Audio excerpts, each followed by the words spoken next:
Hi, welcome back guys. This is your friend, the Silver Fanfics. Back with amazing fanfiction. This is the series of What If Ash Ended Pokemon Revolution?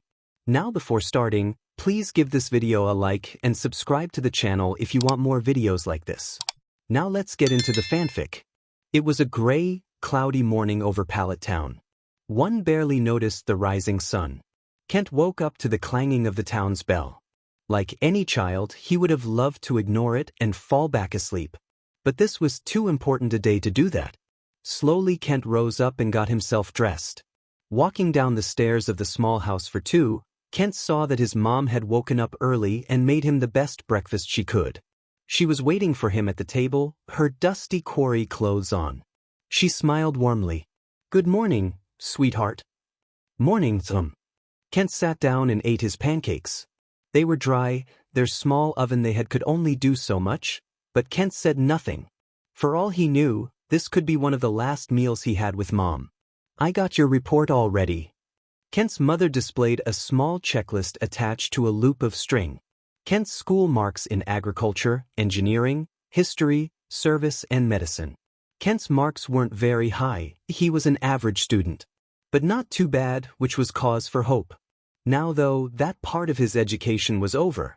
He had turned 10 a few months ago, and a messenger delibird gave the family the notice. Today was the day.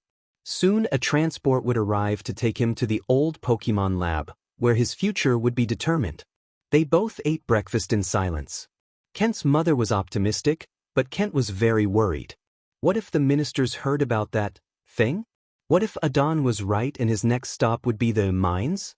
The transport would be a few minutes, so Kent turned on the TV. Something had to break the uncomfortable silence. A Pikachu in rich, regal robes was signing a document with a quill pen. A Meowth in a simpler but stylish suit was standing beside him as a witness. A narrator explained. And here is the king's faithful aide, Lord Kachu, notarizing the document alongside his trusted friend and fellow advisor, Baron Cat. The treaty ended the horrific war and ushered in a new era, full of hope for the future. Regarding the future peace, Lord Kachu had this to say. There have been many sacrifices made. Some have affected the king and I more than anyone suspects. But now we can look forward to peace and recovery for the children of Pokemon and humans alike. Things have changed forever, there is no escape dash. Kent shut the TV off. He had seen this newsreel before. The boy paced the floor of his house repeatedly. It was true what they said, the waiting was the hardest part. His mother watched, concerned as well. Lord Kachu's words rang in her head. Things have changed forever. She could remember when a time like this meant something entirely different to a child in Pallet Town. Finally, Kent voiced what was on his mind.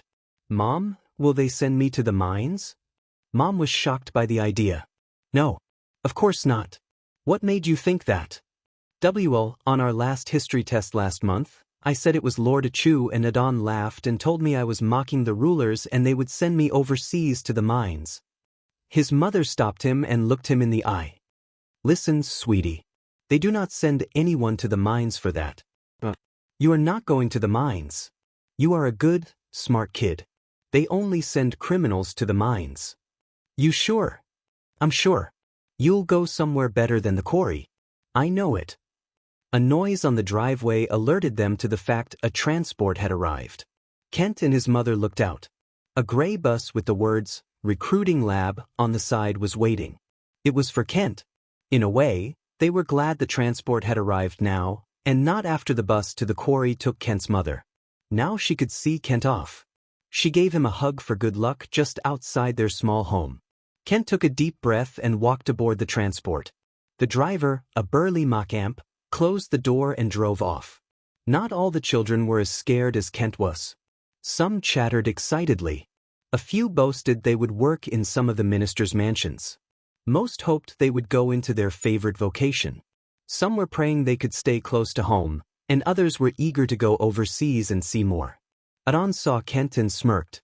Kent avoided the conversations and looked out the windows. They passed by a thoroughly ruined Pokeball warehouse, long ago destroyed in the Pokemon Revolution.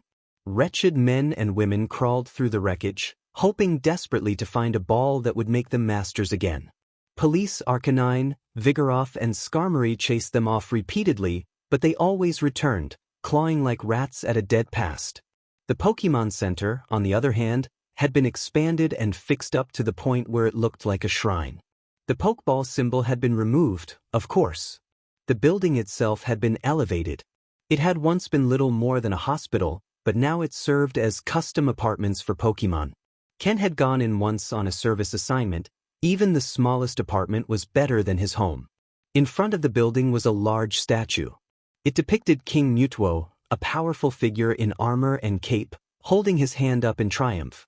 Beside him were Lord Kachu and Baron Cat, in similar poses. The town's former Pokémon lab had remained more or less untouched, a simple, large building.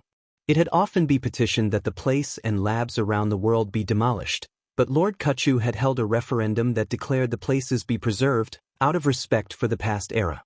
It was a slim majority that voted them preserved. The children were ushered into the building by the driver, and went into a large room with a few windows, a handful of motivational posters to relax the children, and nothing else. The children were arranged in rows, facing inwards and standing straight. Kent made sure his report was around his neck and in full view. To us. The Macamp counted them, smiled upon seeing no one missing, and clapped twice as a signal. From another room, a Grovyle, Monferno and Croconaw walked into the room, scanning the children quickly. A few of the boys and girls gulped nervously. A Graveler and an Electabuzz followed them in, wiping their mouths of the food they had just finished while waiting. All were wearing robes of different colors, with a badge that signified them as ministers. The color of their robes decreed what they were minister of. Green was agriculture, red was excavation, blue was shipping, brown was architecture, and yellow was engineering. Kent noticed that the red and white cloak of medicine and the white robe of service were missing, but didn't say anything. It was impolite for humans to speak first in the presence of the ministers. The Macamp greeted them all with a bow. Honorable ministers, welcome. Everyone is ready, as requested. Now, he had a speech, but Grovyle, the Minister of Agriculture, stopped him. Save it, please. Electabuzz, the Minister of Engineering, agreed. Think we all want this to be over quick, huh? Almost everyone present nodded. A girl nearly spoke, but saw Monferno watching her and buttoned her lip. The Minister of Excavation was in charge of the mines. The last thing anyone wanted was to make him angry. The ministers walked around the room, closely surveying each and every one of the children. A child shivered in fright when Monferno took her report in his paw. Adon looked over at Kent and sneered. Kent bit his lip in fright. Another lad gulped when Croconaw looked him over. The Minister of Shipping didn't just decide who would work at the docks and on the ferries and barges. He decided who would be sent to lands overseas. Croconaw looked closely at the report before moving to another prospect. Macamp looked around, puzzled. Where are the Ministers of Medicine and Service? Graveler, who was the Minister of Architecture, he had sent Kent's mother to the quarry to collect building materials long ago, shrugged. They said they wanted some fresh air and walked outside half an hour ago. Suddenly, a crazed man with a scraggly beard barged into the room, screaming at the ministers. Your rule ends here. I have 2 of your ministers and now I will have you all. He raised a black and yellow orb in his hand. The ministers were upon him in a second. The man never stood a chance. A thunder wave from Electabuzz and stun spores from Grovyle brought the man down, the Ultra Ball rolling from his hands. Graveler made sure it was empty before crushing it in his hand. Macamp held the man's arms to his sides as Grovyle took a belt with orbs attached from the screaming man. You freaks. You are the servants, not us. We were never meant to cower under you. I swear by all that's holy, this regime will end, and when it does, we will crush you all like the insects you are. Yubesh, the Macamp silenced him with one of his hands. There are children present. None of the children had moved. They had been warned long ago and many times about how any uprising against the Pokémon would turn out. Now they saw it firsthand. The Minister of Agriculture took 2 of the Ultra Ball from the belt and tapped a button on both. 2 beams of light came out, forming a Chansey and a Gardevoir, both bewildered and scared. Ministers of Medicine and Service, are you all right? The Gardevoir, longtime Minister of Service, nodded. He ambushed us, we never saw those things coming. She described as she helped the Minister of Medicine to her feet. Relieved, Grovile handed the ball and belt to Graveler to be destroyed. The ministers all scowled at the struggling man. Monferno and Croconaw approached him glaring. Then the Minister of Excavation placed a red circle marker on the man's chest, with the Minister of Shipping adding a blue arrow marker. Those markers signified him for the mines overseas. Get him out of our sight. Monferno snarled. Macamp carried away the struggling man. Grovile turned to Gardevoir and sighed. Least one every year. I'm just glad it wasn't one of the children this time. Remembering the children, the ministers got back to surveying the children in the room. Eventually, decisions were made for each future. Boys and girls were given markers designating their future work. A girl with a white marker was relived she was going into service, likely a maid to one of the barons or ministers. Hopefully not Monferno. Adon sighed resigningly at the brown marker signifying him for architectural work, either working at the quarry or building houses. A brother and sister smiled when they saw each other's green markers. They would be farmers together. Another lad cried quietly on seeing the blue arrow and red and white marker, work as a doctor in another country. He vowed to ask how to send the money to his parents. Kent had shut his eyes in terror when he saw Monferno walk his way, and feared the worst when he felt a marker placed on his chest. He wouldn't open his eyes until he felt a thump on his shoulder. Be a man now. The Minister of Agriculture's voice chided him. Kent slowly opened his eyes to look at his marker. It was yellow. Kent whooped with relief. Engineering, probably factory work for him. And no blue arrow, he would stay near home. Kent smiled for the first time since that morning. Like everyone else, Kent would go into a specialty school for a few years, learning the ins and outs of his job and finding what position he'd be best in. Then, barring any unforeseen changes, he would work there for years until he could retire. During that time, he would be accountable to the Minister of Engineering, not to mention Lord Kuchu and the King. The children were led back out to the transport, to return home and discuss their futures with their parents. The ministers started to leave as well, but the Minister of Agriculture lingered behind. The Minister of Service returned and asked him why. Grovile motioned to the former Pokemon lab in general. Years ago, when I was a Trico, I was in this building, waiting to see what human child would pick me and decide my future. Gardevoir smiled slightly. Things have certainly changed, haven't they? Yes, they sure have. With the recruitment meetings complete for another year, the Pokemon ministers were eager for what would happen next. Aboard a luxury transport, reclining in the fine leather seats, they sped towards a colossal mansion, where they would have a hearty feast before their business discussion with the King and Lord Kuchu. Lord Kuchu's home was the definition of regal splendor. At least a dozen of Kent's houses could fit into the area the mansion occupied.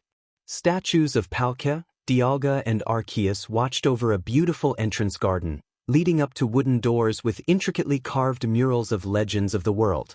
A small but gorgeous stained glass window depicted the owner of the mansion, the Pikachu in robes, Lord Kuchu. And then there was the interior. Grovile rapped the door with the gold knocker, which was shaped like a Jigglypuff one was trying to GG. The door was quickly opened, and a young human with dark hair and glasses looked at the guests. Recognizing them, he bowed respectfully and called into the house. Lord Kuchu, the ministers have arrived. Thank you, Max. I will be down in a moment. Allow them in, and don't forget their cloaks. Max obeyed, allowing the Pokemon ministers inside. They were greeted with an entrance hall larger than many human bedrooms. A lush carpet warmed their feet, its design complementing perfectly the works of art on the walls. A jeweled chandelier hung over the minister's head, and beautiful music sang throughout the halls from a phonograph. Step-like structures were strategically placed all around the mansion. The place required a lot of servants to maintain, which may have been the idea. The young man Max relieved the ministers of their cloaks of office politely. The Minister of Excavation noticed the boy was wearing a respectable butler's suit. Many humans he had seen wore more demeaning costumes, proclaiming their status as servants to the Pokemon. Monferno recalled with a low chuckle a friend of his who, having lost patience with a particularly belligerent human, forced the wretched man to go out in public naked and learn his place. In the opinion of the Minister of Excavation, Lord Kachu spoiled his workers. Lord Kachu hopped down from the stairway and settled himself on one of the steps. The Pikachu was small and had the step structures placed so he could make eye contact with the ministers and servants. Nevertheless, small or not, he held a lot of power and respect, both as the right hand of King Mutwo and as an incredibly strong electric Pokemon in general. The ministers all bowed to the lord clad in robes. "Welcome to my home, ministers. I'm glad all of you have arrived. Heard of the ambush on two of you. I was concerned." The Minister of Service rubbed the back of her neck. "We're fine, thank you, my lord." Lord Kachu smiled. "Good to hear. I've just been communicating with the King and Baron Cat. They are going to be late, but they permit us to begin. Max, kindly show the ministers to the dining hall, please." "Yes, Lord Kachu." Max nodded and bid the Pokemon to follow him. "I'll join you shortly, I need to get myself ready." With a nod, Lord Kachu bounded back up the stairs. Following the small human to the dining hall, the ministers looked around at the artwork Kachu hung in his halls. Beautiful paintings depicting the legendaries, Articuno, Nti, Shelebi, Jirachi, Shaymin, Darkrai. All in stunning realism. There was one of King Mutwo as well, and a particularly epic piece depicting Lugia and Ho-Oh. One painting in particular caught Monferno's displeased eye. It depicted Lord Kachu without his robes of office, surrounded by several young humans. A younger Max was there, as well as a girl with a red ponytail, an older boy with squinted eyes, and two other girls, one with a bandana and brown hair, another with a white hat and black hair. In the center of the painting was a boy with proud, determined eyes, a red and white cap, a blue jacket and jeans, with Kachu sitting on his shoulder, smiling. Monferno scowled at the picture. "Why does Kachu keep this picture up?" he muttered to Grovyle. "Why did he even have it painted?" Grovyle cuffed Monferno slightly. "Some of us have a healthy respect for the past. Now quiet." Monferno hushed as they entered the dining hall. The table was carved oak, a huge thing to seat all the ministers. At the head of the table were 3 chairs for the hosts. Max showed each of the ministers to their seats, which had been custom-made for each specific minister. Once they were all seated, Max excused himself to inform Lord Kachu. One of the girls from the painting, the one with brown hair, walked in carrying a large platter. "Lord Kachu will be another minute. Please avail yourselves with this for now."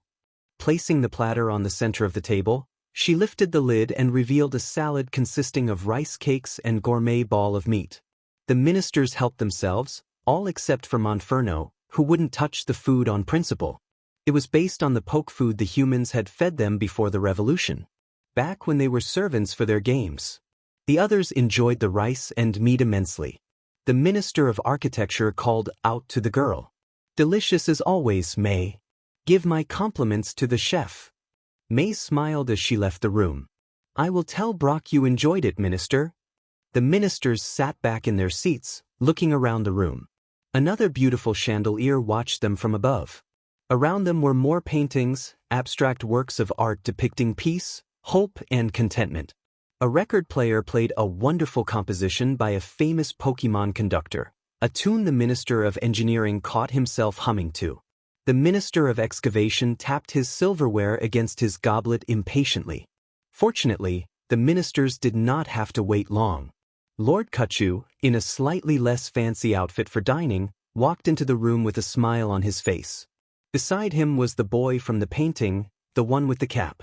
He was older now, but still looked like the child Kachu had sat on the shoulder of. Although his eyes were somewhat blank compared to the picture. He wasn't wearing that cap, and seemed to have traded his jacket and jeans for a fine waiter's uniform. He was carrying a wine bottle and a jug of water. Lord Kachu hopped onto one of the seats at the head of the table. He gestured to the boy. "Ash, please serve these ministers their drinks." "Yes, my lord." The young man walked around the table, asking the ministers if they wanted simple water or fine wine, and pouring the chosen drink into their goblets. Monferno sneered. "You still say, please, To your humans, Kachu? Kachu appeared not to hear the question. Once all the goblets had been filled, the Minister of Shipping called a toast. To our host, Lord Kachu. To Lord Kachu, everyone agreed, raising their glasses. To King Mutuo, Grovile added. To the king, everyone echoed. To Nido the Great. Monferno noted quietly. He had been quiet, but everyone heard him. Blank stares and a silence greeted him. Lord Kachu was apparently not amused. Monferno shrugged. You claim to a healthy respect for the past. Face it, Nido is the one who started the revolution. He made all this possible. True. Kachu would say no more on the subject, and there was a dead silence for a few moments. Then a dinner bell rang, breaking the awkward silence much to everyone's relief. The three young ladies walked in, carrying colored platters of food for each of the ministers. Misty, May and Dawn placed the food in front of each of the respective Pokemon. The Minister of Agriculture received the green platter, and the lid lifted to reveal a hearty salad. The Minister of Engineering ate into a spaghetti meal with fine cheese. The Minister of Excavation heated up his steak himself. The Minister of Medicine thanked Misty for handing her a yummy casserole. The Minister of Service was pleased with her pasta dish. The Minister of Shipping worked his strong jaws on a plate of well-cooked fish. Lord Kachu had very simple taste in food, accepting a hamburger with plenty of ketchup on it. The only one with simpler taste was the Minister of Architecture. His plate was literally rocks, which he munched with relish. The ministers cheerfully ate their dinner and the conversation resumed. The three girls left, while Ash stood dutifully by Lord Kachu. The Minister of Agriculture asked, "What of the king and Baron Cat?" Lord Kachu answered. He was telling me that the Minister of Defense was insisting on an audience with him regarding this morning's incident. Of course. The Electabuzz sighed. That paranoid Skarmory sees a rebellion in every human too big for his shoes. He said they'd spend an hour or so pretending to listen to the poor bird and arrive as soon as they could. Croconaw cleared his throat and raised his glass. In a moment Ash was there, refilling the goblet. I don't see why we can't begin the meeting now. Grovile remarked. Lord Kachu bit into his hamburger and waved his hand to say, all right. Chansey took out a folder she had been carrying. According to my figures, things are actually very stable in most of the areas. Medicine, architecture, engineering. Although I have to say, the service sector is a bit overstaffed. It's the most respectable career to most of the humans. The children strive for it more, so we have a lot of applicants. Too many, we think. Gardevoir explained. You could always send the unneeded to the mines. We're a bit understaffed. Monferno suggested, only to be greeted by bad looks from the other ministers. We're trying to avoid that. I've heard a lot of horror stories about the mines from the quarry. They use them to convince the children to behave.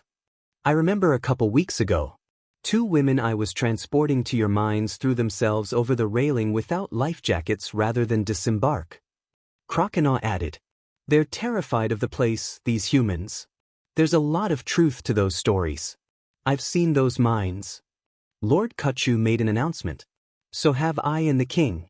We all agreed that those mines would only be for the criminals, not the children. True, but be realistic. The metals we need won't mine themselves. The Minister of Excavation explained. Couldn't you use more machines? Ash suggested. Be quiet, human. You have no right to speak here. How dare you? Monferno snarled, angry that the help had so much as opened his mouth in his presence. Embers appeared in his hands, ready to punish. Minister! Gardevoir snapped, stopping him. Actually, he has a point. The Minister of Engineering remarked. We could expand the engineering sector, use the surplus from the service sector. While they were talking, Kachu looked at Ash and put a silencing finger on his mouth. And you must admit, Minister, the mines would be more efficient. That the Minister of Excavation did not argue. Instead he continued to glower at the young man who had spoken out of turn. You really treat your servants too well, Kachu. They don't know their place. Lord Kachu held his tongue, but someone hiding under the table would see that he was raking the underside with his claws. Just then, Max appeared and ran to Lord Kuchu's side. Lord Kuchu, the king and Baron Cat have just arrived. The Pikachu smiled. They've arrived. If you will excuse me. Nodding and trying to hide his excitement, the Lord walked out to the front door. Ash was about to follow, but the Minister of Excavation stopped him. Come here, boy. Lord Kuchu walked with a dignified grace until he felt he was out of eyesight of the ministers. Then he dropped on all fours and ran with all speed towards the entrance. Waiting for him was Mutuo and Meowth. Mutuo had been convinced that a king's robes and outfit would properly communicate his authority to the humans as well as the Pokémon. So he wore a regal, simple but splendid set of armor embedded with precious stones and a flowing cape, making him look every inch a king. Baron Cat preferred to look like a classic cool cat. A red and black tuxedo made him look like a genuine upper-class gentleman. Fancy, but not as ostentatious as Mutuo's armor or Kuchu's robes. My king. Lord Kuchu bowed low in deep respect to Mutuo. Between him and the Baron, however, there was no show of formality. Hey, buddy. Good to see ya. Good to see you too, Baron Cat. Lord Kuchu embraced his friend in welcome. Or should I say Meowth of Team Rocket? Meowth, that's right. Remember those days? How could I forget? Ahem. A deep voice sounded itself in both of their heads. The king certainly didn't begrudge the two a happy reunion after months, but he was still here. The Lord and Baron turned to the king and blushed. My apologies, Your Majesty. Mutuo shrugged it off. Do not worry. How goes the meeting? Very well, actually. We began a little early. We're considering mechanizing the mines. Other than that, my manners. Follow me to the dining hall. The Meowth, Pikachu and Mutuo walked through the hall of portraits towards the dining room. On the way, Lord Kuchu stopped by the painting of himself, Ash, Misty, May, Max and Brock, from the days before the revolution. Baron Cat noticed him staring wistfully at the picture, and joined him. How could I forget? The Pikachu sighed. Seems like a lifetime ago now. Back when I was always trying to grab yous? Oh yes. A smile returned to Kuchu's face. And I always sent you flying over the distant horizon. By the way, how are Jesse and James? Meowth rubbed the back of his head. The Justin. All right, but we're kinda still getting used to this. It's been a real turnaround. For all of us, Mutuo agreed. Pikachu nodded. Yes, a turnaround. Indeed. The three Pokémon continued walking towards the dining hall where the ministers were waiting. I mean, could any of us have predicted all this? Any of this? Lord Kuchu looked at Baron Cat. It's good to see that a few things haven't. Lord Kuchu never finished the sentence. They had entered the dining hall, opening the door to an unexpected sight. The orchestral piece from the phonograph had been replaced by a fast dance beat from a portable boombox. Being forced to dance by embers flung at his feet was Ash, wearing a ridiculous jester's cap with bells. The Minister of Excavation was firing the small bits of fire at the hapless human with sheer mirth. One of them hit him right in the foot. That's what you get for slowing down, servant. Dance. Faster, human. Do as I say. Ha ha. The ministers who weren't chuckling had turned their heads away from the humiliating scene. The Minister of Engineering turned white when he saw Lord Kuchu and the king. Baron Cat was about to laugh when he saw Pikachu quiver with sheer anger, a tick appearing in his eye. A well-aimed ember hit Ash in the shin and tears appeared in his eyes. A well-aimed thunderbolt from Lord Kuchu reduced the boombox to a sputtering wreck of plastic. Monferno turned to see a very angry lord glowering at him.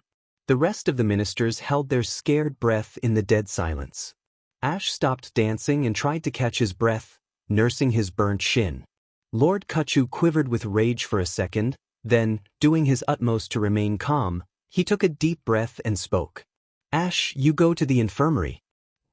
Be excused from your duty for the night. Inform Max I want to see him. Go. Ash obeyed, limping out of the room on a singed foot. Kuchu approached the nervous Monferno and tapped him on the shoulder. A word with you, Minister. The Minister of Excavation did not argue with the Lord in the presence of the king. The two Pokemon walked out of the room. At the door they encountered Max. Ah, perfect. You're assigned to Ash's duties for the night. Begin by clearing up that mess, please. And turn the music back on. Yes, sir. Max switched on the phonograph and began picking up the pieces of the boombox as Pikachu and Monferno walked out. I was just trying to teach him a lesson. Monferno attempted to explain as he and Lord Kachu strode through the halls of the mansion. Kachu walked beside him on one of the steps, totally silent. I mean really, he should have known better than to. You don't treat your humans like you should, you know that. They're spoiled, they don't know their role, their place. You say that a lot. Kachu finally growled. But it seems you don't know your place, Minister. Huh. Lord Kachu whirled around and grabbed Monferno by the ears. Twisted them hard. The Pikachu brought the crying Monferno to his knees. Kachu's face was a mask of rage, reducing the Minister of Excavation to a cowering monkey. How dare you try to usurp my authority in my own home? Lord Kachu boomed. Say what you will about how I treat humans in my house. But they are my servants. I command them, I punish them as I see fit, I am their master, not you. You do not have that authority here, minister or not. And furthermore, not treat them like that. Monferno whimpered as Pikachu brought his furious face closer. If this happens again, I'll have you removed of your position, and then some. Do you understand? The minister could only whine a quiet, What was that? Lord Kachu started sparking his cheeks. Monferno's eyes widened in horror. It was a legend among humans and Pokemon alike, Lord Kachu's electric power. Any creature knew of how the Pikachu had personally stopped the heartbeat of Nido the Great, despite his ground type. Yes, I understand, Lord Kachu. Monferno screamed in panic. Somewhat satisfied, Lord Kachu released Monferno. The Minister of Excavation ummed in pain, rubbing his twisted ears. Lord Kachu walked back to the dining hall, with Monferno eventually following him. Lord Kachu returned to his seat, beside King Mutuo at the head of the table. Now, where were we? The Minister of Excavation never said a word during the meeting. Aside from the incident, the meeting went smoothly. The king approved of Electabuzz' proposal, and the Minister of Engineering prepared to make the necessary arrangements. The Minister of Excavation just nodded. Baron Cat saw them to the door with a wave and his signature smile. See yous next year, let's hope. Say hello to the kids fair me. Ciao.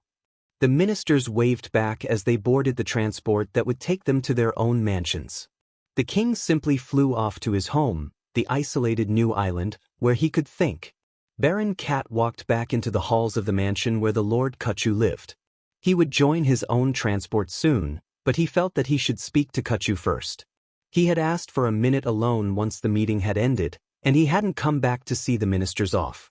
Meowth saw the robes discarded in front of the portrait of Pikachu and the humans, and he knew exactly where he had gone. The library of Lord Kachu's mansion was filled with books, most of which hadn't been read. Birch bookcases boasted classics written by Pokemon in the last few years, real classics from the human era, history lessons, and record books. One of the books had the title Ashes to Ashes, The Tale of a Champion. No one had read it or written it. Meowth touched it and pulled it out as far as it would go. With a click, a bookshelf moved and revealed a hidden room, known only to the Baron, the Lord, and likely the King. Meowth walked in, being sure to close the bookshelf after him. The room had no masterpieces of art. The walls were covered in photographs of Kachu and the humans now living and working in the mansion. One of the walls had nothing but badges, ribbons, and symbols on it, each one lovingly preserved. Charred remnants of 3 bikes had been placed in a glass case as mementos. A Pokeball, one of the few that hadn't been destroyed, sat on a red cushion in another small case. Newspaper cutouts describing past adventures were scattered around the room. A large glass case held a clothing rack, where a red and white cap sat over a t-shirt, a blue jacket, fingerless gloves, and a pair of jeans. Kneeling in front of it was Lord Kachu, stripped of his robes and looking like the wild Pikachu he had been in the beginning. Just like the Pikachu in all the pictures, sitting happily on Ash's shoulders. Like a lifetime ago. Pikachu spoke airily, disproving Meowth's assumption that he had been unnoticed. The Baron remained quiet. Pikachu's eyes wandered around the memories placed around the room. Ash's first tournament battle with Pikachu.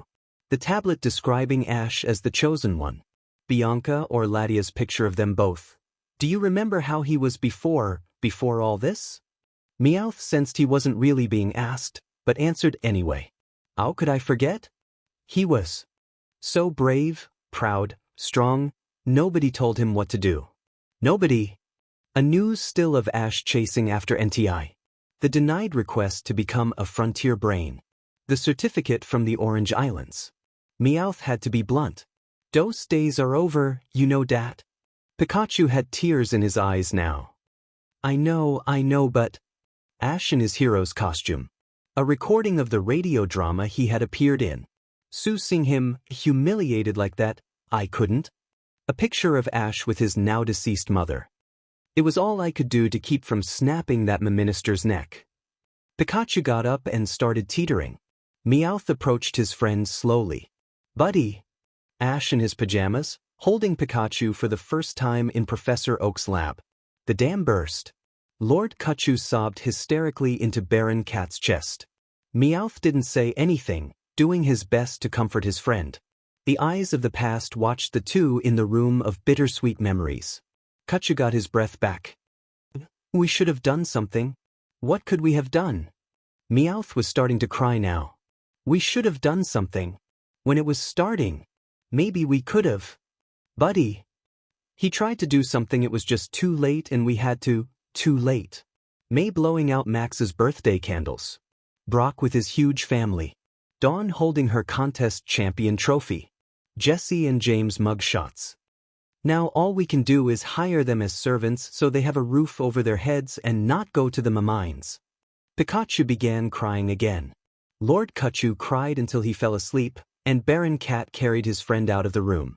Luckily he ran into Ash just outside the library. His foot had been bandaged. Get Pikachu to his room, Kay? Yes, sir. Ash picked up Lord Kachu and carried his sleeping master to his bedroom. Pikachu smiled a little, reliving one of his favorite memories in a dream. Meowth shook his head sadly before walking out to his transport. Home, Baron? His chauffeur asked. Yeah, James. Home. Meowth sagged in his leather seat as the transport began moving. Without noticing, he turned on the TV screen. What he saw was an image of himself, Lord Kachu and King Mutwo in the pose they had used for the statues. And these three have led us out of a bloody civil war and years of unrest, into a shining new era of hope for Pokemon and humans alike. The future truly is bright. I hope you're right. Meowth challenged the narrator as he shut the TV off. 'Cause if you ain't, we'll never forgive ourselves. King Mutwo tried to avoid reading his friends' minds without their knowledge. But before he left Lord Kachu's manor, he couldn't help but pick up Pikachu's sad, angry, and resigning thoughts regarding the past and Ash's humiliation that night. Mutwo dwelled on it all as he flew over cities where Pokemon lived in luxury high-rises and humans were lucky to get more than a two-room dwelling. 2 night watchmen, a human and a Flygon, saw him go by. The Flygon cuffed the man on the ear for not saluting his king. Another statue of Mutwo was in the town square, where a young woman was cleaning it up under the watchful eye of a Smeargle. Her taskmaster was pleased that she remembered to salute her king. Mutwo left the city and flew over cultivated lands. One of the fields had a Tauros forcing a young lad to keep a plow moving despite the late hour. The boy struggled with the plow as the Tauros whipped at him with his tail. Suddenly, the bull changed his mind and told the human to go back to his sleeping quarters.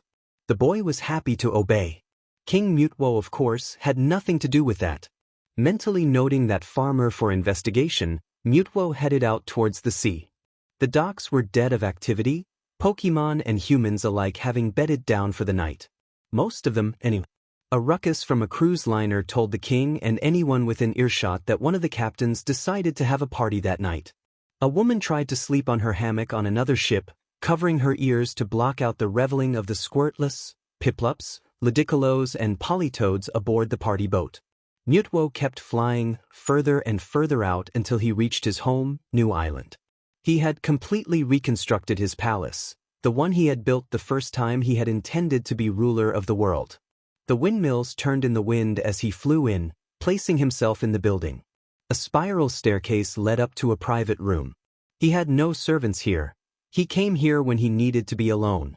The meditation room was devoid of anything except for a seat and windows looking out at the infinite sea. King Mutwo shed his kingly armor and sat down to think. It was here, he remembered, when the boy, Ash, tried to convince me to abandon my first plan of conquest, back when I was a bitter experiment seeking revenge on a world that did me no harm. He stepped between me and Mew that day, absorbing our blasts, almost dying in the process. We met again in Giotto, when Giovanni had tracked me down. He risked his life to save someone he didn't even remember. I wish that had been our last meeting, instead of what came after. I remember that day vividly.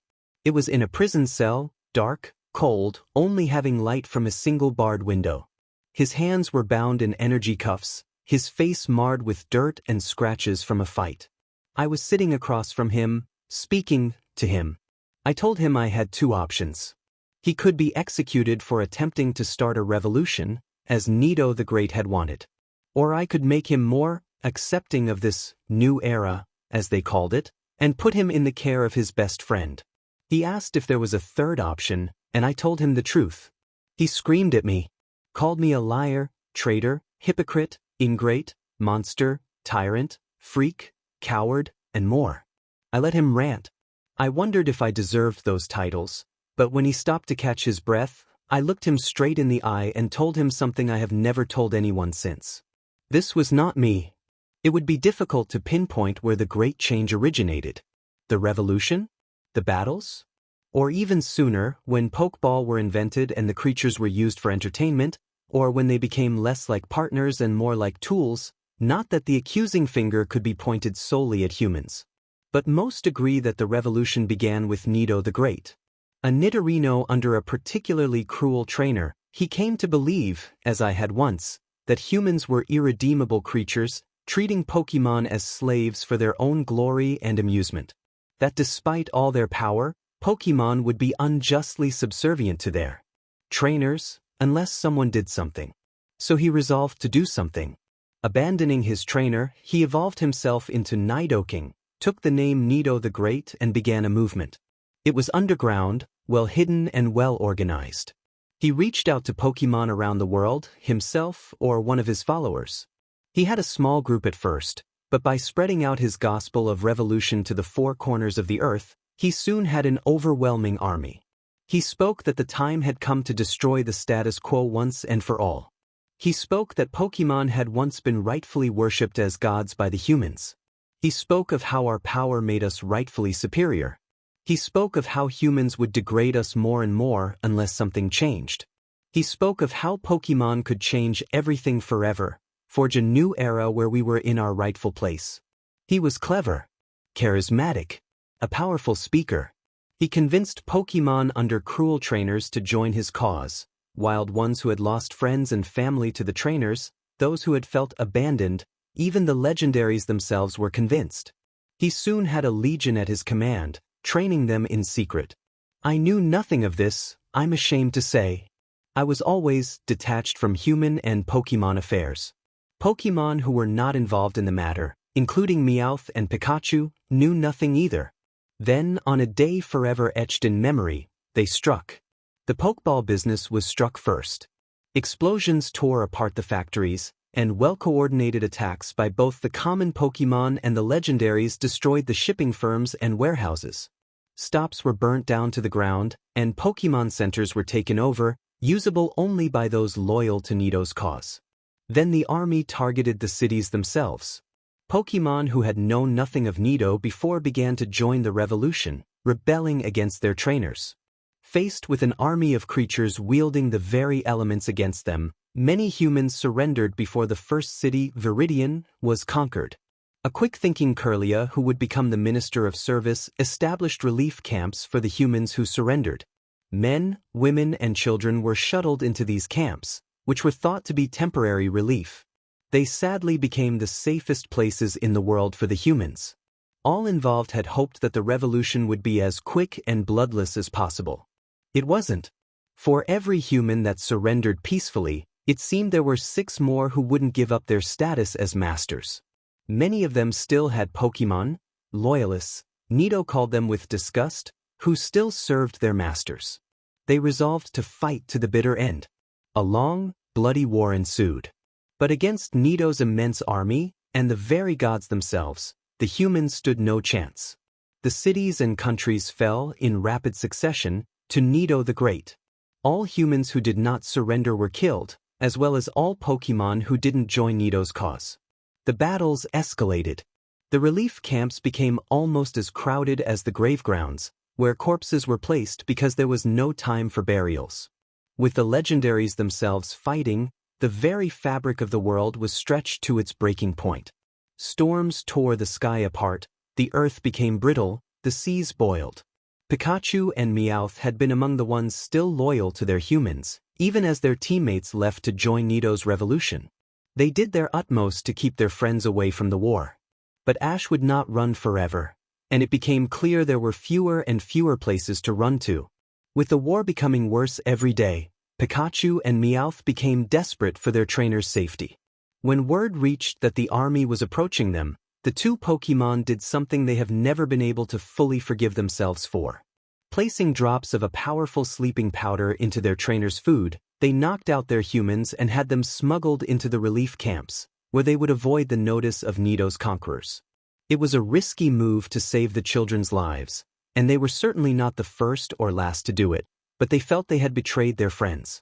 For the rest of the revolution, they worked hard to help the humans evade Nido's wrath, but could not bring themselves to face their own. Nido wanted nothing less than the total subjugation of the human race. As he became closer to accomplishing his goal, he became more and more violent, frightening even his most staunch supporters.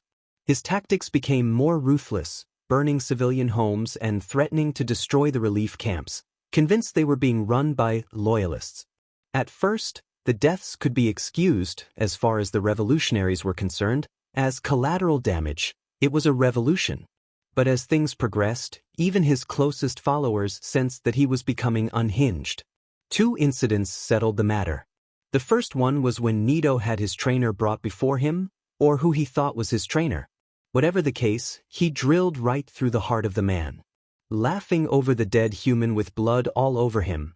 And then when the last bastion of human resistance offered a conditional surrender, Nido charged it, killing or capturing the remainder of the humans. Then, he began to make plans to burn out the loyalists. The Pokemon had conquered the world, but if Nido had his way, the revolution would continue until the world shattered under the strain. Nido had only known of the cruelty of humans, and twisted him into what he was. He knew nothing of kindness, or the bond between a good trainer and his beloved Pokemon. And even as the Pokemon celebrated their victory and their risen status, none, not even Nido's earliest followers, could forget that bond. Cooler heads prevailed, and it was decided that the king of this new era should not be Nido. It had to be someone capable of working peacefully. The world could not stand more fighting. Neither could the fighters. They needed a new leader. They chose me. I was unsure, to say the least. Unsure about taking this role after my original campaign, especially when there was so much at stake. But it is impossible to block out the voices of a world, so I accepted. I asked who recommended me. A Pikachu and Meowth I knew very well stepped forward. I learned they had worked long and hard for the humans who had survived. I knew I would need their counsel, so my first act as king was to appoint them my advisors, Lord Kachu and Baron Cat. My second act was to inform Nido that the fight was over. It was angry but spoke not. Too many of his supporters prevented me from making him anything less than another advisor, but under heavy watch. Before I made any more acts, my 2 advisors showed me the wreckage of the revolution. Pathways torn apart, buildings burnt to ashes, forests razed, seas poisoned, skies ablaze, and dead everywhere. Perhaps it was time for a change. Perhaps it was just the Pokemon rising against the humans. Perhaps we were truly meant to reign over them. But that did not change what had happened in the Bloody Revolution. So on New Island, the place where we had first met, the 3 of us, myself, Kachu and Cat, made a pact. There could be no going back. But there would be no more bloodshed. It was strange, using diplomacy. But with the good counsel of Kachu and Kat, things began to improve. New laws were passed and the new era was established peacefully. A council was made with me, my advisors, and the legendaries. Factories developing technologies to aid in the Earth's recovery were established. The Pokeballs were destroyed to satisfy the revolutionaries. Farms, quarries, hospitals, all made to begin reconstruction. Pokemon ruled over the humans now, and all was well for a time. Then Nito informed the council that a rebel leader and his followers had been attempting to begin another revolution. The world was still recovering. We could not have another bloody battle. Nito recommended that we execute them as an example to those who would oppose our rule. But something in the leader's messages struck me as being troublingly familiar, so I requested that they be brought before us first. They were. Led into the courtroom were the children who had done so much for the world. Misty, Brooke, even Jesse and James. The leader came in last, Ash, the chosen one, bound like a common prisoner. Lord Kachu could not take his stunned eyes off him. This was the first time they seen each other in months. The gods themselves gasped. They were in the room less than a minute before I ordered them out of our sight. The children who had saved the world were now criminals under our new era. My head reeled so fast I clutched it to keep it from flying off. The gods were paralyzed. Lord Kachu wept into his former adversary's chest like someone who just saw a friend die. When Nito bayed for their blood, he sealed his fate. Without warning, Kachu leapt at him, eyes blazing with sheer fury. Grabbing the Nidoking's tongue, he electrocuted the revolutionary that turned everything upside down. Right then and there. Lord Kachu could never look at himself again. There are no mirrors in his mansion. Not for what he did to the bloodthirsty Nito, but for being the first to break our pact. We all saw it then.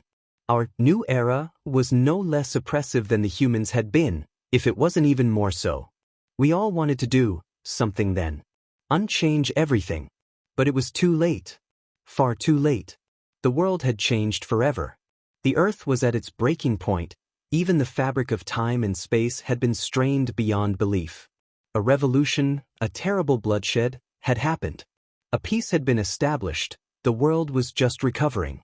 We could not have another revolution. There was no going back. Not now. He would never give up. That was his strength and his weakness. It had saved the world in the past. But now, that stubbornness could spell its doom. Another revolution, and that was what he wanted, could destroy everything. He had to be dealt with. When I finished telling him, he called us quitters, but stopped screaming. He understood. There could be no going back, not now. Everything had changed. Perhaps things could truly be balanced one day, but not now. Not with another revolution. He thought I would kill him, but in truth his fate had been decided. All he had done, and the pact we made, decreed that the boy lived. So I told him tomorrow he would be placed in his friend's care. I could have changed him and the others at that moment. But Kachu had a request I couldn't refuse. The next morning, Kachu came in to see Ash, in a way, for the last time. He had shed his robes, and looked like the Pikachu Ash had trained and befriended long ago. The boy wouldn't look at him at first. So, he had muttered, "I won't be your friend anymore, will I? Just your servant. I bet you're gonna love it." Kachu zapped him and made Ash look him in the eye. He hadn't been given the lessons to learn to speak yet. But he didn't need to. Ash could almost hear him. "Ash, look at me. I don't want this. I didn't ask for all this. Any of this. But this is bigger than me. Even Mutuo and the legendaries. Please understand. You will always be my friend. But this has to be. The world can't stand another war, not now, please. Don't leave hating me." He didn't. They were still embracing with tears in their eyes when I told them it was time. It was the hardest thing I had to do. If anyone asked, I would say that executing him would make him a martyr. But seeing that proud boy reduced to an obedient servant was almost too much for all involved. Mutuo opened his eyes and stared out at the sky. Did I do the right thing? Have any of the things I've done been right? Will the things I will do be right? He was disturbed by these thoughts, and then reminded himself. A true tyrant is always sure of himself. He believed a better world was still possible. But it could not be achieved through bloodshed or mind games.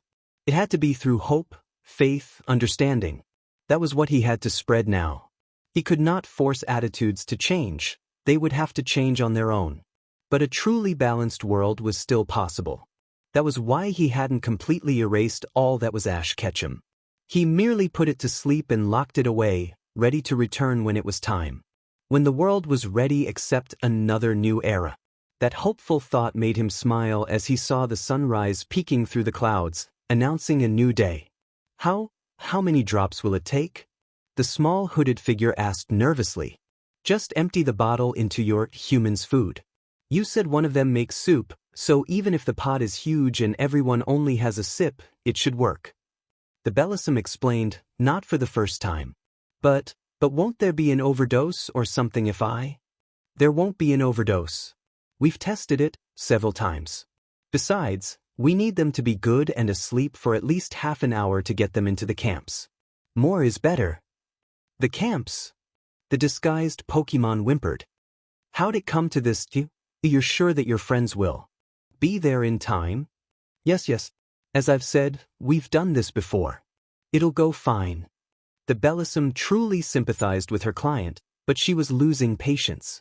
As long as we can have them before nightfall, we can smuggle all your friends into the safe camps. Can you make sure of that? Yeah. They're having soup tonight, I know it. I can put it in without them noticing and he'd never surrender, never give up. He'll hate me for this. The hooded creature was almost in tears. The Bellissum took a deep breath. I know how you feel. I do. But you know as well as I that they won't survive Nito's army, and the revolutionaries will be here tomorrow. This is only for their safety. She tried to put a comforting hand on her client's shaking shoulder. They'll be safe in the relief camps. Nito won't bother to target humans there. You're not the first to do something like this, and you won't be the last. This is for the bee. Don't try to make me feel better. The Pikachu snapped, his hood coming off to reveal tear-filled eyes and a hopeless expression. I'm stabbing my best friends in the back to keep them alive. All because of this med revolution. Just gimme the bottle. Please. Lord Kachu awoke in his transport and shook his head clear. He had gotten lost in reminiscing again. He nearly forgot what he was going to do. The king's second-in-command was riding to one of the human schools to give a speech to the children. The Pikachu glanced out the window. What he saw in the sky didn't make him feel better. The Pikachu looked down at his paws and saw that he was clutching an empty bottle. The bottle he had bought from the Bellissum long ago. He had never got rid of it. Lord Kachu? We've arrived. The driver snapped Kachu out of his melancholy reminiscing. I see. Thank you, Brook. I'll be out in a moment. Lord Kachu made a point of replacing the bottle in the pocket of his robes, where no one could see it. Then he straightened his crown-like headdress and opened the doors, exiting the transport. All the children were buzzing excitedly. Lord Kachu himself, the king's right hand, coming to their school. Everyone was chattering eagerly in the stands. A garde-voir paced the crowd, watching for any delinquents in her class or anyone who was carrying a projectile. There wasn't any. A loud red boomed for silence. Lord Kachu had arrived. The children immediately silenced and stood up in unison out of respect as Lord Kachu approached the podium. A few gulped and shivered. It feels so ridiculous, Kachu thought to himself. They're only children, and I'm a fraction of their size, and they regard me like a god.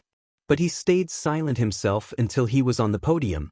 A somber but kind look was on his face, and he motioned for the children to sit down. They all obeyed. After a small pause, Kachu motioned to a small child with dark hair. Young man, can you look over there for a moment? The child was shocked to be called on by Lord Kachu, but quickly obeyed, darting his eyes to where Kachu had pointed. Can you tell me what you see? The SK sky? What's in the sky? The child narrowed his eyes and saw what Kachu meant. There's a red cloud or something red and black and red. A big whirlpool in the sky. Thank you. The child breathed a whoop of relief for not having the wrong answer. Kachu began his speech in earnest. That whirlpool in the sky appeared several years ago, during the revolution. I hope you've all heard of it. Every small head in the crowd nodded. Good. Now, that whirlpool is something of a black hole, a rip in the fabric of nature. It appears whenever an element, space or time is overused on this world. By element, I mean fire, water, electricity and the like. Kachu continued. During the revolution, many Pokemon used their powers to fight. Many were incredibly powerful. You know how Pokemon attacks work. Surf summons up a wave, Sandstorm is self-explanatory, Nightshade calls on the power of night, etc. Normally, a normal Pokemon using these capabilities would not create a void like that. However, during the wars, Pokemon that had the powers of gods fought as well. Dialga, Groudon, Lugia. Their attacks called on the forces holding our world together. Time, space, weather, and much more. So, that void appeared as they used their attacks more and more in the fight. As the elements become more strained, the void grew. I remember when there was a time you could look up anywhere in the world and see it. As the war continued, it grew bigger and bigger, threatening this very planet. Thankfully, before it reached a peak where the world would have been destroyed, the fighting stopped. We all had our eyes opened and saw how close we were to utter destruction. That was when we moved to work for peace.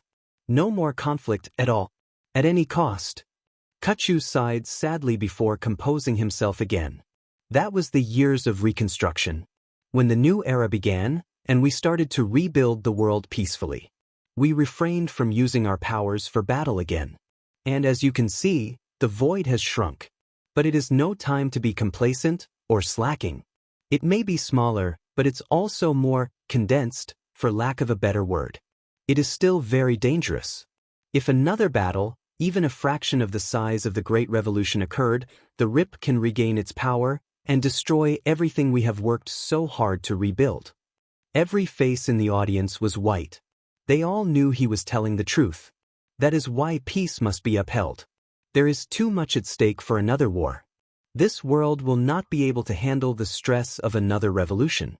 People talk about how this new era has to end because of the natural order of things and the true place of humanity and Pokemon. They claim that things must change again so that their children can live in a place where they are the rulers again. I cannot comprehend their arguments. It is clear to everyone that if our children are to have a world at all, we cannot have another war. We cannot risk destroying everything for the sake of petty superiority. I know not what each of you think of this era, or what your parents believe. But understand this. I have seen what war can do to this world. I saw this planet and all its inhabitants come horribly close to extinction. And I will do everything in my power, as you all should, to see that it never happens again. The speech had gone on for longer, but everything that came after was routine for Lord Kachu. After being profusely thanked by the headmaster of this school for honoring them with his presence, Lord Kachu boarded his transport back to his mansion. He glanced back at the void. That demed rip that seemed to taunt that there would be no hope for change. No chance of bringing the world back to normal. Soon, his paws found themselves around the empty bottle again. He stared down at it. Why was he so guilty? He had saved Ash's life, and the lives of all his friends. And now he was the second most powerful creature in the world, just below King Mutwo. The king had said it himself, he could not have chosen a better aide. Everyone else agreed.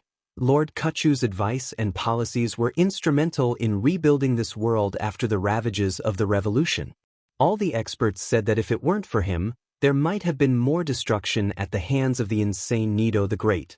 The empty bottle always reminded him. Ash wanted to fight, or simply not give up. He would never surrender.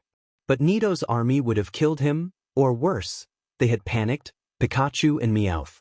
So they made an arrangement with the humanitarian smugglers. Sneaking drops of a powerful sedative into their food, they were able to sneak the children into the relief camps, where the conquered humans were placed, and Nido wouldn't look. Ash had given him everything and done everything for him, and what did Pikachu do in return? He betrayed him. With the contents of that bottle. And now, here he was, a respected lord, with lavish trappings and honor thrown upon him like confetti. Was this the reward for traitors? Is this what he deserved? He had only been trying not to think about his betrayal, immersing himself in aiding the humans. Mutwo had made him an aide because of that, because he cared for the humans and Pokemon alike. Lord Kachu, the new era's architect. And he did his duty better than anyone else could have. And then, that horrible day when Nito the Great, Nito the Revolutionary, Nito the self-righteous bloodthirsty monster, brought Ash and his friends in as criminals for trying to start a rebellion. It was the first time they had seen each other in months. And when Nito petitioned to execute them, Kachu lost it. Killed that demed revolutionary right then and there in the courtroom. Ash would still fight, and the world could not afford another fight. They had to take measures, execution, banishment, or it was decided to change his mind, literally. So they wouldn't have to kill the child who had saved the world so many times. There was no other way. Kachu was to take charge of Ash and his friends, so they wouldn't risk being banished to the horrible mines. Ash and Pikachu had met before the change. They made peace. Said goodbye. Now he was a butler in Kachu's mansion. The mansion that was expanded so they could have a lot of servants, and therefore keep all of his friends close. Kachu didn't know if they had been changed or simply gave up. They were safe, alive, and the world was being rebuilt thanks to his help. There was hope for the future, but Kachu felt he could never redeem himself.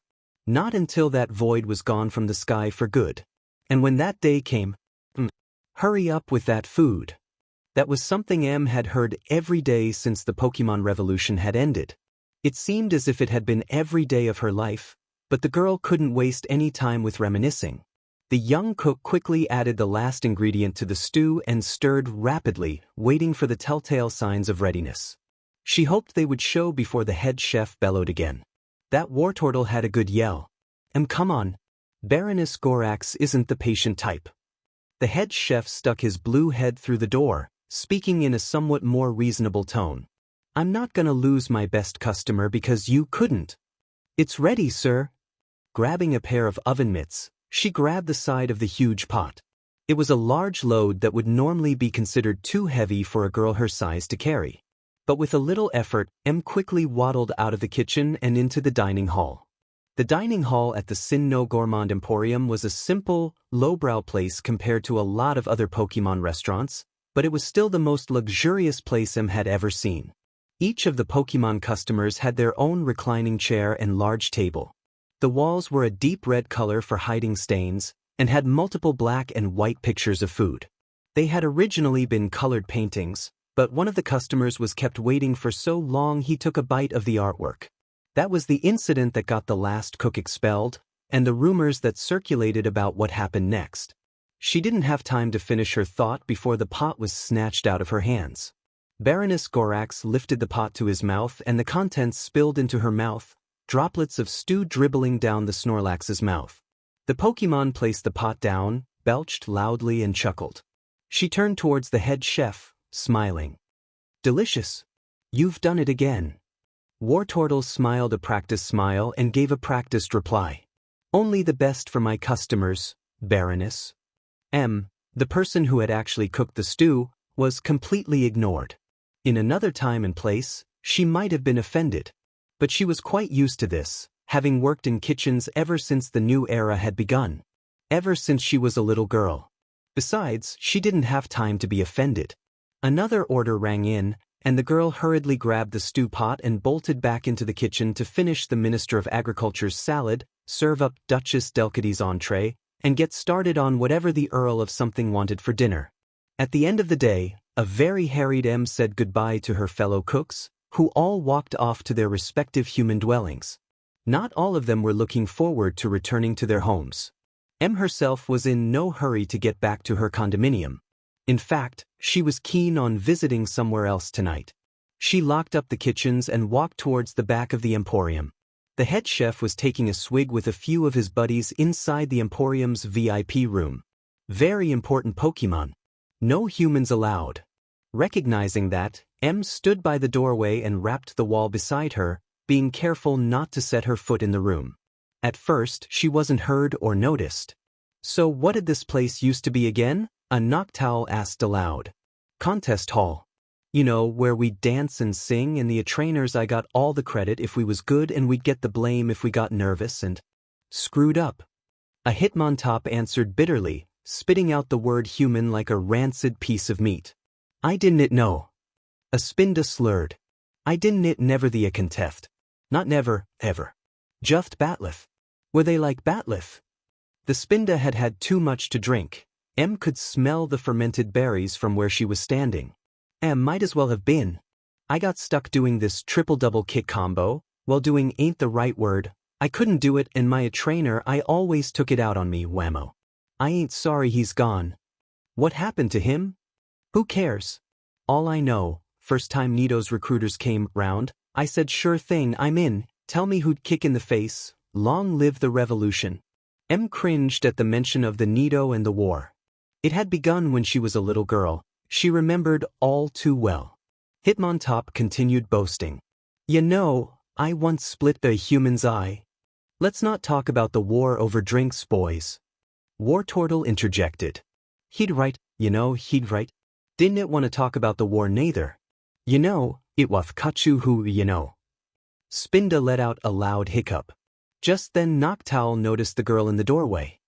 Should she be here? Found all the eyes of the drinking party fixed on her. Wartortle rapped himself on the head for forgetting something. Hitmontop glared ferociously at the human girl, bolting out of his seat. No, she shouldn't. No, a human I should be in here, I'll triple-double kick her out like a… Hey! Wartortle stopped his drunken friend. She's one of mine. I forgot to give her the day's pay. It'll just take a second.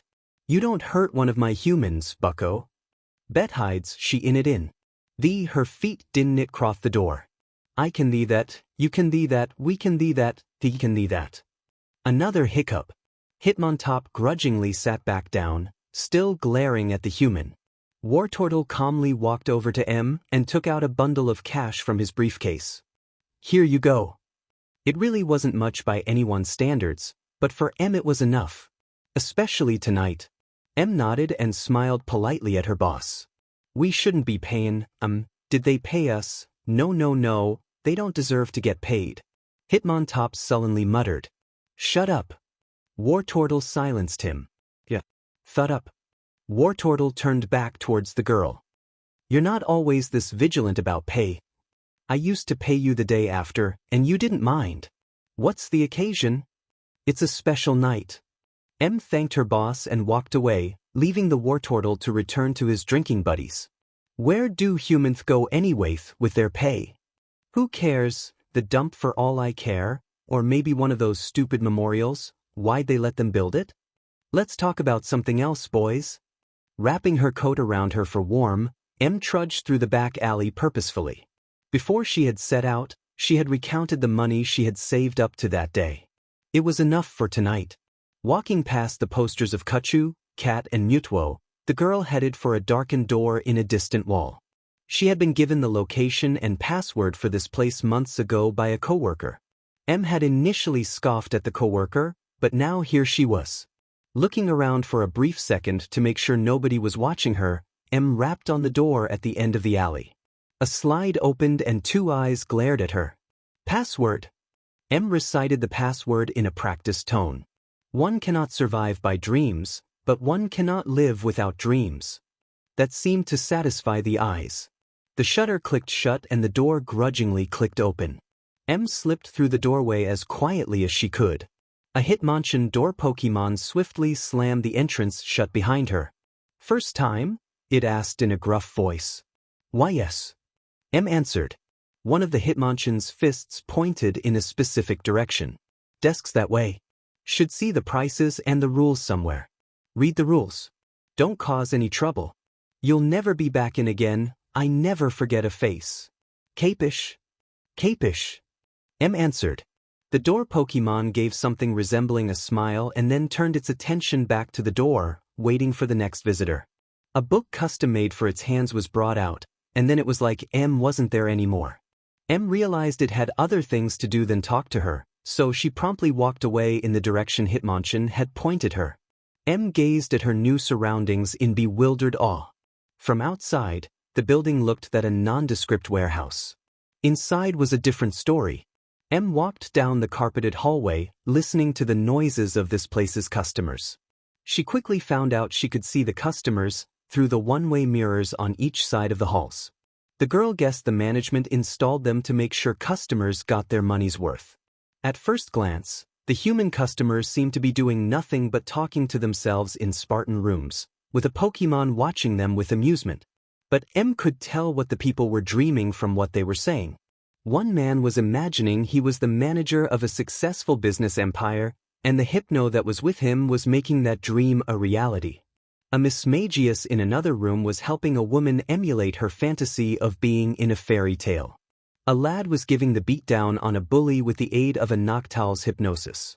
And most interesting of all, a larger room showed two girls facing each other in a curious combat. M figured they were dreaming of having a Pokemon battle, something she had only heard about. That was what this place was, a dream shop. For a price, a Pokemon with hypnosis or illusion capabilities would help you experience any dream you desired. Being rich and successful, being inside your ultimate fantasy, reliving a favorite memory or indulging in the illegal practice of Pokemon battles and contests, all of that could be done here if you had the money. M fingered the inside of her pocket to check. She should have enough money. At the end of the hall was a desk, and sitting at the desk was a Ludicolo on the phone. M would have expected a line, but there was no person near the desk at the moment. That was fine with her. The Ludicolo chattered on the phone line, not realizing she was there. Look matey, I know how you feel about battle dreams, but they're our biggest seller. All these humans want to be trainers again, even if just fair a night. Yeah. Will you stop whining? It's good money. Sometimes I even lose count of a night's take. Would you rather have M act out these fantasies on the street, with real Pokeballs? Yeah, you heard me, there's still some floating around. Personally, I'd rather. Just then, the Ludicolo noticed M standing by his desk. Just a sec, I got a customer. The phone went click, and the Ludicolo put on his biggest smile for M. Welcome. First time? M gulped. Yes. She deposited the money she had been saving for a month onto the desk. This isn't much, but I only need a minute-long one. The Ludicolo's smile broadened. Alrighty then. Here's the rules. Number 1, what happens here stays here. Number 2, nothing physical, if you know what I mean. Number 3, the dream ends when it ends. Got all that? Yes, sir. Good. The Ludicolo turned to some sort of roster. Now, all the hypnotists have clients tonight, it's pretty busy now. You'll have to make do with an illusionist, so be specific with what you want. Got it? Yes, sir. M had prepared for that. All the stuff she needed was in her backpack. Ludicolo pressed a button on the pager on his desk. Okay, you're in room. Your dream aide's name is Illustrious. Now, if you'll excuse me, I got a call. The phone was back in Ludicolo's hand in the blink of an eye. Then the Pokemon remembered something. He grabbed half of the bills and winked at him. Keep the rest. First-timers get a discount. Just remember you ain't a first-timer after tonight. I got it. Thank you. M took back her money and walked away. The Ludicolo resumed his conversation, arguing about the ethics of battle dreams with whatever malcontent was on the phone. Room 113, 114, 115. I am arrived at the door the Ludicolo had told her about. Taking another deep breath to compose herself, the girl stepped into the room where her dream aide was waiting. Illustrious was a Zoroark, a tall female who was impatiently drumming her claws on the wall when M walked in. The Zoroark sighed aloud on seeing the human walk in. Finally, my last customer. M shrugged slightly and set down her backpack. Illustrious blinked at the girl rummaging through the sack. What are you? M found what she was looking soon enough. Out of her backpack she produced a picture, a voice recording and a note. The girl promptly handed it over to a slightly bewildered Illustrious. The Zoroark blinked and looked at all the stuff. Then she chuckled slightly. Didn't think you could put it into words out loud, eh? M shook her head. She had figured that she would get too emotional to be coherent if she described what she wanted out loud, so she made a note explaining what her dream was to be about. The girl gulped in anticipation. Illustrious looked over the note, and her smirk disappeared. She glanced at M with eyes that were more sympathetic than the Pokemon would like to admit. Shaking her head clear, Illustrious took a long look at the picture and listened to the recording carefully. M waited as patiently as she could. Eventually the dream aide looked at M, motioning for her to turn around for a second. M shivered in strange anticipation as she obeyed. The girl bit her fingernails for a second, trying to clear her mind so she could get the most of this. M. It wasn't Illustrious' voice anymore. M whirled around to see a tall man standing beside a thin, beautiful woman.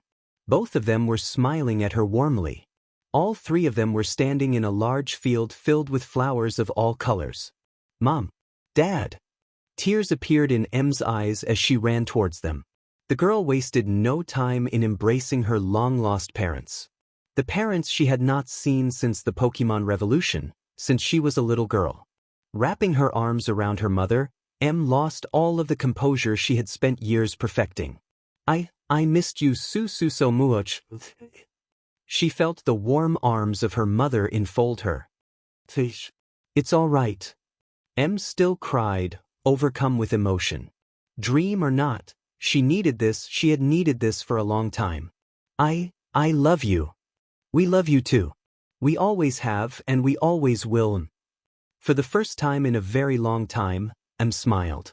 Anyone looking in through the one-way mirror would have seen a Zoroark hugging a crying girl, staring at the distance with melancholy eyes. Illustrious let out a sad sigh, and patted the girl on the back reassuringly. The human had only paid for a minute, but her dream aide was in no hurry to wake her up.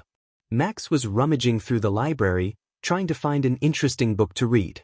Lord Kuchu's impressive collection was a little hard to sift through at times. There was very little recreational reading, at least, very little recreational reading for humans. The servants of Lord Kuchu had been given the day off today. Normally Max, Ash and the others would be bustling around the huge mansion doing small tasks like dusting, cleaning, cooking and acting like the proper subordinates Kuchu's guests wanted them to be. As the king's right hand, the Pikachu often had to work with many diplomatic visitors, not to mention the paparazzi. And they all expected the workers, the neutralized counter-revolutionaries, to all act like good, obedient, unthreatening workers. Today, however, was different. Kuchu had closed the gates to his mansion and arranged things so that he had no visitors or press on the premises. This was the first time this had happened in the year or so the group had been in Kuchu's employ. Max wasn't quite sure why it was today and not any other day of the year. It wasn't a national holiday. King Mutwo had left to deal with some unrest in Unova, and Lord Cat was out of town with some of the ministers. The young man heard footsteps coming down the hallway. Although he wasn't frightened, he really hoped it wasn't Ash. Even after all this time, he could never feel comfortable seeing what had become of his friend. Unfortunately, it was Ash. Max turned and suppressed a shiver at the sight of his blank eyes, once filled with fire and determination. Now, there was almost nothing. It made Max very uneasy. He tried to hide his discomfort and gave Ash a small wave. Hi Ash. What's up? Ash blinked. The roof. He replied simply.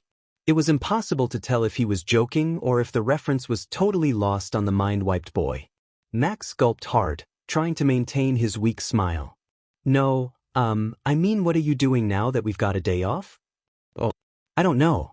I was just heading to the kitchen. It's almost 6 o'clock. All right, of course. Just like every other time he had to look Ash in the eye, Max searched him for any trace of the trainer he once was. The slightest inkling of the bold, confident person he had traveled with. The merest hint of the passionate, good-natured Pokemon trainer who he agreed to battle one day. That day never came, and now it would never come. There was nothing. Max couldn't look at him for long, and turned back to the bookshelf, trying to hold back a tear. Ash stepped towards Max. Are you all right, Max? Do you need something? He asked, a concerned undertone in his voice. For a moment, Max caught himself hoping that was the real Ash somehow coming through, but he pushed that notion out of his head. King Mutwo had been now rough. The servant was just being courteous to his fellows. No, I'm all right, thanks. Max weakly gulped as he tried to focus on the books. Why, you can go now. I'm not hungry. Ash hesitated for a moment before nodding. Very well. I will see you later, Max. Max felt relieved to hear his footsteps finally leave. The young man tried to think about anything else, but the thought of that lobotomy patient he once called his best friend. Of course he understood the king's reasons. Of course he knew that unless Ash was guaranteed not to start another rebellion, Nito's supporters would have his head on a plate. Of course he knew Kachu was trying to keep them together and keep them from getting killed or deported. It still didn't make any of this easier. Max gave up trying to find a book to read. He needed to lie down. He needed to think about something else. Max began to slump back to his quarters, going through the long, elaborate hallways of Lord Kachu's mansion. Rounding a corner, Max came across Lord Kachu himself. The young servant stopped in his tracks at the sight of his master and employer. The Pikachu was speaking into a small cell phone customized for his paws, and didn't notice the boy standing nearby. His face was a mixture of frustration and sorrow, and Max could tell he was struggling to keep his voice calm. Jarek, this is most unfeasible. I can't arrange a celebration like the one you want in a day. It is simply not possible. Furthermore, this is not an occasion for such a celebration. Yes, I am well aware of today's significance. I know what happened 5 years ago today, Jarek. I saw it. Do you know what happened that day? The day the Lord Kachu suddenly caught sight of Max watching him, and stopped in his tracks. His eyes went wide and mouth went dry for a moment. However, he remembered that someone was on the phone. Taking a deep breath and walking into a nearby room, Kachu continued his conversation. Max knew it was rude to eavesdrop, especially on his superior. But the conversation had made him curious. Anniversary of what? The boy crept a little closer so he could hear better.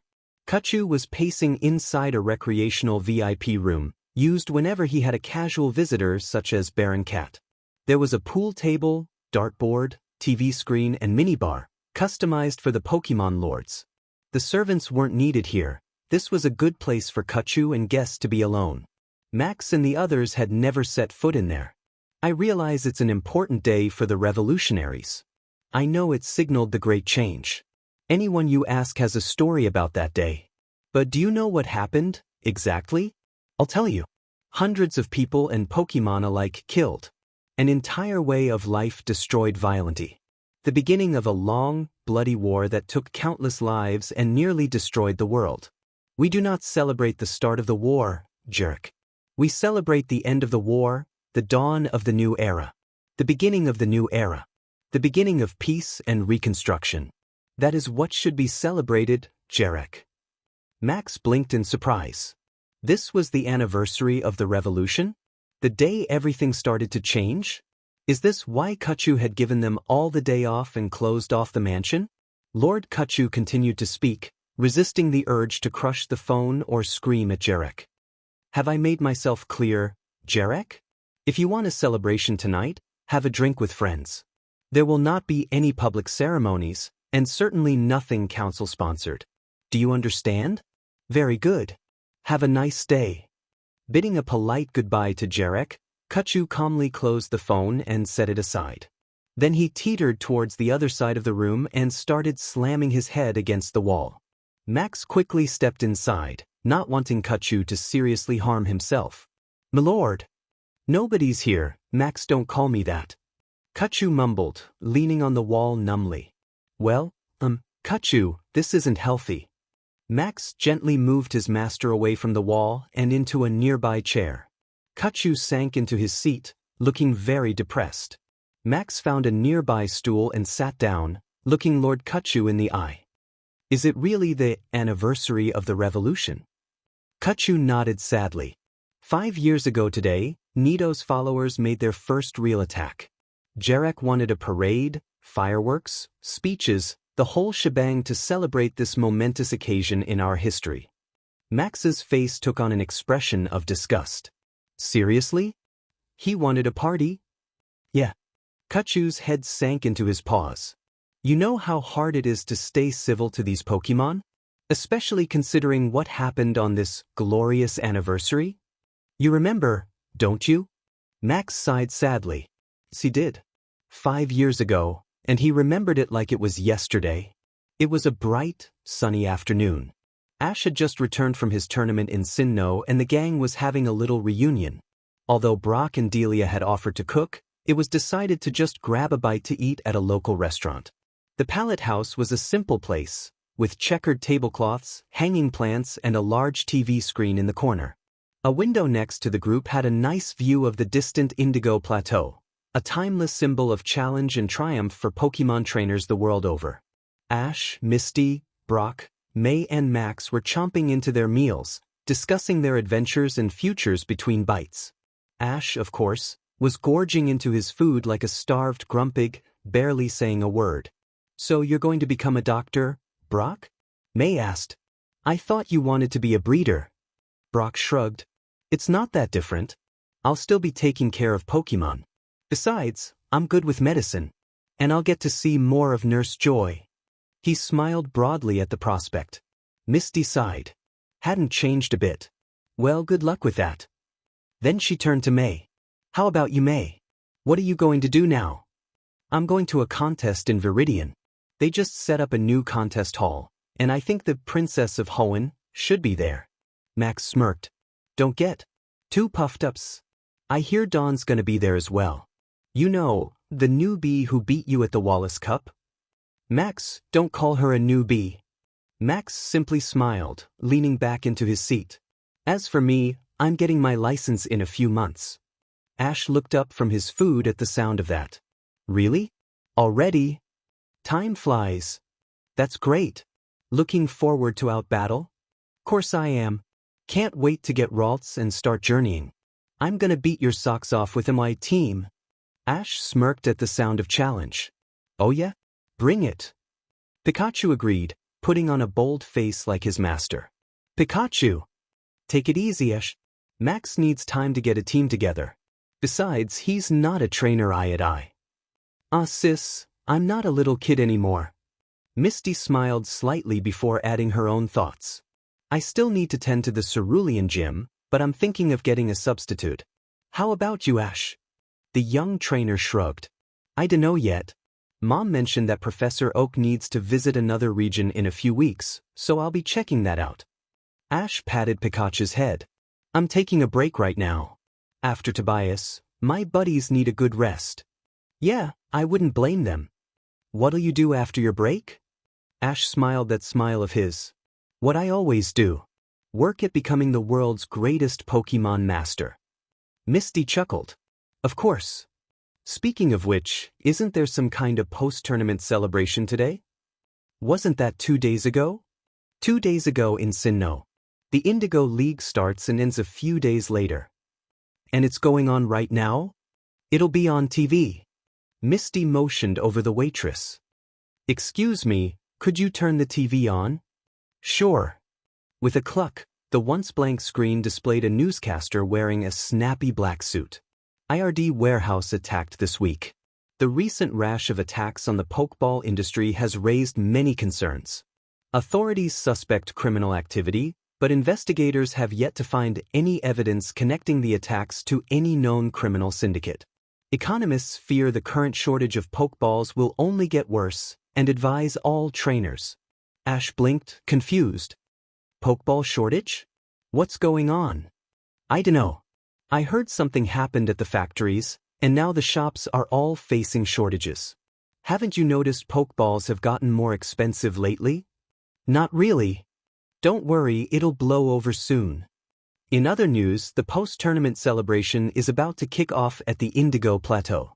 We now go live to Gabby inside the stadium. "Gabby, what's the mood like?"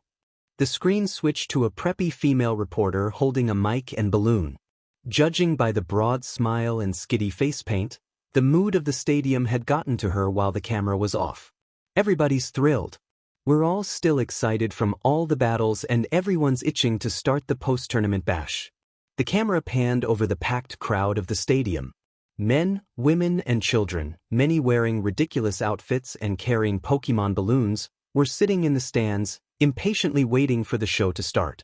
Several Pokémon were in the stands as well: Pikachu, Pachirisu, Claydolls, Beautiflies, Driftblim, and many more. Max had guessed they were pets of the spectators. We've got a great show coming up tonight. I've just spoken to the Master of Ceremonies, and they've got an extensive list of bands and performers lined up tonight. We'll be giving exclusive coverage and, I gotta be honest, I'm so excited. The stadium announcer promptly took over for Gabby. Alright folks, have we got a show for you tonight? Coming up, we have Frank Zaprong, Nando the Bard, the Mime Circus Troupe, a special appearance by the Marina Group. The Marina Group? Max remembered them from their adventure with Manafi. We should say hi after the show. You know them? Misty asked, curious. Yeah, it's quite a story. I'll have to tell you sometime. But first, as an appetizer, a Pokemon acrobatics group in their first ever public appearance. We think you'll be very impressed with their premiere performance, so ladies and gentlemen, boys and girls, please welcome the Rumbling Rollers. The camera switched to the empty stadium field. From 3 different entrances, 3 Graveler rolled into the stadium. For a few moments they circled the stadium to dramatic music. Before anyone could get bored, 3 Golem appeared, rolling close behind. Suddenly, each of the 3 Graveler jumped up and landed on top of a Golem. Each of them balanced perfectly, like carnival acrobats, as the Golem rolled about. Just as the audience was beginning to ooh and ah, 3 Electrode rolled into the stadium. The electric orbs made circles around the balancing Gravelers, until the rock Pokemon suddenly hopped from the backs of the Golem and landed on the electrodes without a single misstep. The audience gasped with delight. The Graveler had a somber and determined look on the faces as they balanced on the ball Pokemon rolling around the stadium. The rumbling rollers weaved around each other for a few seconds. Then the Golems unrolled and threw 3 Voltorbs each into the air. The Voltorbs were grabbed by the Gravelers, who began juggling the ball Pokemon as they balanced on the electrodes. As a finale, the Golems all rolled up and hopped onto each other, creating a pillar of 3 rocky ball in the middle of the field. After that was over, the rumbling rollers arranged themselves in a simple but symmetrical pattern around the field and bowed as best they could. The crowd burst into applause. And then something strange happened. The loudspeakers activated, but instead of the announcer commenting on this first performance, a loud sound of static blared out, forcing many people to cover their ears. The screech was enough to make Ash and the others wince. And then, Nido, Nidonidoking, Nikingdoking, King Deniking, Nido. Every person hearing that reacted with confusion. What? That was a Nidoking. I don't get it. Why'd it go on? Ash and the others were scratching their heads as the incomprehensible announcement continued. Pikachu, however, understood every word.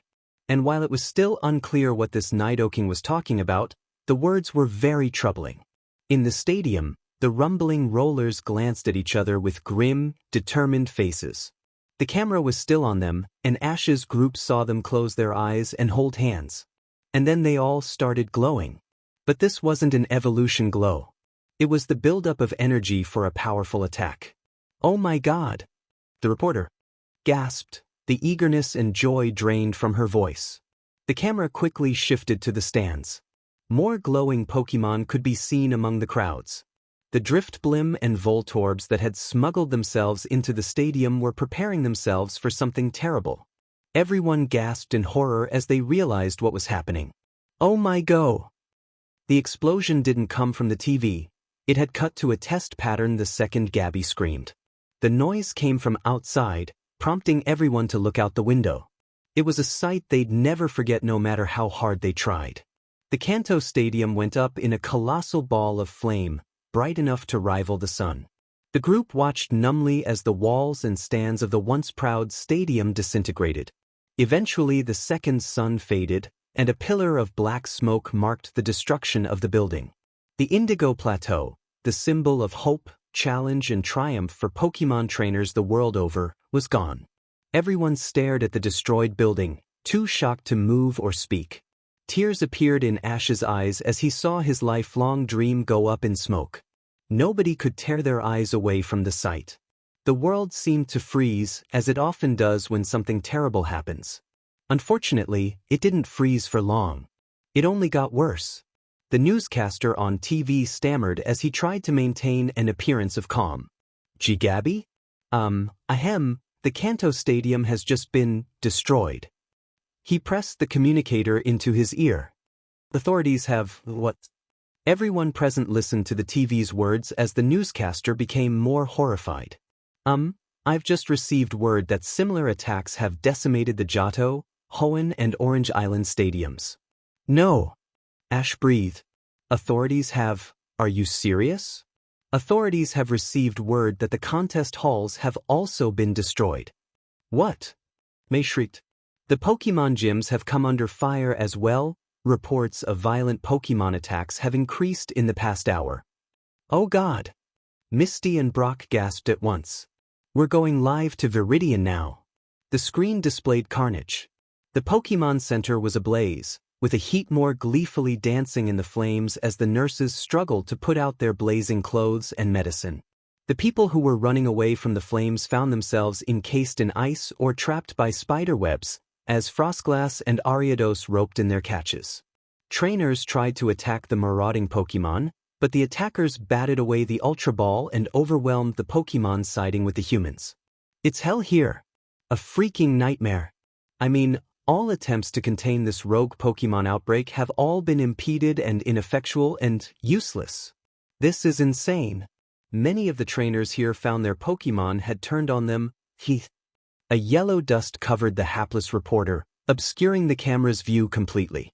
There was a sound of coughing and the camera hit the ground, cutting out the picture. The newscaster was frantic now. Arceus, officials are calling the events a full-fledged attack. All civilians, stay in your homes or find somewhere safe. A crashing noise came from behind the TV camera.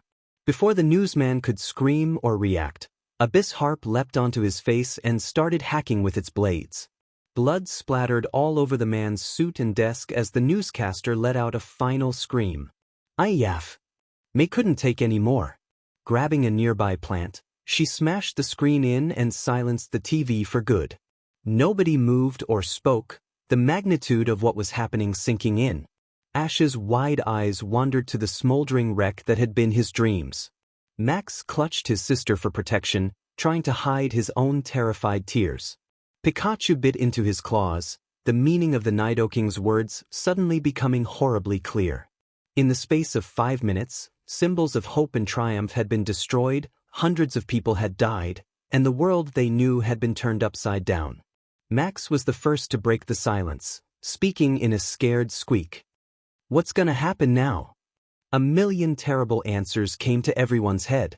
The only reason they had quiet where they were was because these attackers were focusing on the main cities and monuments first. They'd come here eventually. And what would happen then? Could they fight this? Could they even survive this? Eventually, Brock gave the only answer he could. I don't know. Ash gulped back his tears and took a shivering Pikachu into his lap. Whatever happens, he declared in as brave a voice as he could manage, we'll face it together. Just like always. Yes. Lord Kachu fingering a glass vial. And look what's become of that. Max and Kachu sat in silence for a minute, pondering all that had happened in the 5 years since that day. The revolution, the camps, the new era, Nido's death, the mind wipe. It was a sobering trip down memory lane. Max tried to put on a smile for his master. Well, we're together at least. He was right about that. Kachu didn't respond, and his servant worried that he might have said the wrong thing. He kept trying to keep up his weak smile. It's not that bad, my lord. I mean, we all live in this grand mansion and get good food and... You're bitter. Kachu stopped him. What? You're bitter, Max. I can tell. Just say it. Kachu sighed. Max blinked. Over a year of working for Kachu and having to be polite and courteous stilled his tongue for a minute or two. Kachu watched and waited for him to find the right words. Max finally frowned. Yeah, I'm angry. I never got to be a trainer. I never saw Ralts again. I never got to battle Ash. Max stood up, glowering at his master. I was gonna challenge all the regions, travel the world, make my father proud. Max became more agitated as he continued, pointing his finger accusingly at Kachu. But no, that never happened. That never will happen. I was months away from being a trainer. Now I'm a toady in a world where training is outlawed, my best friend in the world is a lobotomy case and all under you who got the best handed to him after you had us all drugged and shipped off because for once in your life, you were too scared to fight. The melancholy look in Pikachu's eyes showed that he understood Max's anger perfectly. Max sighed and sat back down. I said it. He only felt a little better now that he let his anger out. The boy's head sunk into his hands. Kachu and Max sat in silence for a long time. Eventually, Kachu got up. Walking over to the minibar, he pulled out a bottle of Share-Rim wine. And 2 glasses. Max couldn't resist posing a question he had on his mind for a long time. What was Nito saying? You can probably guess. Humor me, please. Kachu cleared his throat as he brought the wine to a convenient counter. Let the oppressors tremble before our might. Let the world of humanity cringe in fear. The revolution begins now. Figures. There was yet another silence, broken only by the sound of Kachu pouring the wine into the glasses. Max barely noticed, too absorbed in the recollections of his life then and now. It's really been 5 years? He finally asked. Yes. Kachu had finished pouring the wine and placed the cups on a carrying tray. Calmly and carefully, the Pikachu carried the tray over to where he and Max had been sitting. Kachu motioned one of the glasses towards Max. The young servant hesitated for a moment, confused. Eventually, however, he took the glass. Kachu raised his glass sadly. Happy anniversary, he said bitterly. Here's to 5 years of broken promises, ruined dreams, and the world we knew destroyed in front of our eyes. Max raised his glass as well, sighing in agreement. With a clink, master and servant sadly toasted their reversed roles. To 5 years. The 2 drank their wine in melancholy silence. An air of sadness, regret, and resignation hung over them for a long time. Max took a deep breath and spoke. How do you do it? Do what? Keep going. Despite all that's happened, despite all your regrets, you keep going. Keep trying to make this world better, the only ways you can. The memorials commissioned, the laws passed, the peace upheld. You keep going. How? Kachu was stuck for an answer for a few minutes. Max patiently waited for his master to answer his question. Maybe he would answer why he himself was still going. Eventually, Kachu sighed. I dunno. That's what he would have. He kept trying to do the right thing. He wouldn't just lie down and die or cry for too long. He'd do what he can. I guess I think that's the best way to remember him. Honor his memory. Kachu shook. I don't know.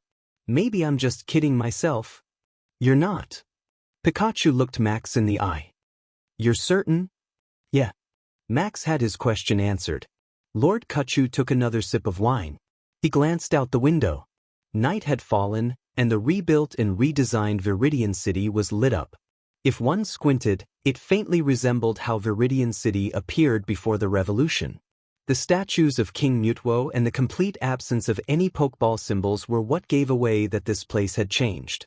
Kachu wondered if Jarek and his friends were boozing it up, listening to a recording of Nito's original tradition, toasting to the revolutionary. Hey!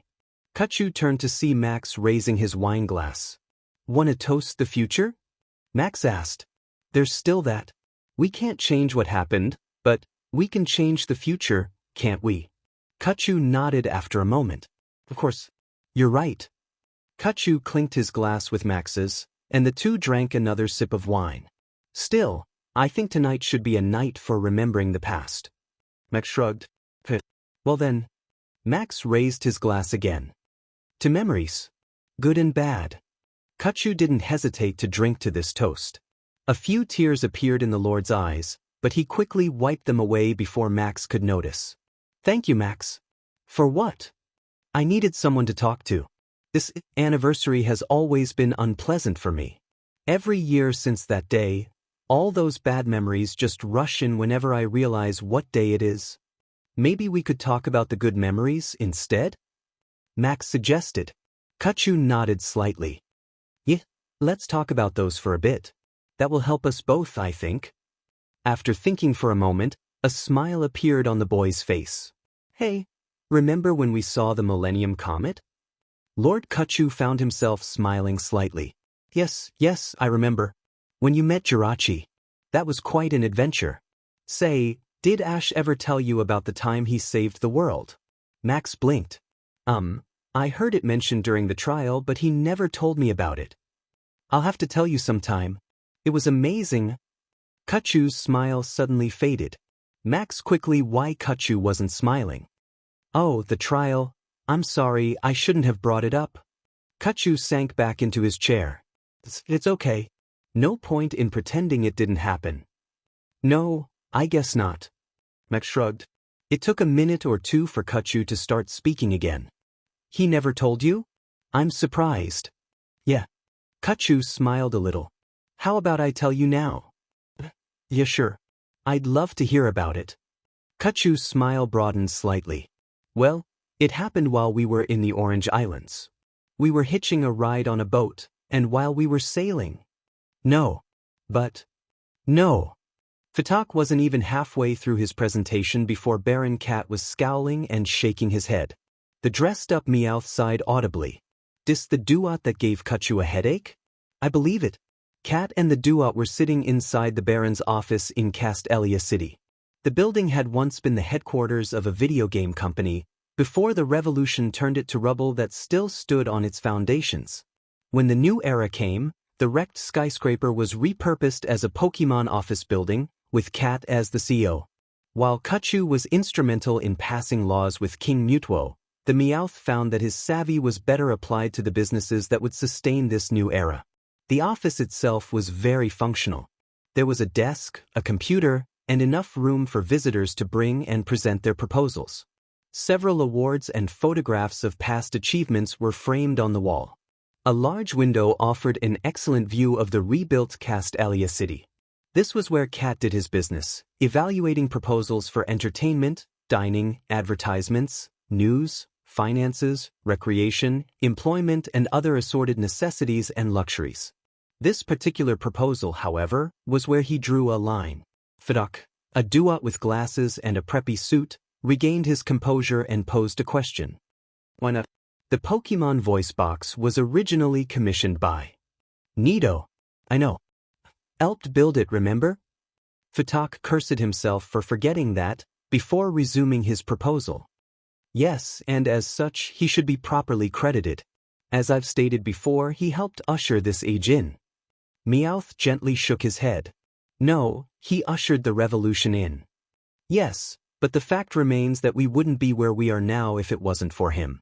Furthermore, the fact that he had this built was instrumental in aiding the king and Lord Kachu in bringing the new era to fruition. That's right. Then why are you rejecting this proposal? Meowth took a deep breath. You're asking me to use Nido's face to endorse this voice box. I can't do that. And why not?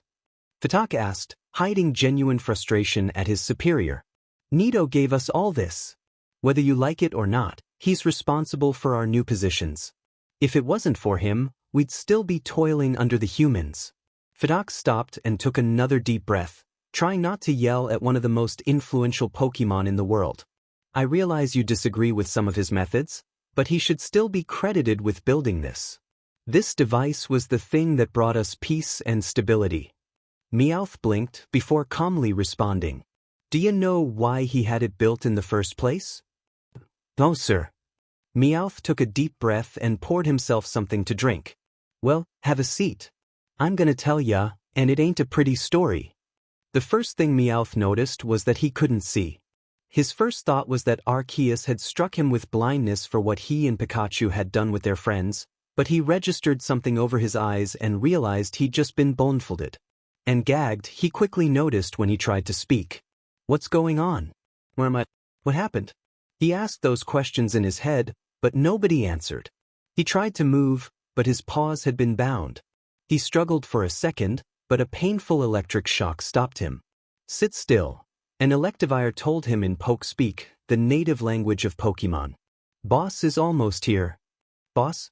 More questions entered his head, but before he could come up with any answers, he heard powerful footsteps approach him. Meowth shivered.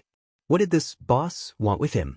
The footsteps, far too heavy to belong to the Electivire, came right up to him. Meowth tried to make himself as small as possible, but he knew he hadn't escaped anyone's notice. The footfalls stopped, their owner just in front and above him. So this is the famous Meowth of Team Rocket. I went to a lot of trouble to find you. Meowth would have gasped if he hadn't been gagged. He knew that voice all too well. He'd heard it a month ago, when this nightmare had started. But he'd heard it over a TV connection, far away. The thought of the voice's owner right next to him sent a winter's worth of ice down his back. A careful claw cut off the BLNDFLD, and Meowth's fears were confirmed. A hulking, scarred, bloodied purple dragon. Nido the Great. The Pokemon revolutionary leader. 2 long and jagged scars went over his piercing eyes, making the mad glint in the Nidoking's pupils all the more pronounced. His tough hide was marred with more scars and wounds, with some hints of red around the deeper cuts. Nido's claws and horns were damaged, but still very sharp. One of his tusks was broken, giving him an unnatural smirk. Then again, maybe that was how he usually smiled. So this is the Pokemon who took after the humans. Cannot imagine why. Still, you will be very useful. The revolutionary sneered before cutting Meowth's GG. Speak. Meowth, in a panic, somehow came to the conclusion that it'd be a good idea to pretend he wasn't who he was. Meowth, Meowth, Meowth. Meow. He yelled desperately. That quickly proved to be a bad idea.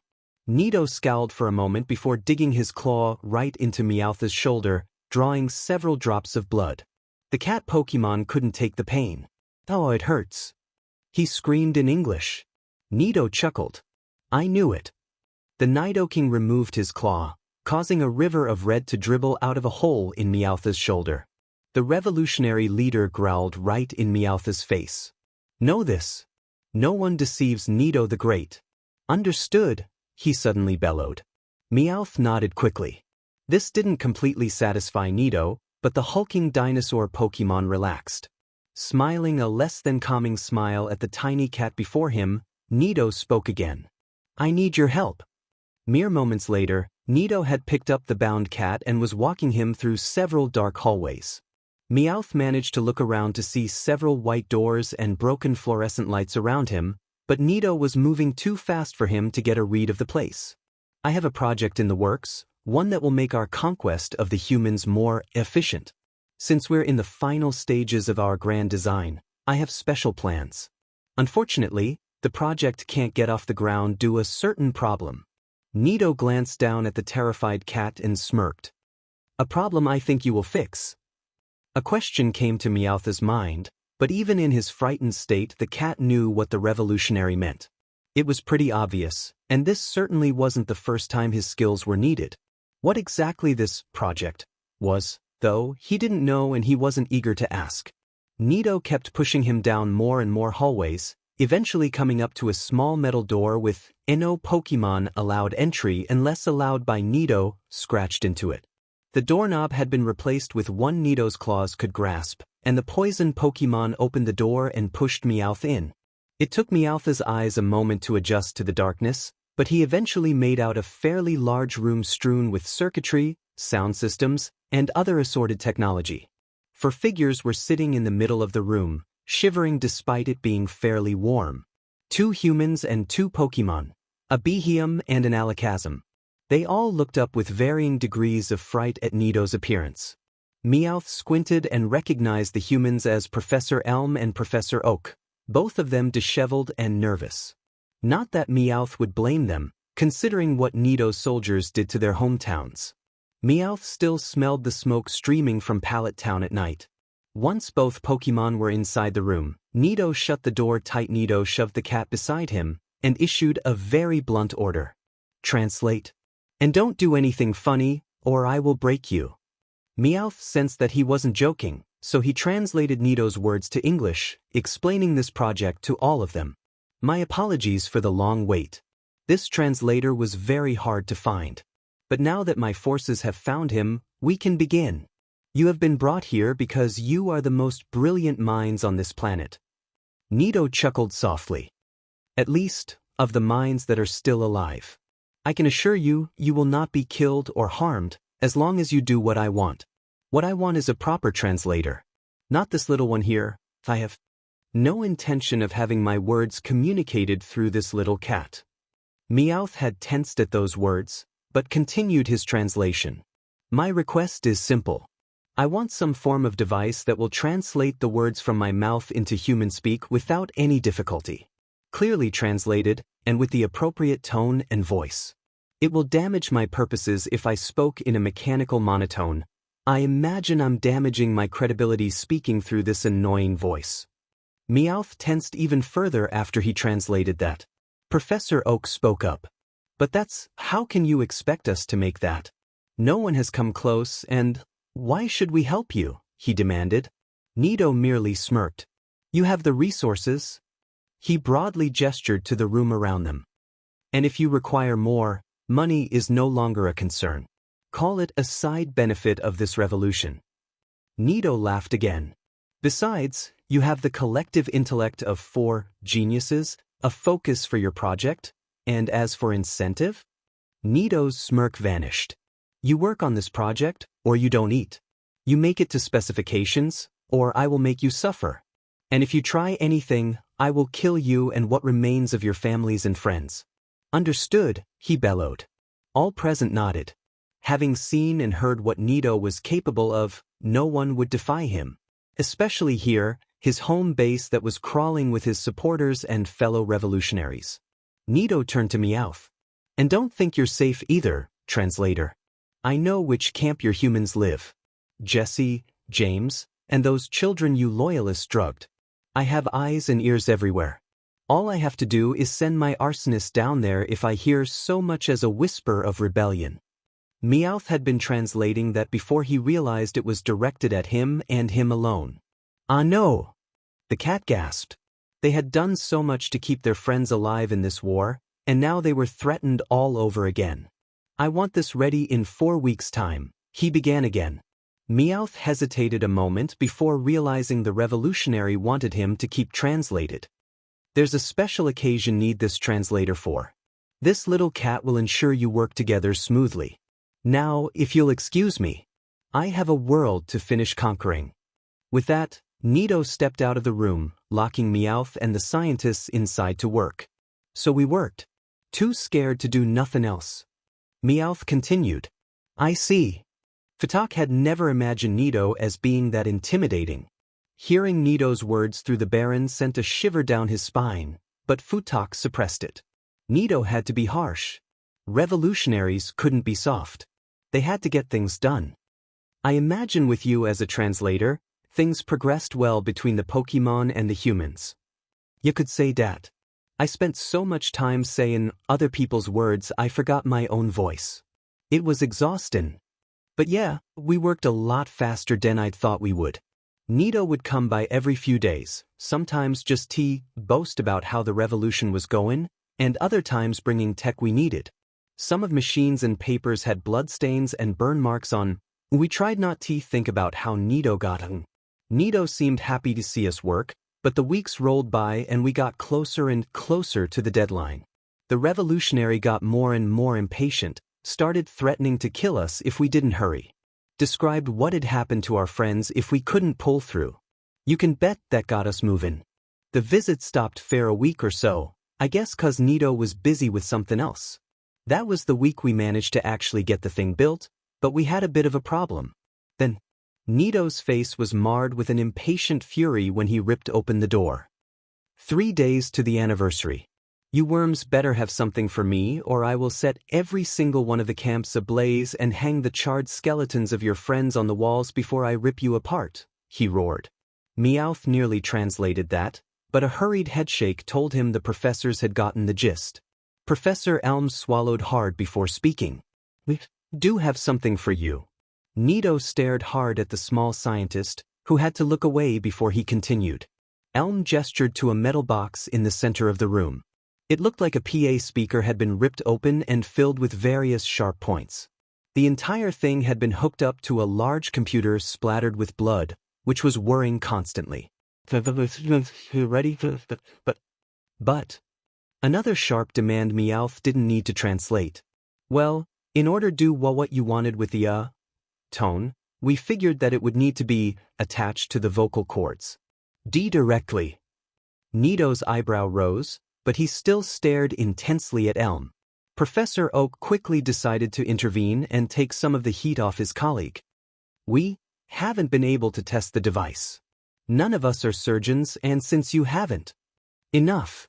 Nito silenced the professor before looking down at the machine. He stared at the machine, thinking to himself. Nobody spoke for several minutes. All you need is a test subject to be certain? Nito finally asked. The Alakazam nodded yes. And a surgeon to perform the procedure. Meowth and the two psychics nodded. The two professors stayed quiet, hoping Nito was sated. Nito abruptly smiled, scaring everyone else in the room. I can provide you with both. Only the human professors and the translator were allowed to accompany Nito to the operating theater. The fact that an operating theater existed within walking distance told Meowth that this building was a hospital once. Nito pushed the three into a viewing theater, where they had a clear view of the surgery. A bright light shone on the specialized operating table, almost everything else hidden in darkness. A Chansey and a few scared-looking human doctors were holding the completed voice box. Nito pointed to a Samurott lying on a table in the middle of the room. His eye was gone, and there was a metal plate where his left ear used to be. The helmet Samurotts usually had was gone, and there was a long, straight cut going through his throat. That's Riptide. Nito explained and Meowth translated. One of my best soldiers. He lost both his eye and his voice to a loyalist attack. I've informed him of the procedure. He's the perfect candidate to test your little device. As the Samurott fell under the anesthetic, Nito grabbed Oak by the collar and growled into his ear, heedless of the translation. It had better work, human. Your life depends on it. Got the message. The procedure was tense for all involved. Nito never took his eyes off the Samurott, while Oak never took his eyes off the voice box. That little metal box was both his magnum opus and his greatest risk. It had to work. It had to. Soon the small metal box was inserted in Riptide's neck. The surgeons finished the procedure as calmly as they could, sewing up the holes and filling in the gaps. Everyone took many deep breaths as they waited for the Samurott to wake up. Nito scraped the window in front of him, creating two long and jagged scars in the window. Oak and Elm both shivered despite the heat. Meowth began biting his nails. Eventually, Riptide blinked himself awake. The wounded soldier got off the table and got to his feet. He gently touched the metal box that was now attached to his throat, not sure what to make of it. The surgeons were all nervous, not knowing what question to ask or if they should say anything at all. Oak and Elm just stared, not sure if they should be excited or scared. Meowth shared that sentiment.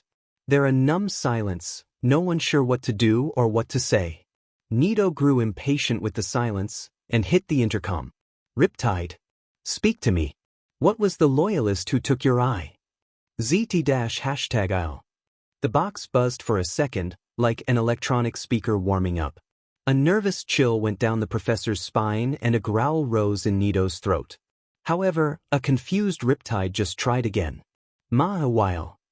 His expression became very surprised. Mawile. He finally spoke clearly. Everyone's eyes went wide. Nito continued his inquiry, trying to hide the eagerness in his voice. What did the loyalist trainer say? Riptide blinked, not sure he believed what he was hearing. The voice was coming out of the box, and he barely needed to open his mouth. The sound came out in an apparent monotone. See Owen Oman, booty we have to jog, I can't not think you did that, oh me? Riptide's expression was both happy and confused. Nito glanced at Professor Elm. The small doctor stammered nervously. A poo problem with translation programming.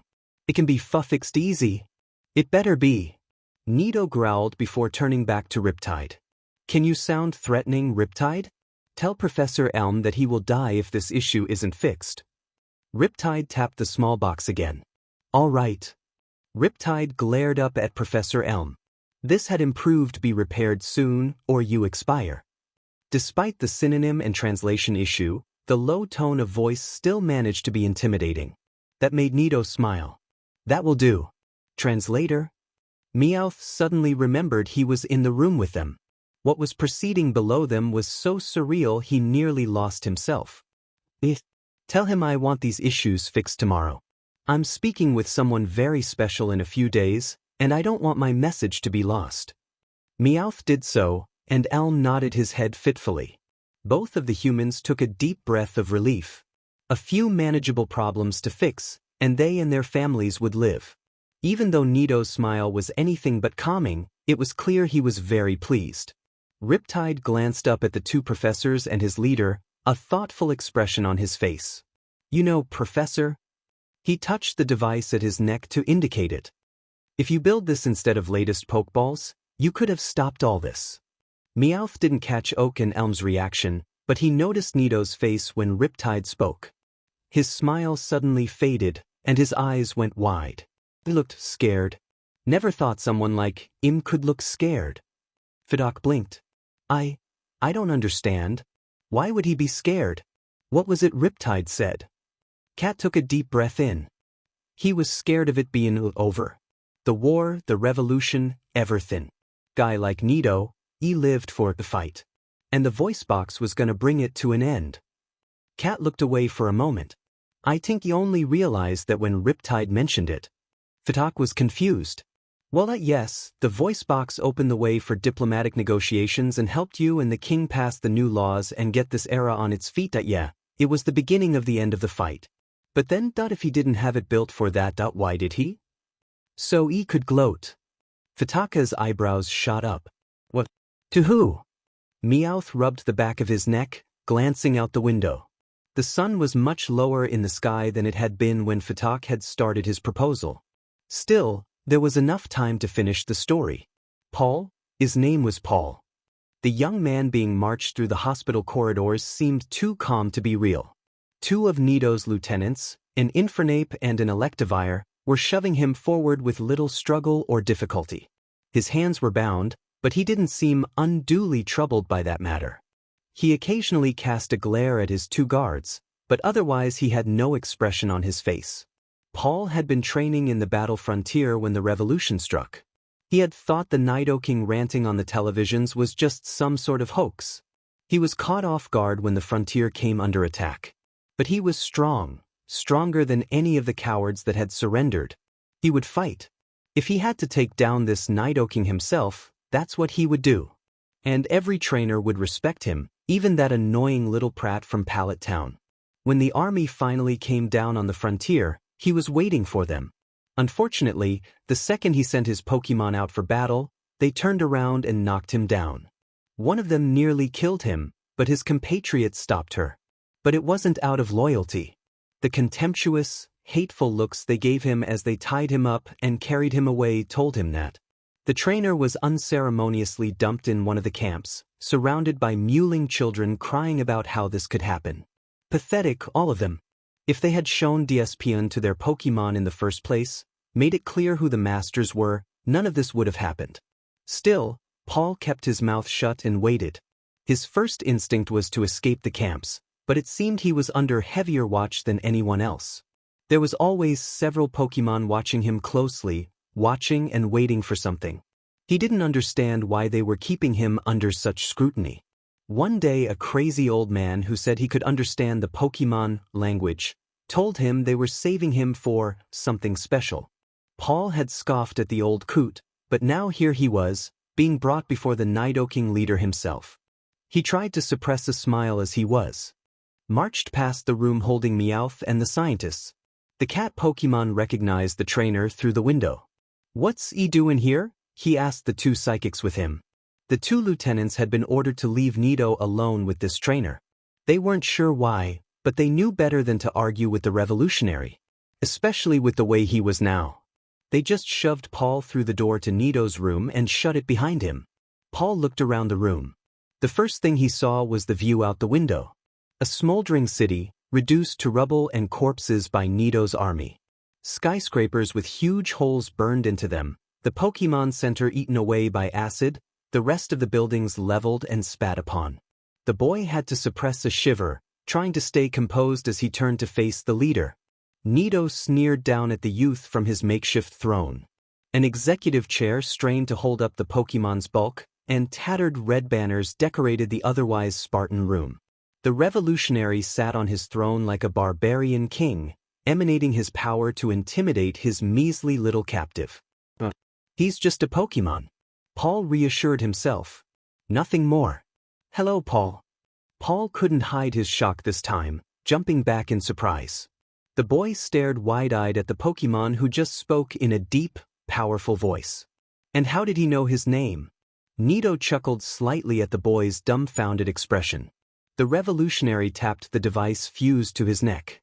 A small metal box with a speaker and several buttons attached. Impressive, is it not? I had it built just for this occasion. The youth tensed, but tried to maintain his cool. Discreetly as he could, he moved his bound hands towards a pocket in his coat. This will work, he kept telling himself. This will work, and I will be champion. The huge Nidoking got up and stepped towards the boy, smiling a friendly smile. Would you like to know where we are right now? He asked. No. I don't need to know. Paul responded sharply. Nito was taken aback by the boy's nerve, but he laughed it off. You have not changed. How refreshing. What is he talking about? Paul waited for the creature to come just a bit closer. Veilstone Hospital. Nito spoke again, smirking. Paul's eyes went wide. What? The boy whirled around to the window. This smoldering ruin was Veilstone City? This was his hometown? Now that he was really looking, he saw Maylene's gym and the game corner amongst the rubble. The sick feeling in his stomach only doubled. Tell me, are you impressed by my work? Nito asked, staring intensely at Paul. He was almost right next to the trainer. Paul gritted his teeth and managed to keep his voice level. No it ends now. Whirling around, Paul threw what he was hiding in his pocket at Nito. The thing that would stop this animal and make everything go back to normal. Without blinking, Nito grabbed the orb in midair. Turning it around in his claws, Nito casually glanced at Paul's secret weapon. An Ultra Ball. How he managed to smuggle this in, Nito was unsure. No matter. Paul gasped as he watched the ball, the only one he could hide, get crushed to tiny pieces in Nito's hand. It suddenly sunk in just how helpless he was here. The trainer tried desperately to stay calm and in control, but his mask of aloofness was cracking very visibly. I'm a trainer, he's a Pokemon. As long as I don't show fear. Did you really think you could make all this go away just like that? Nito chuckled, casually tossing the fragments away. The Pokemon shook his head, before resuming his original dialogue like nothing had happened. You should be impressed. This is all for you. What? Paul couldn't believe his ears. For me? No, there's no way, he's trying to get under my skin. I can't show him I'm weak. I'm not weak. Nito tapped the boy's chest with his claw. I have to thank you. You see, you were my inspiration. You taught me that only the strong prevail. That they are meant to command the weak. That there's no room for sentiment or kindness for those meant for greatness. You taught me that if I would ever be anything other than just another Nidorino, I would have to defeat everything in my path and be the strongest there was.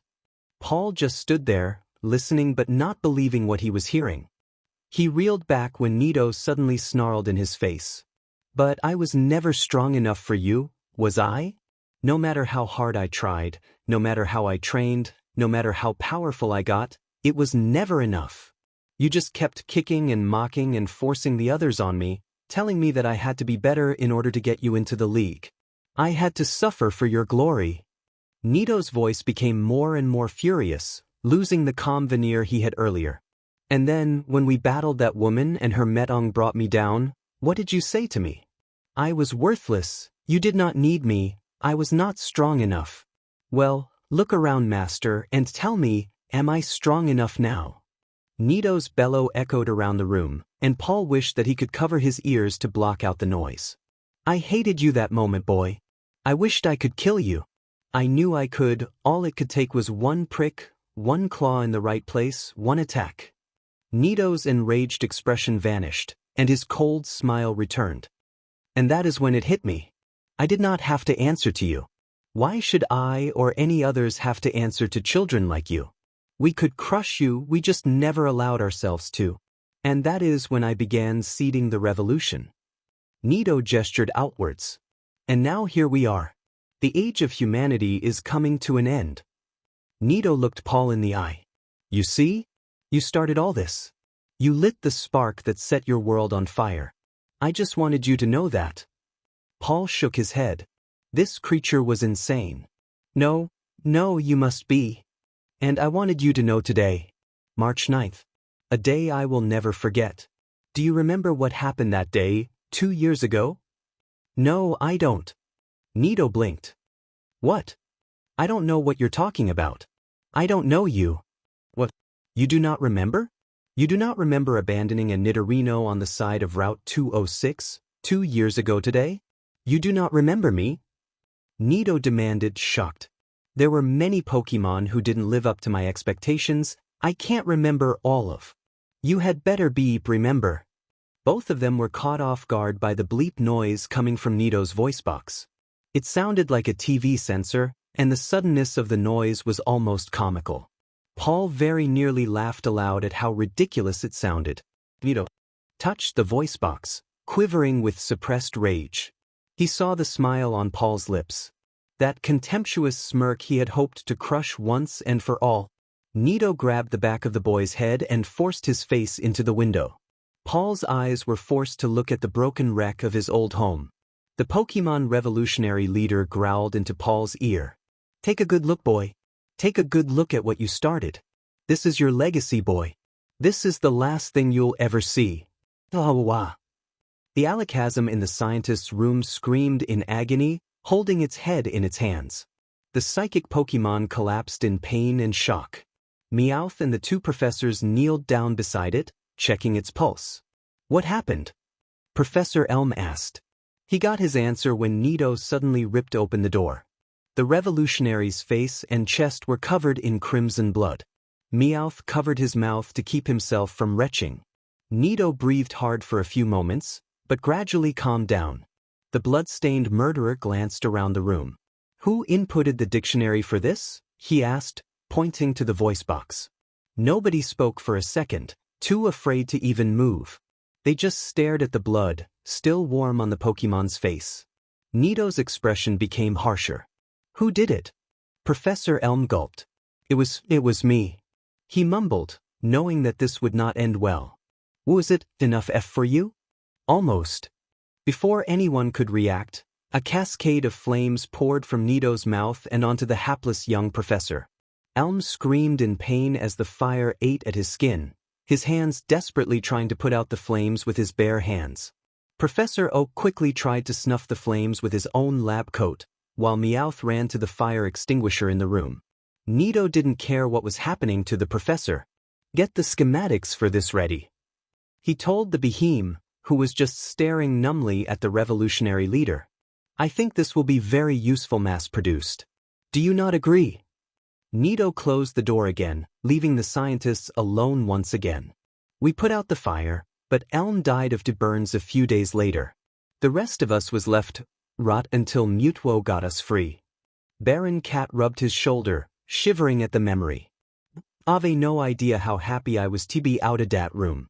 Even if it was to a completely different world. Cat sighed and slumped into his seat, his story over. Fitaka's eyes were wide with shock and horror. The Duat sat down, shaking his head numbly. Nito actually did that? Yeah. Duat tried to bring himself to say that's impossible, that's propaganda, you're lying, but he could tell every word Cat had said was true. He glanced back at his proposal, now feeling very ashamed to have made it in the first place. The Pokemon swallowed a rising sickness and looked out the window. It was almost nightfall over Castelia City, the sunset illuminating the rebuilt city. It looked beautiful. Eventually he spoke again. What became of Veil Stone? The revolutionaries insisted it stay destroyed. Nito's orders, I guess. They say it's a monument and a warning to anyone who will challenge the Pokemon's rule. I saw it a couple weeks ago. This place is startin' to rot now. Fitak nodded numbly. I see. The preppy Pokemon calmly stood up and brushed himself off. I should get going now. Sorry for taking up your time, Baron. No worries. be honest, I've been want to get that story off my chest for a while now. Fatak smiled wanly, packing up his proposal for the garbage. Just as he was leaving the office, a thought struck him. Would it be tasteless to bring him up? Not as endorsement, but, well, you know. Depends on how you do it. I'll have to give it some thought. Thank you for your time, sir. Welcome. The Baron nodded before waving Fatak goodnight. Meowth sighed as he got up to head to his home. The thought of those weeks in Nito's clutches still made him shiver. That sadistic monster still haunted his nightmares, Paul and Elm's death replaying over and over. Meowth hadn't liked the kid, but he didn't deserve what happened to him. And Elm? Nito had killed him because of something so stupid and petty. How Pokemon saw him as a hero perplexed the cat. Nito forced 4 innocents to build this box just so he could taunt his old trainer. He hadn't intended for it to end the war. He just wanted to be powerful. It didn't matter now. Nito was gone, and the worst of the war was over. That voice box had helped bring peace, regardless of what Nito had originally intended. That had to count for something. Was there any point in dwelling on it further? Meowth sighed as he stepped into his car. Whether there was a point to it, he'd be dwelling on that until his dying day. Many months ago, the cave on Dewford Island had been recently repurposed as a temporary prison, after a violent incident at the original location.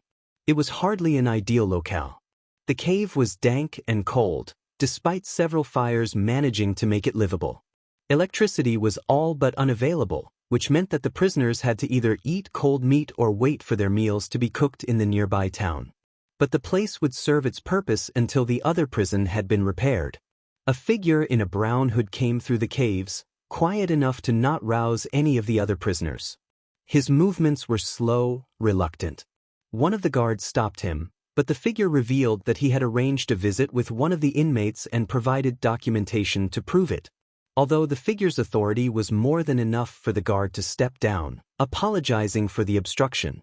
King Mutwo wasn't looking forward to this at all. He had foregone his crown and robes for his plain brown cloak. His usually calm and intimidating face was lined with frustration and sorrow. As he carried himself forward, he found himself reflecting on all that had happened to make this visit necessary. Why did it have to come to this? He thought to himself. Eventually, he arrived at the cell. 2 guards, a Hariyama and a Golem, bowed slightly to the king as he came up to them. All is as you ordered, your majesty. He waits inside. How is he? Mutwo asked. Quiet, but we didn't take any chances. Not with what we'd heard about him. Restraints are on, but he didn't give us any trouble.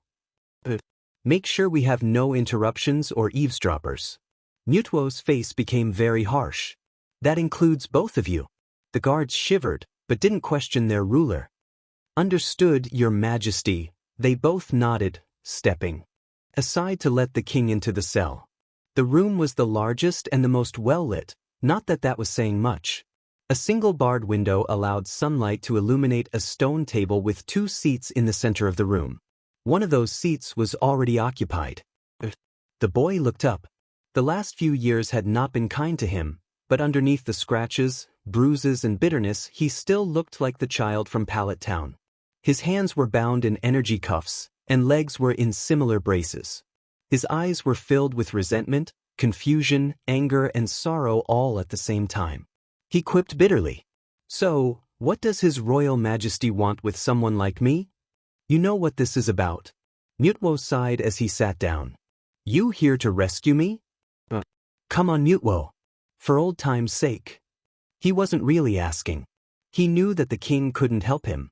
Ash, you instigated a riot and beat a prominent official to death. I can't ignore that and you know it. Ash snorted. Prominent official. His false smile faded and was replaced with a furious expression. Do you know what that prominent official did? Do you? I do know. Ash swallowed, glancing around the room. So then why am I still here? Mutwo sighed, taking out the folder under his arm. The doctor, Ryuso. Wait, that Reuniclus that was poking around my head earlier? He gave me a diagnosis. The folder was placed on the table. Although his past actions have been taken into account, The subject's severe PTSD and violent mood swings show that he is currently a danger to society. If sufficiently provoked, he will kill again. As such, I must decline any requests for clemency in this case. Ash blinked. PTSD. Post-traumatic stress disorder. The boy sat back, taking a deep breath. Yeah, that makes sense I guess. He shivered, feeling like a rat in a trap. So what's gonna happen to me? I'll be blunt. You have 3 options. The first is what Nito demanded, that you be executed as a murderer. Ash's mouth went dry, and his eyes widened. His bound hands went around his throat, guarding it. I can't. Well, what else is there? The mines. Ash shivered again. I heard about those. That's where. The boy blinked. You said 3 options. What's the third? It can't be as bad as. Mutwo hesitated a moment before answering. There is something the council suggested. Do you not know what a lobotomy is?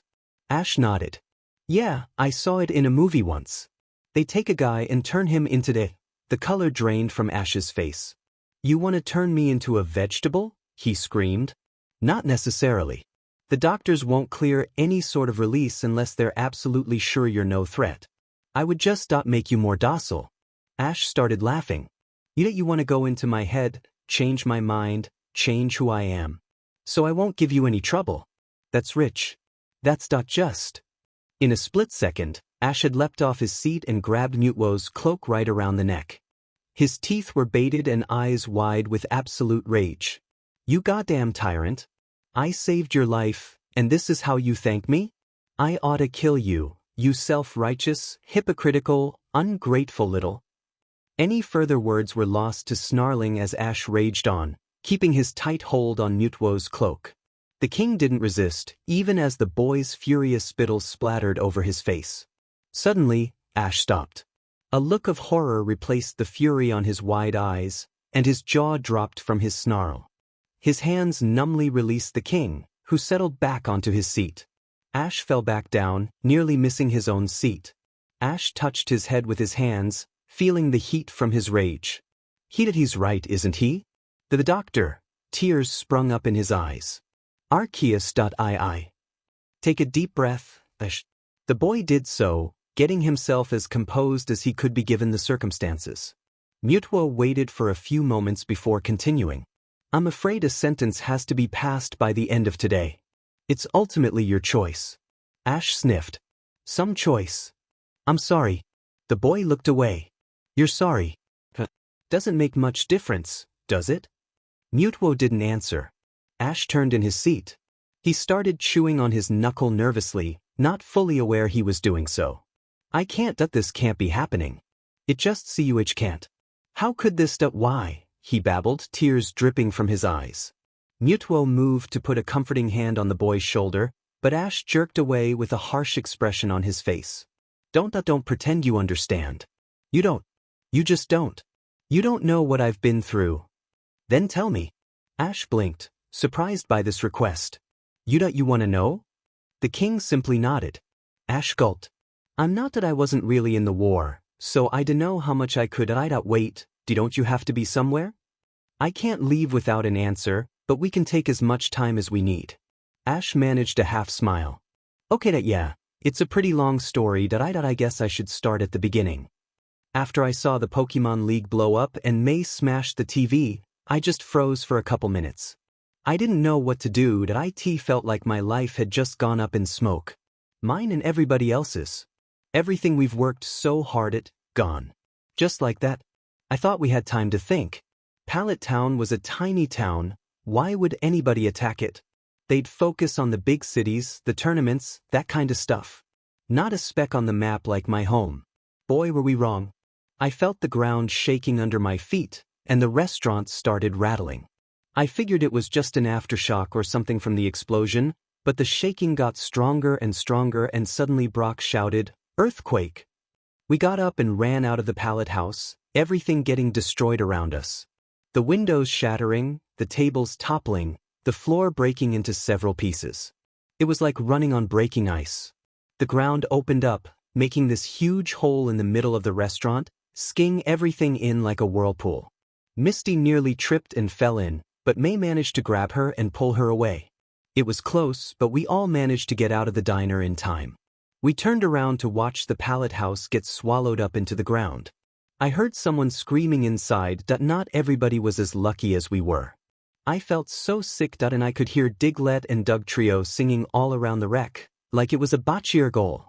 I just thought I couldn't believe that Pokemon, who work and play beside humans every day, were capable of this. An entire building destroyed, and they were practically singing, "Look at us, look at what we just did. Aren't we awesome? Look at what we're doing."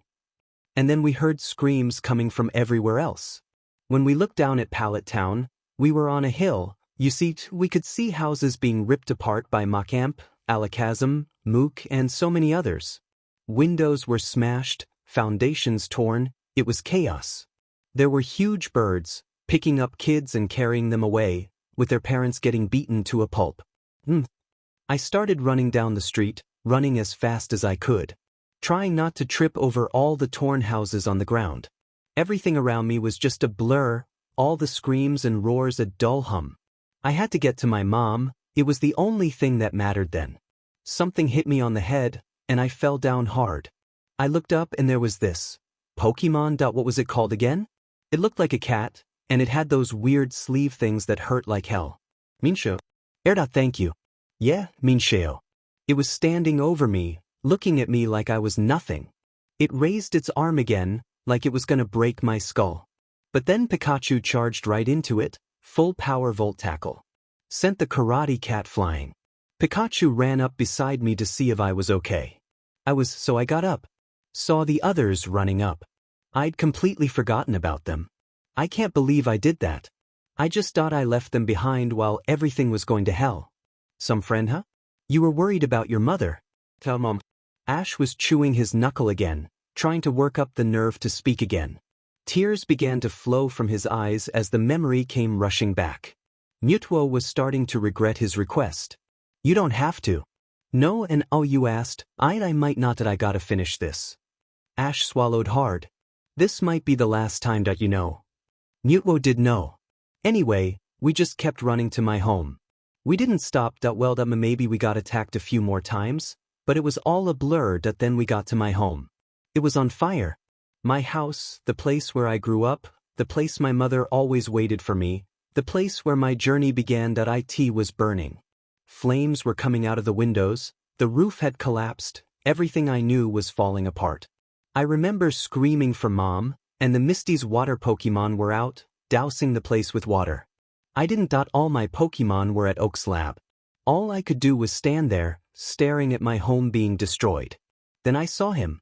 I saw him running out of the house. That fat fire pig that I saw the Pokemon escape through the back. He had a long scar down his back, I remember that. He disappeared into the woods, and I was too shocked to chase him. When the fire was out enough that I ran inside. Didn't notice how hot it was. All I was thinking about was Mom. I had to get to her. I had to save her. I could save her. There was nothing but ash and smoke inside. Everything in the house had been burnt away. The rooms, the pictures, the memories all gone. I saw Mimi's apron, reduced to a burnt rag then I saw her. Mom. I barely recognized her. Her dress was covered in soot, and her face was so burnt but it was her. I knew it was her.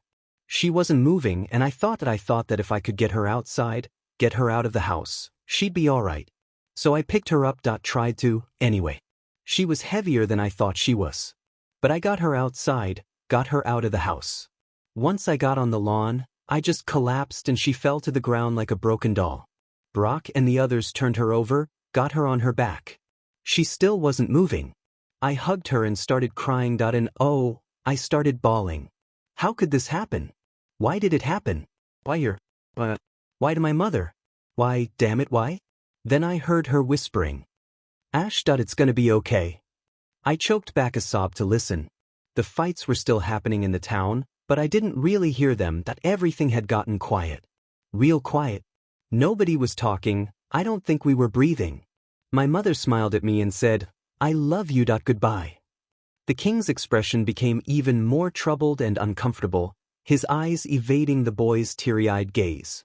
After hearing that, he couldn't look the boy in the eyes. Ash noticed Mutwo's expression. What? Mutwo didn't know if he should answer. The boy's scowl returned. What are you thinking about? Nothing. Ash stood up sharply. I'm telling you everything about the worst day of my life, and you're holding something back from me? What is it?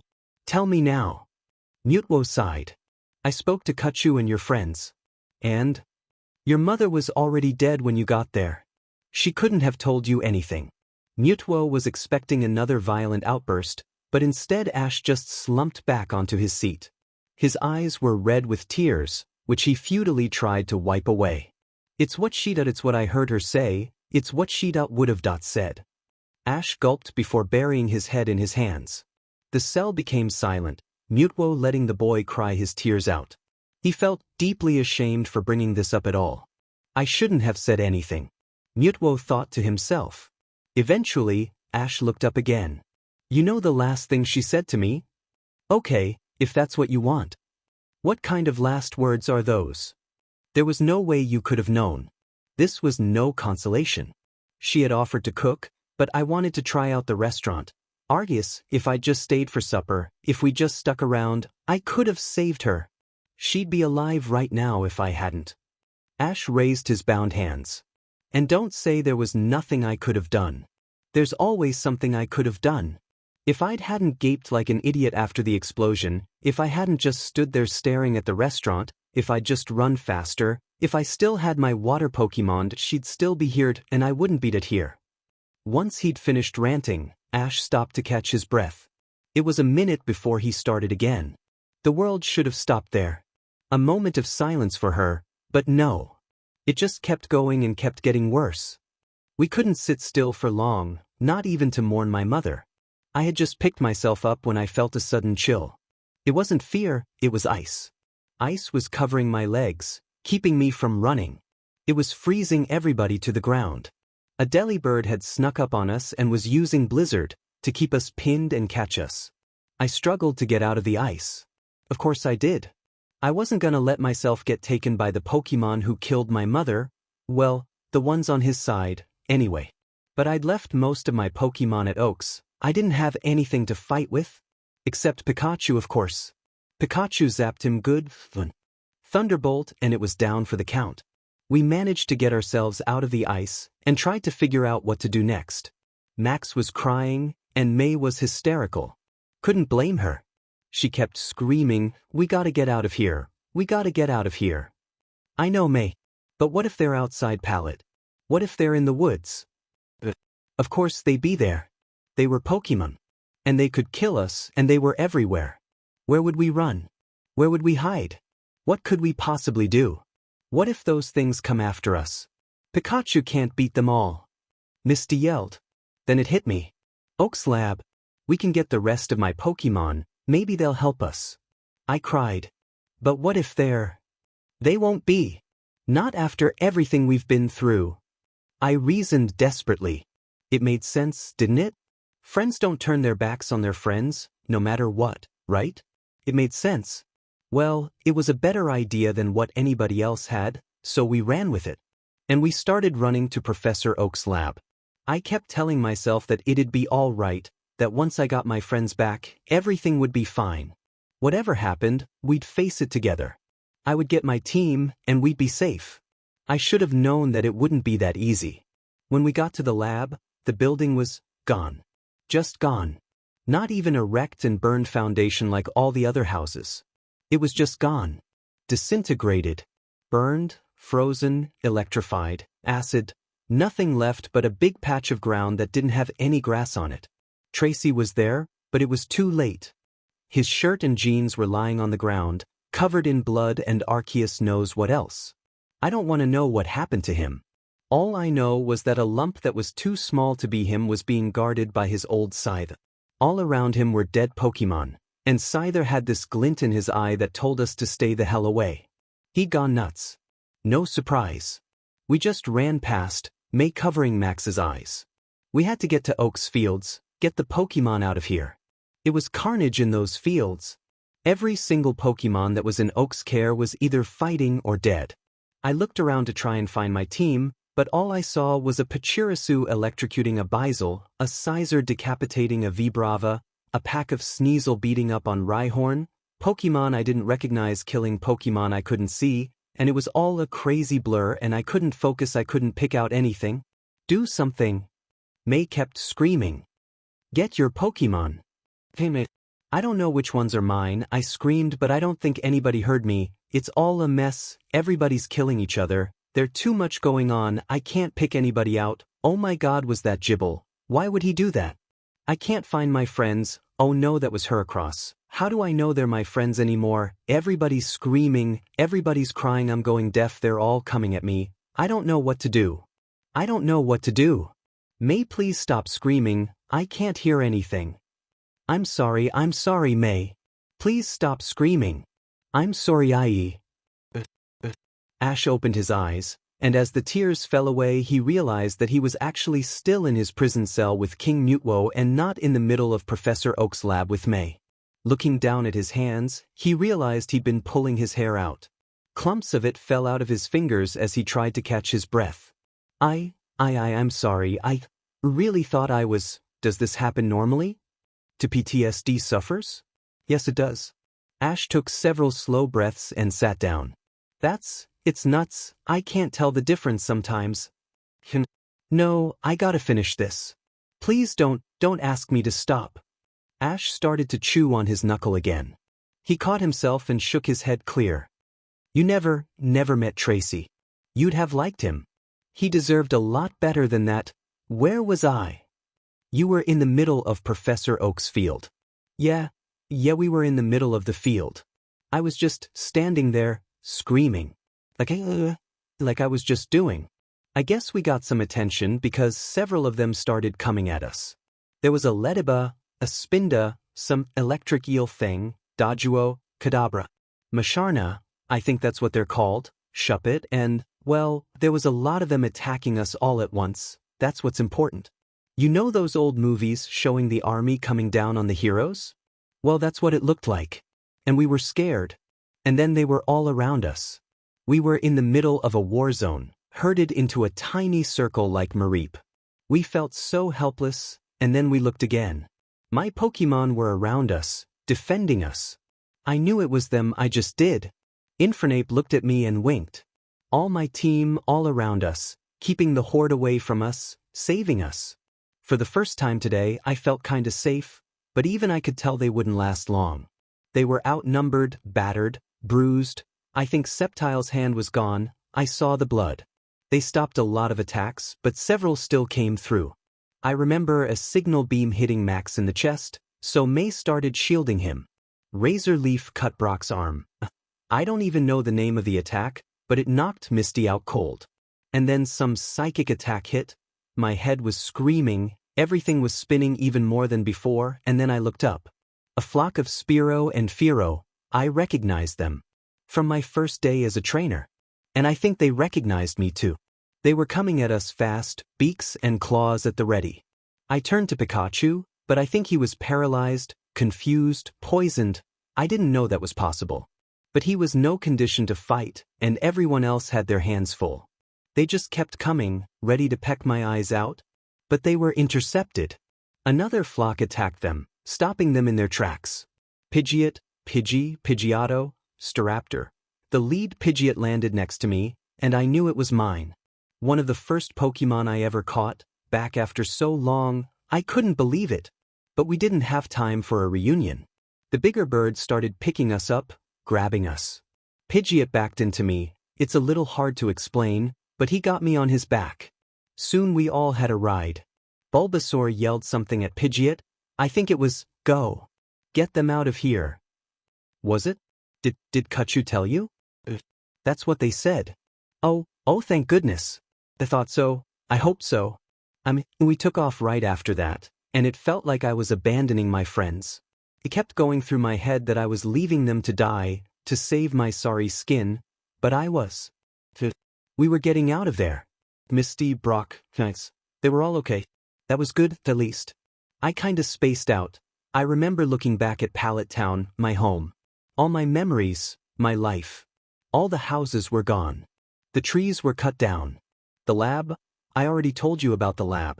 It was all gone. There were pillars of smoke, marking where my neighbors were. My school was gone, everything. I remember thinking why? But, why would they attack my home? Why would they destroy Pallet Town? Why would they be so cruel to a tiny, cozy little town? Why would they focus on this so violently? I woke up in a cave in MT Moon. I think it was. I couldn't really tell, they all look alike from inside. It was an improvised roost, lot of grass and rocks.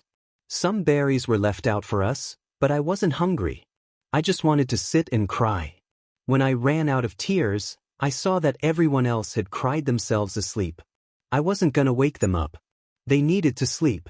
It was the first bit of peace any of us got that day. I couldn't sleep, I wasn't tired. I saw Pidgeot watching us from near the cave. I was so happy to see him, it had been so long. I was too weak to stand up, so I kinda shuffled over. Hey, thank you, buddy. He turned away from me. It surprised me, he was mad at me. He saved me, but he was still mad at me. I didn't get it, and then it hit me. I promised to come back for it, and I didn't. I promised to see it after I finished the Orange Island tournament, but I just forgot. Ash's head had settled into his hands, weeping without any tears. It was a few minutes before he looked up, a look of shame covering his features. Some friend I am, huh? I just completely forgot to keep my promise to one of my most loyal Pokemon. That was the first time I'd seen him in years. I wonder how he felt when he realized I wasn't coming. Mutwo didn't have anything to say. Ash didn't mind his silence, and looked around the empty cell as he searched for his next few words. It's hard, you know? Realizing you're not as good as you thought you were. That you're not such a loyal friend, that you're not as better as your rivals as you figured, it's hard. Do you know how bad that feels? Like something's in your gut, something heavy and sickening, that won't go away because you know it's your fault. Ash gave him a strange look, but eventually sighed. Yeah, I guess you do. Well, I apologized. I really apologized, and I still don't know if he really forgave me. I don't know if I really deserve to be forgiven for what I did. I mean, would you forgive a friend who broke a promise, forgot you, left you behind? But whatever he felt, he offered his services to us, 'cause the circumstances were so crazy. There was no question what we'd do. I wasn't the only one with family. Brock, Misty and May were all scared, wanting to know if their family was safe. I wasn't over what happened with my mother, but I wouldn't let them go through what I went through. But I didn't comfort them as much I should have. I was too busy missing my mother. I don't think I even talked to them. Was that selfish? She was your mother. You had every right to be upset. Well, yeah, but everyone else was upset, and yeah, I shouldn't beat myself up for missing my mother, but I can't help it. I remember their faces, I remember how scared they were. Nobody wanted to talk about it, but we all knew that they might. Well, when we got to Pewter City, the place was deserted. It was so quiet, it was chilling right after all the noise at Pallet. I never thought quiet would be scarier than a war zone. It wasn't as badly hit, there were burn marks here and there, but it looked like whatever fight there was, it was brief. I remember thinking that it wasn't fair. Why did my town have to get hit so hard, while Pewter City was barely scratched? But I wasn't gonna sound selfish. Brock was scared about his family. The gym was totally destroyed. Buried under 100 rock slides, we didn't recognize it at first. Everything about it was broken to pieces. There was enough of a building to search inside, but thankfully nobody was inside when it went down. We checked Brock's house next. It was still intact, not even a scratch. Brock checked inside, but his family wasn't there. The place was a mess inside, but it didn't look like there'd been much of a fight.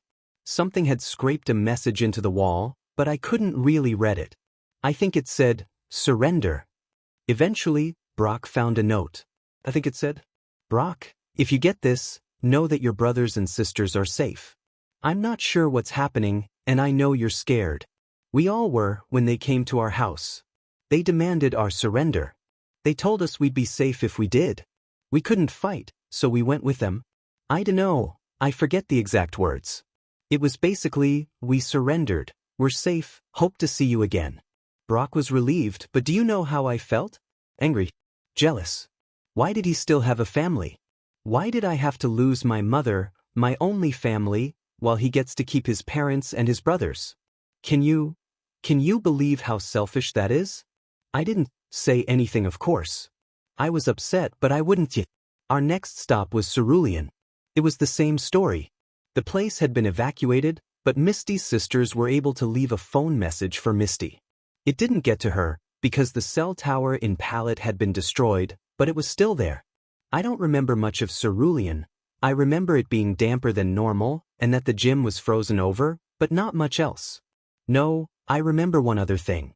There was a TV still working in the middle of the town square. But it wasn't showing any ads or newsreels, no. It was on a loop, playing the same thing over and over.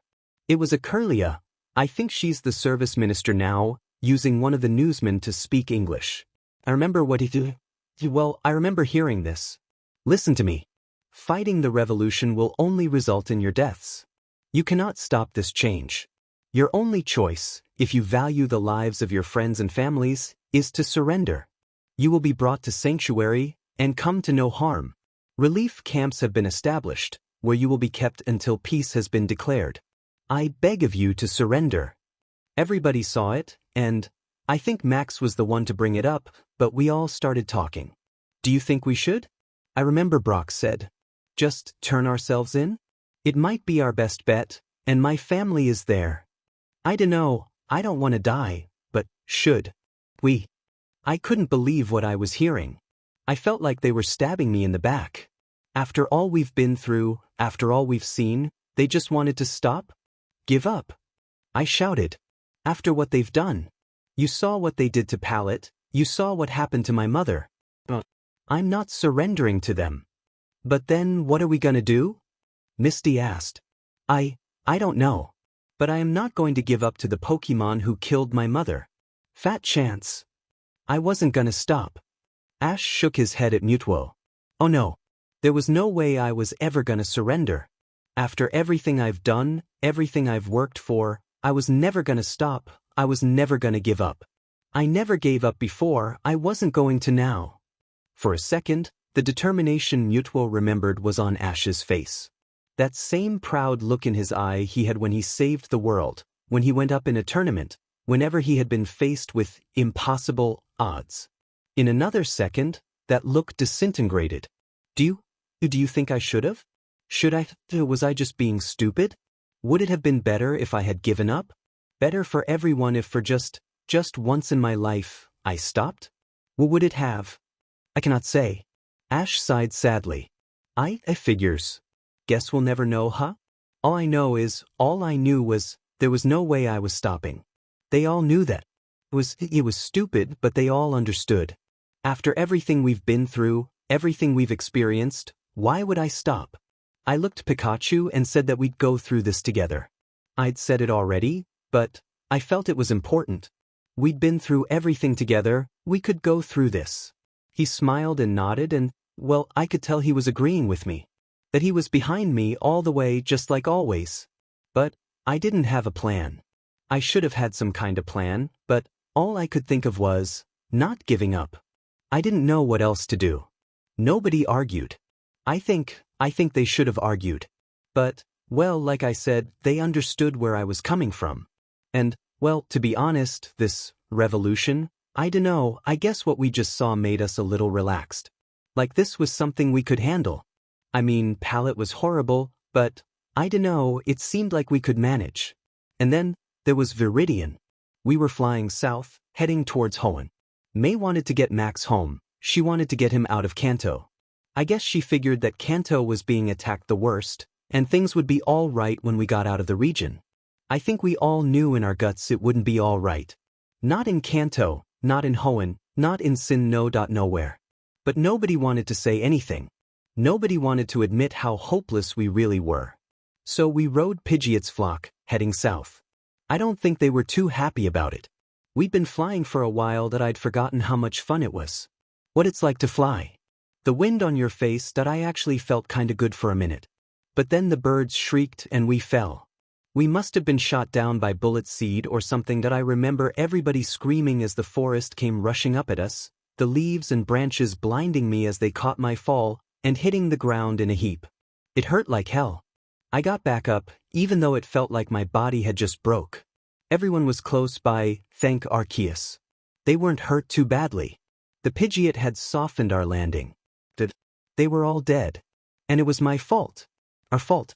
They could have survived the fall if they hadn't been carrying us. If we hadn't, if he never forgave me, he never will. We all felt sick. Guilty. But again, we didn't have any time to mourn. We heard a crashing coming towards us, the Pokemon that shot us down. All we could do was run. We ran blindly, tearing through the forest like the desperate kids we were. Didn't matter that we were so bruised from the falls, every branch hurt like hell. Didn't matter we were leaving the flock for the scavengers.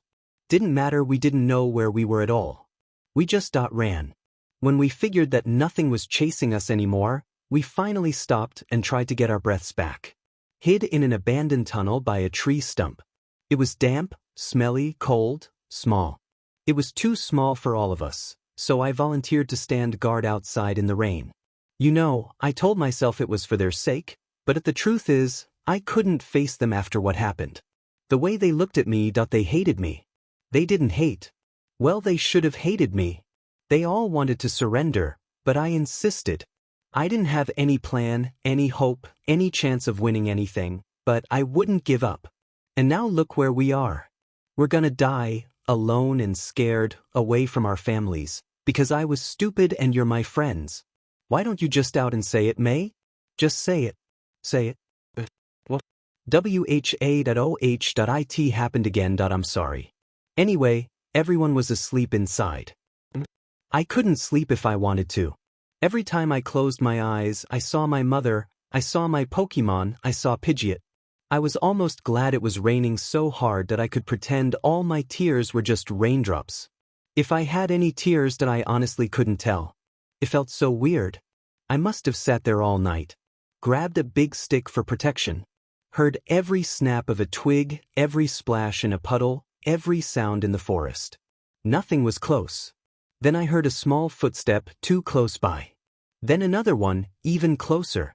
I lost it, kinda. Spun around and swung the stick like a baseball bat. I hit something. It yelped. Ow. Hey, easy, easy. I recognized the voice in a second. Meowth. Tup. HHIT was almost a relief to hear his voice. But then I remembered he was a Pokemon. I grabbed him by the neck and slammed him against the tree. Okay, Crook, whose side are you on, huh? What are you doing in the woods? Are you one of them? I was holding him pretty tight, but he could still talk. Hey, calm down. I'm not with Nido. Nido? Who's? The wacko in charge of this mess. The Nidoking who hijacked the tournament. The revolutionary chief. I'm not with him. Put me down. He looked scared, terrified.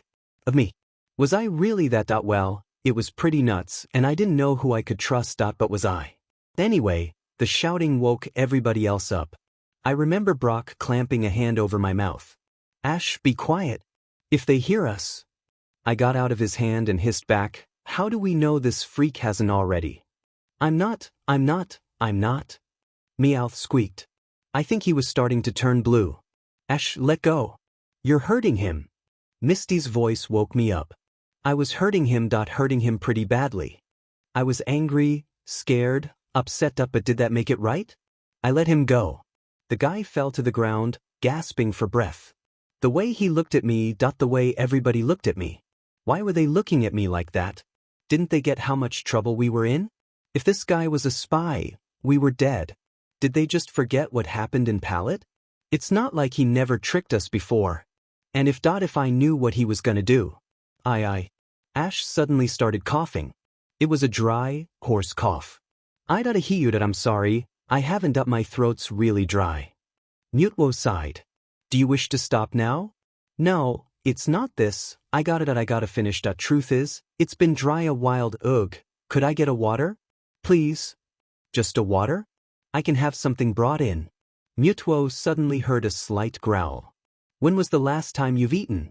Ash managed a wry smile. I forget. I remember rejecting the food at the prison, before he came to visit. What do you want? I can get you whatever you want. No, I'm not hungry. You're certain? Ash was about to repeat himself, but then he saw the look in Mutwo's eyes.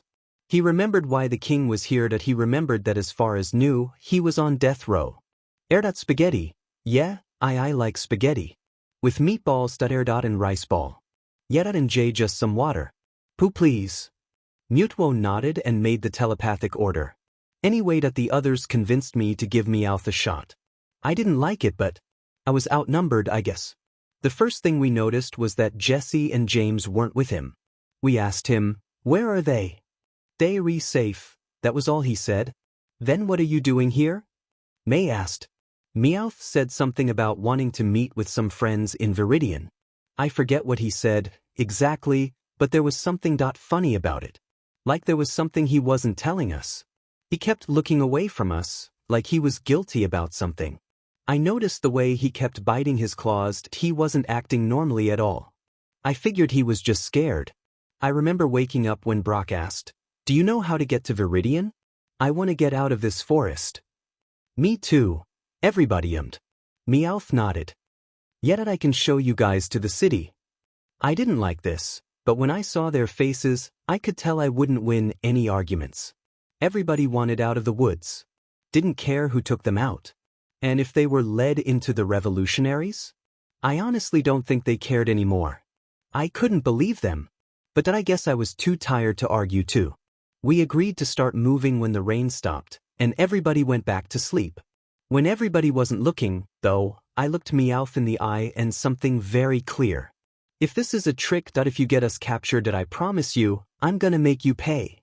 Pikachu agreed with me, giving off a few sparks. Meowth nodded pretty hard, I think he got the message. Anyway, the next morning we set off. We trekked through the woods, being careful not to make too much noise. Every time a bird flew overhead or a bug buzzed, we thought it was the revolutionaries hunting us. It was the most nerve-wracking time of my life. I never took my eyes off Meowth. I didn't trust him for a second. If he was one of them, if he was gonna hand us to Nido.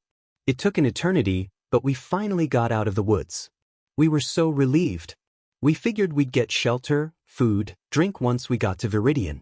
Well, I guess a part of us knew it wouldn't be untouched, but I dunno, it just represented some hope we really needed. But we didn't think it'd be. You know what the first thing we saw was? Hung up outside the gates, stuck on a pole like a scarecrow, was a kid that couldn't have been older than me. I thought it was Richie for a second, but he had dark brown hair. His legs were gone, and his face was burned, just like my mother. Strung around his neck was a belt, with 6 broken pokeballs dangling on it. And written in blood behind him, I'll never forget what that sign said. Look what happens to those who oppose Nido the Great. I'd him why stomach wasn't feeling too good before, but now it was churning like I was in the middle of a hurricane. He was MYH. The kid. How could they do this to a little kid? What did he ever do? Everybody felt sick looking at that poor kid. Max had his eyes clamped shut, May was trying not to scream, Brock was vomiting, and, well, you get the idea. Meowth and Misty were just as horrified, but I didn't really see their reactions. I heard somebody retch behind me. Pikachu couldn't take his eyes off that kid. I've never seen him look so horrified before. His jaw dropped, his eyes never seemed to close, and he was shivering like a blizzard was blowing past. Even when I got myself to walk past the kid, he just kept looking back at it. It wasn't any better in the city. There was death everywhere. Trainers and Pokemon alike. Even Palette was better than this. Kids, adults, baby Pokemon, huge creatures they were all scattered through the streets. Mauled, burned, frozen, fried. All dead. I couldn't tell the revolutionaries from the citizens. It was all just a big. I don't know how to describe it. I don't want to describe it. Don't ask me. Just don't. It's not worth going over. It was horrible. That's all you need to know. I know. Good, cause we just wandered through the streets, shocked out of our minds. It was well, it's hard to explain. I just kept swinging from disgust, anger, fear, sad like I couldn't make up my mind. I didn't sleep, I barely ate. I felt hollow. Does that make any sense? Thanks. The days kinda blended together. Well, they'd been blending together for a while. I have no idea how long it had been since the stadium blew up. But anyway, I remember the day Pikachu. Last day we were in the city. Meowth was pulling us forward, telling us his friends were on the other end of the city. Pikachu was walking by him. I thought he was just keeping an eye on the cat, but now that I think about it, they were talking. Whispering. I can't believe I didn't notice. I should have noticed. I guess I just figured Pikachu had my back, and I could trust him. But then we ran into this Sneasel. Oh yeah, I forgot. There were Pokemon going through the wreckage. I think they were looking for survivors or just loot. Or ugh, I remember this Hitmontop pummeling his trainer's corpse, laughing the whole time. I remember thinking, what could that trainer have done to get such hate? Anyway, they'd never noticed us before. We kept quiet, and a lot of them weren't looking too hard. City was already destroyed. What was there to look for? But then this Sneasel showed up and, I dunno. It pointed at us and growled something, poke speak. It sounded threatening, so I figured it was something like, stop there, or I'll freeze you to death.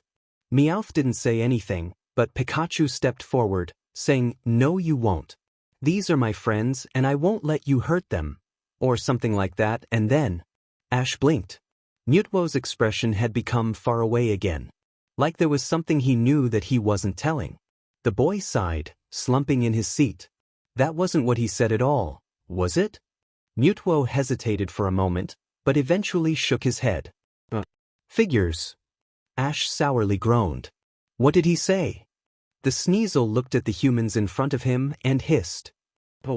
Looks like some trainers took a wrong turn. The ice Pokemon readied his claws, brandishing them menacingly at the young humans too exhausted to flee. About time I had some action. 5 trainers and a few loyalists to boot. This'll be fun.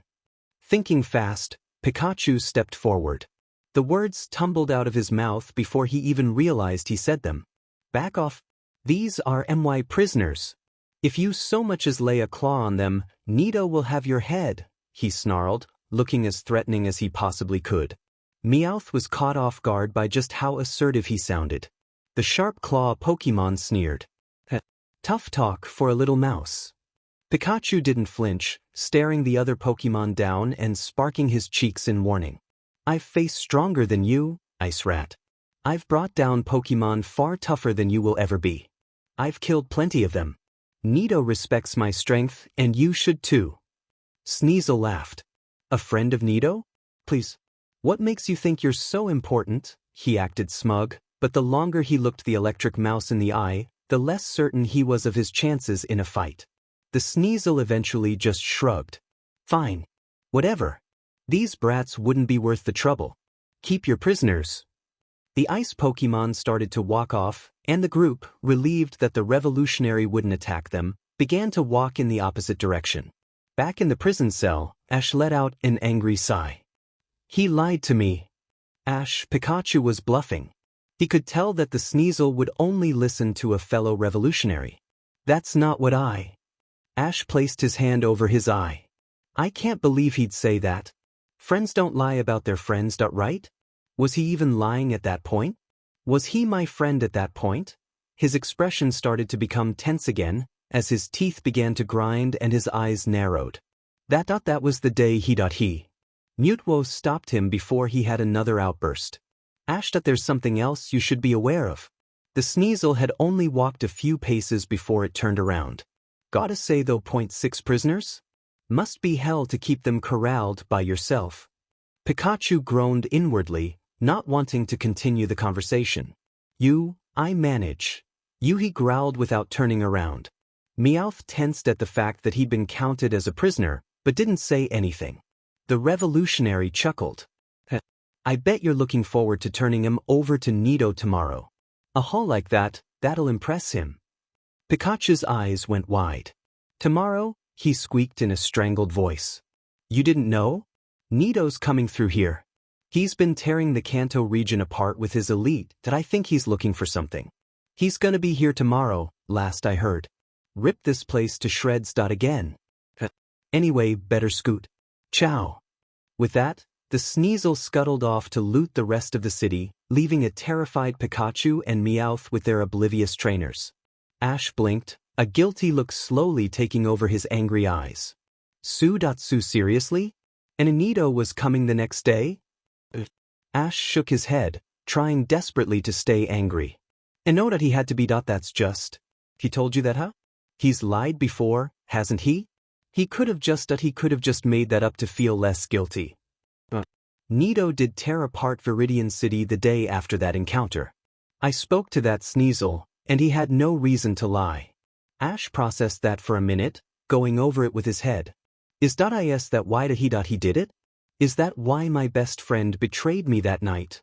Well, after the Sneasel thing, we kinda relaxed. Pikachu had just saved our necks that we'd be okay. Then we realized how hungry we actually were. Brock offered to cook us some of his soup.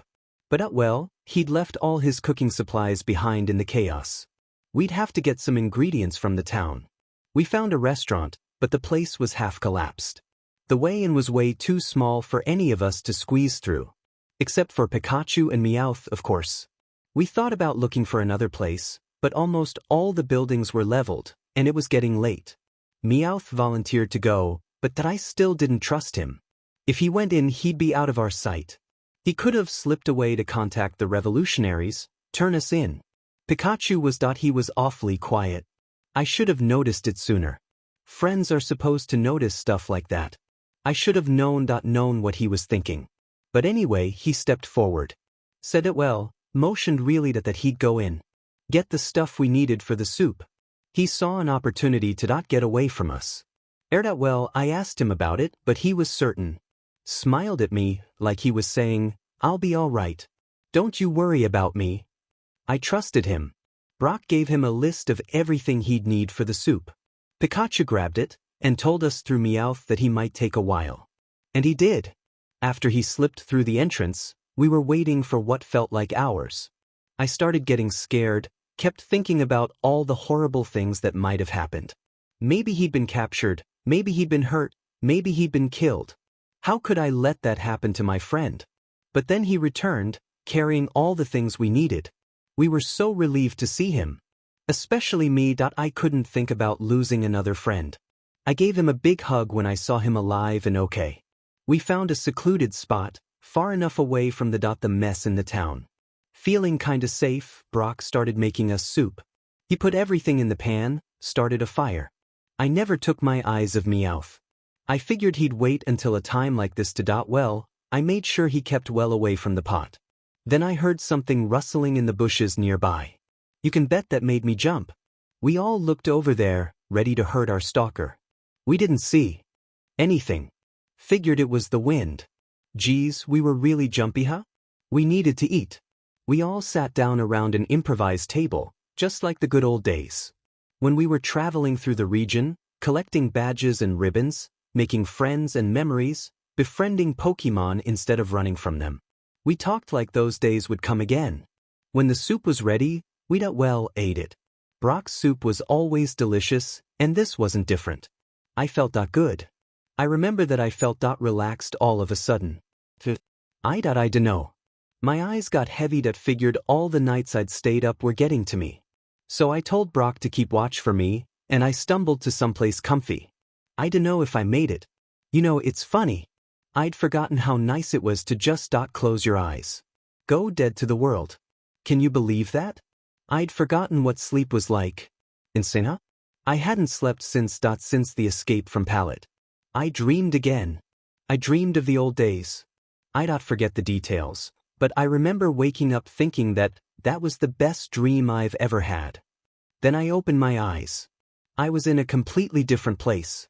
The second I realized this wasn't where we'd been hiding, I bolted up like you wouldn't believe. I spun around, trying to figure out where the heck I was. It was a small room, big enough for 2 people. Not a whole lot of stuff in there. Couple of chairs, a bathroom to the right, a small round window. I'd been sleeping on the bottom bunk of a bunk bed. Misty was sleeping on the top bunk.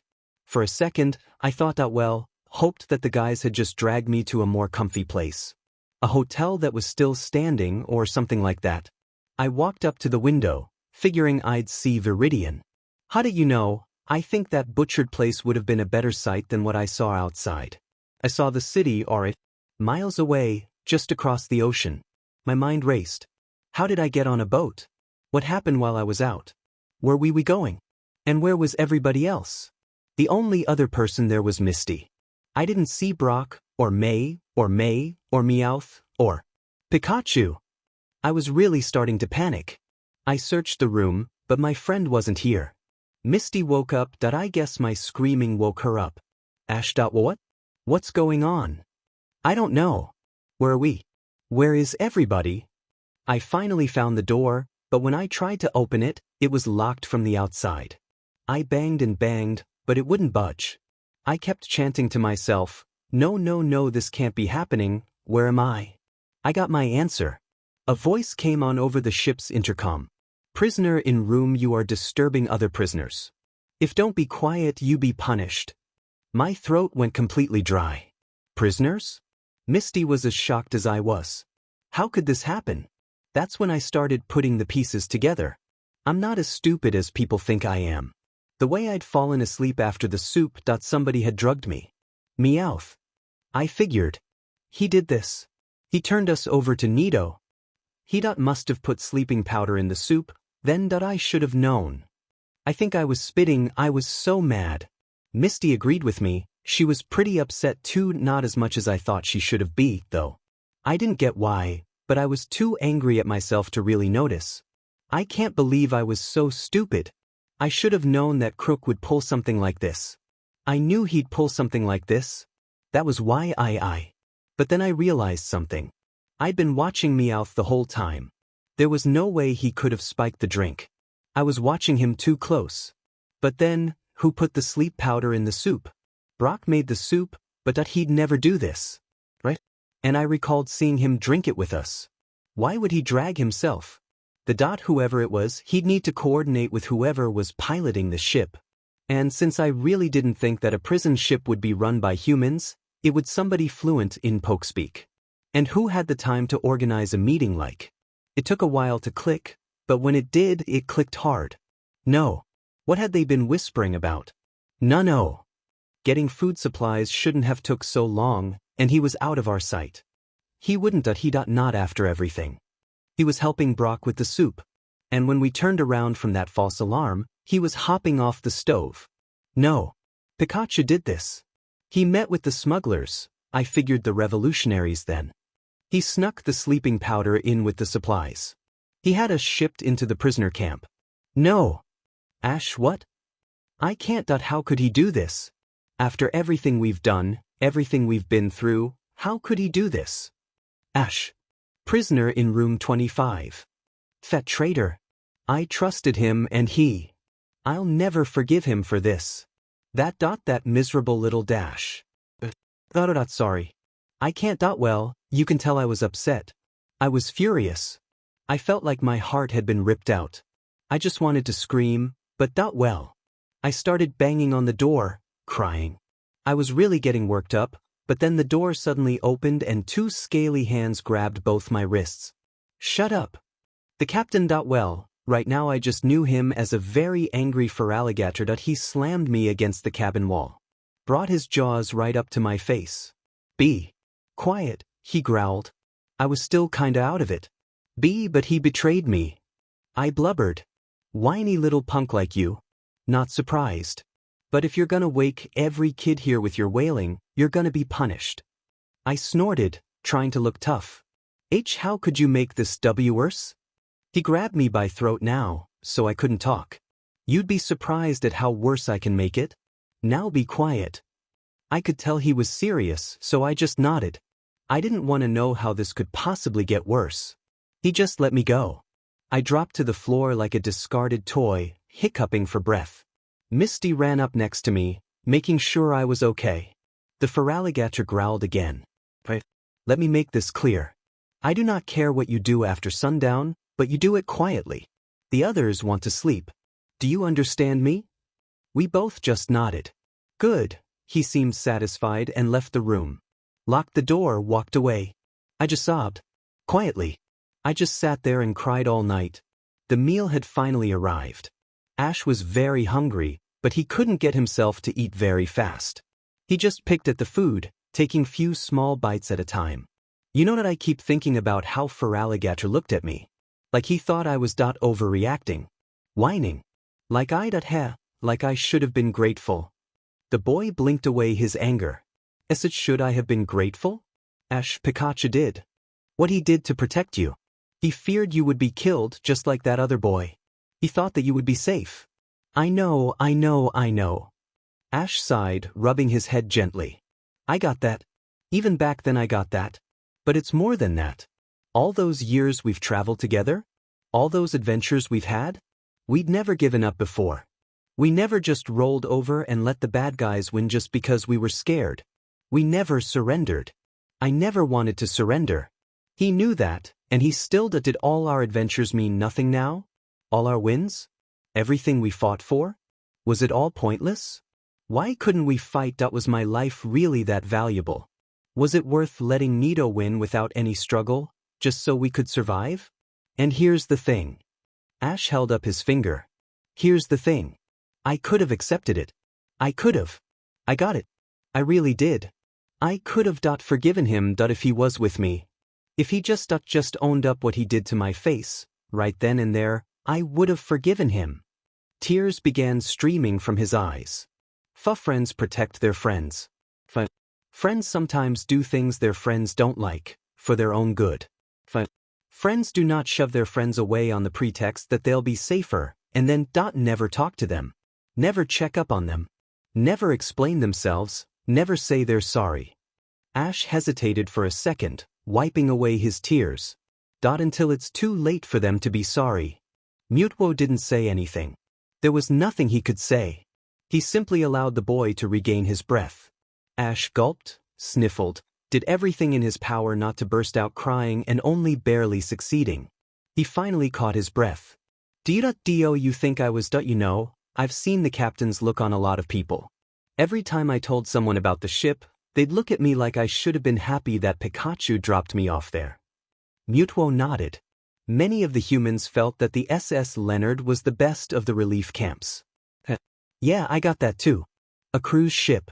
A cruise ship acting as a prison. Unbelievable, huh? Then again, I guess it wasn't supposed to be a permanent camp. That I think the dock they were supposed to land in was attacked or something. Anyway, despite the captain's strict rules, it was almost comfy on the ship. The beds were actual beds, the bathrooms worked great, and the food wasn't half bad. It actually got better when Brock got himself on the kitchen crew.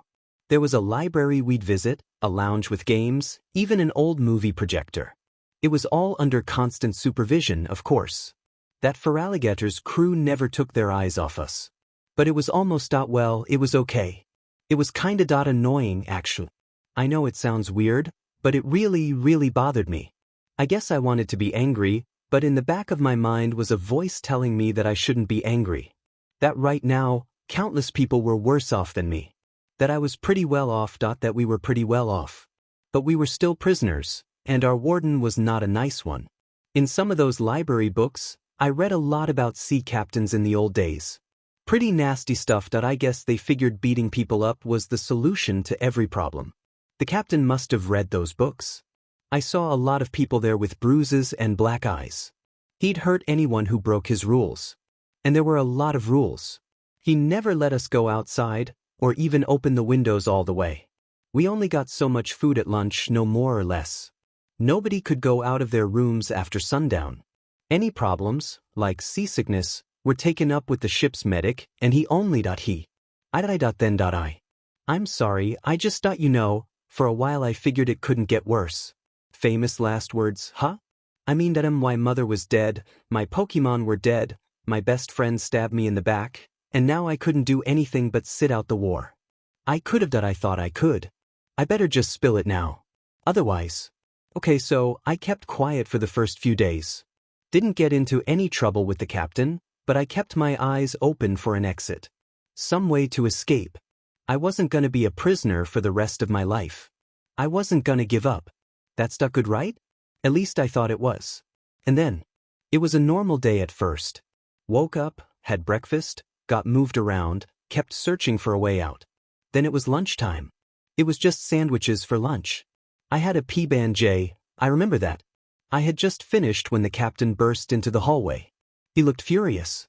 Who stole from the medicine locker? He roared. The whole room went quiet. Everybody knew about the captain's temper and what he did when he got angry. Of course nobody was gonna speak up. I remember thinking, who'd steal medicine? What's wrong with that? It was probably some kid who needed more for his seasickness. Why is this such a big deal? Because someone broke his precious rules? He must have realized yelling wouldn't get the guilty guy to stand up, so he started pacing, looking everybody over, like a Lux-ray looking for a weak Stantler. I guess he figured he could sniff the thief out. I noticed one of the kids. He was shivering like a leaf, scared out of his mind. And I thought, of course he's scared of the captain. We've all heard about him. He looked pretty thin too, real small. Didn't look like he could take the captain's punishment. But the way he was shaking, that Feraligatr would think he was the one who stole from him. And that brutal captain was coming right up to him. I kept seeing the poor kid being broken in two by that brute. Without thinking, I just stood up and said, "It was me." The captain looked surprised, but he didn't stay still for long. His claws grabbed me by the collar of my shirt, and I got dragged off before anyone could respond. The next stop was I dunno. I guess it was a broom closet that was being reused as an interrogation room. Lot less roomy than this place, though. He patted me down. Well, patted isn't a good word for it. When he realized I didn't have the stuff in my pockets, he shoved me into a wooden chair, like parents do when their kid is misbehaving. A parasect sitting on the back kept me from moving my arms as the Feraligatr growled in my face. I could smell the meal he'd been eating. Garlic. "Where is it?" he snarled. I smirked. "Where's what?" That was a bad idea. He backhanded me. It hurt like hell. Like he could take my head off with one hit but was trying not to. "Don't play stupid, kid." He was getting even more irritated. "The drags you stole. Where are they?" I bit my lip, trying not to cry. I'd never been hit like that in my life. Nothing had ever hurt like that slap. But I didn't want to let him know I was hurt, wanted to look tough. I could take it. Not like that other kid. You can't. I was surprised by how numb half my jaw had gone. "Ik me lu by hitting me." Worked fine for my old captain. Feraligatr snorted. "Now where the hell are the drags you stole? If you don't have them, who does? Tell me now." For some stupid reason, I still wanted to be tough. Besides, if I told him the truth, he'd get even angrier. I didn't say anything. I just thought about the kid I was saving from this. The captain snorted. "You want to play mute?" he asked. "Fine." He gestured to a couple of his henchmen, and they left us alone in the room. He grabbed me by the shirt collar and snarled right in my face. "For your sake, they'd better find it in your cabin, you little wretch. If I don't have that box back immediately, there's gonna be hell to pay." "What's so special about this box?" I demanded. The second I did, his expression got even madder and I realized I'd said the wrong thing. "For one thing, it ain't a box." Then he punched me right in the stomach. Real hard, like a sledgehammer. I could have sworn something broke inside, and I just doubled over in pain. I fell to the floor, groaning like a wounded animal. The captain barged out the door, his parasect pal leaving me alone. I heard him yell, "Forget the kid's room. It ain't him, stupid brat. Find that DMN bottle, search everybody if you have to. We don't have a lot of time." And then he ran off. Lying there, trying not to cry in pain, I kept telling myself it was worth it. Even then, I knew it wasn't really true. But I just figured that DMN captain would just rough up the real culprit. I had no idea. I don't know how long I was in the room. I remember crawling towards the door to find it locked. This captain was nuts about security. Since when did you need to lock a broom closet? Anyway, it felt like an eternity before the captain came back. I had only just recovered enough to stand up when I heard the lock rattling. I hoped it was my friends, come to rescue me, but it was the captain. He was still angry, but it was a different kind of angry. I dunno, I can't really explain. Like something had gone very wrong. "What were you trying to do?" he demanded. "Protect that thief? What good could that possibly do?" It was difficult to talk, but I managed to gasp out an answer. "Keep you from hurting." "Keep me from hurting him? Like a good Samaritan? Do you have any idea why he took them?" I really didn't, but before I could say that, he told me. He killed himself. That hit me harder than any of his attacks. Those 3 words that struck me right where it hurt. I tried to save him from the captain, and he killed himself? I didn't know. He looked at me like I was an ignorant kid. You didn't know? That he was planning to do that? Or that a lot of drags at once could kill a guy? I didn't have an answer for him. The captain kept gesturing. You know, like how an angry person in the movies moves. If I hadn't been wasting my time with you, he growled. I could have found him, gotten the medicine back, knocked some demon's sense into him. But since you so heroically took the fall for that, he kept clutching his head and clamping his eyes shut, like he was angry at himself as well as me. I thought about saying something like, he did it to get away from you, but I couldn't get myself to say that. I was just reeling. Killed himself? People don't do that. Do they? Please don't answer. I don't want to know. Then we arrived at my ER. I guess I was so stunned I didn't notice getting to my cabin. But anyway, the next thing I remember was standing inside the doorway of my cabin. Not really thinking, I breathed out, why? The captain produced a piece of paper. Left a note for his little brother. Have a look. He talked with I could hear the contempt in his voice. Not for me, but for the guy who wrote that note. He shoved the note in my hand and locked me back in my room. Misty was there. She asked me if I was okay. I couldn't answer her. I didn't sleep that night. I just read the note. It was that I can't really describe in one word. It was depressing, of course. I mean, it was someone's last words to their family. I'd think it went something like I'm sorry bro, but I can't take this anymore.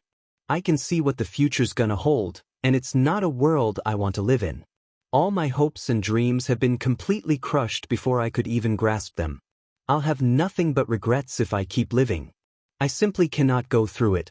Tell mom and dad I'm sorry. Something like that. You know, at first I felt like I was reading my own handwriting. Like this boy was me. I understood him. I got why he thought it was hopeless. Why he thought it was the only way out. But then I took a step back. He hadn't lost half of what I did. He had a little brother. And his mom and dad were still alive. He was leaving them all behind. They would be heartbroken. His brother, how could he do this to them? Killing himself, just because he couldn't be, I don't know, a Pokemon master, a top coordinator, someone important? For 10 minutes, I understood the captain's contempt. But then I felt horrible for thinking that. This was so sad, upsetting, enraging, depressing, pointless, pathetic, heartbreaking, hopeless, sorry, understandable, stupid, sad, all at the same time. I looked every day afterward, but I never saw that scared kid again. And I never found out his name. There was a long pause, with Ash picking at his food with the most downcast face imaginable. His eyes were dead, not really looking at anything. Only a few drops of tears were left in his eyes. It took a moment for him to talk again. You know that you haven't really said anything. Isn't it kinda rude to keep the king like this? You must be late for something by now. It got better thing to do than listen to me whine. Mutwo shook his head. You need to vent, and there is nothing going on that cannot be handled without me. Ash sighed. Thanks. Really thanks. I do have a question. You don't speak very much of your friends. I find it difficult to believe that you had such little contact with each other. The boy shrugged. Well, we talked, but what could we talk about? The good old days? Our friendship? Family? The weather? Our future? Sometimes we saw fighting right outside the windows. One revolutionary group attacked the ship, but the captain drove them off. Ash rubbed his face dry of tears. I remember Max's birthday. The day he was supposed to get his first Pokemon. There weren't any supplies on the ship. I think we were running low on rations, PRD, so for lunch, we dumped chocolate pudding on a loaf of bread. No fires on board the ship, so we just stuck pencils into it. Max blew on him anyway. May said he was a real trooper. Ash's head fell into his hands. It took another second for him to speak again. After the thing with the medicine, I just stopped. Stopped trying to escape, stopped sleeping, stopped talking, I just stopped. What was there to say? To do? It was over. I went through every day like a sleepwalking zombie. The only thing that kept me going was that I promised myself I wouldn't do what that kid did. That was the worst kind of giving up. Day after day passed. Nothing happened. Or if anything happened, I didn't notice. I'm sorry, but my days were spent in this fog. I never slept. I just couldn't sleep. I tried, but I'd just stare at the ceiling, thinking what? Why would the Pokemon, after so many years of peace, just turn on us like this? Why would they wage war on people they'd fought alongside for years? What was the justification? Then I thought about people like Paul, Damien, Team Rocket. They're nastier members, anyway. Trainers who abused Pokemon just because they could. There'd always been people like that, and honestly, there always would be. Did they fight to end this abuse? I saw how Chimchar was hurt by Paul. That I could get why he'd want to make that JRK eat his own words. But did that justify this? What about trainers like Cynthia or Richie or any of my other friends? The ones who treated their Pokemon with kindness? Compassion? Like friends? It wasn't as if trainers like Paul were the norm. Was it really worth hurting, killing people like my mom to get back at some bullies? But then I started wondering about the Pokemon that get captured in the wild. Did they have families? Dreams of their own? Dreams that have nothing to do with battles and contests? You know, half the time I was trying to tell Paul that Pokemon had feelings, that they were individuals just like us, and not tools for battling. But if that was true, then it'd make sense that there'd be some who didn't actually want to be trained. But what about my Pokemon? Was our friendship just imagined on my part? Did they really resent me for taking them from their homes and forcing them to? Was everything I had with them a hollow lie? Were they just traveling with me because of obligation? Because I caught them? Did I ever think of that? But some of them were caught willingly. What about them? They wanted to be trained. Did the revolutionaries think that maybe there were some Pokemon who liked being with trainers? Did they ever think of that? But is something right just because it's been going on for years? What if there's really something wrong with capturing random creatures and forcing them to fight each other so you can get some glory? Geez, when you think about it like that, of course there's something wrong with that. Ash was starting to get increasingly flustered. Only somebody kidding himself would say that is fine. So was I kidding myself? Claiming to be a friend, when really I wasn't any better than those bullies? Lying to myself because I didn't want to face the fact that what I was doing was horrible? But what about back at the lab? My Pokemon had to know that there was a war going on. They had to know they could just kill me and be free, but instead they get themselves killed to save me. Why would they do that? Why? Ash's hands started to pull out his hair.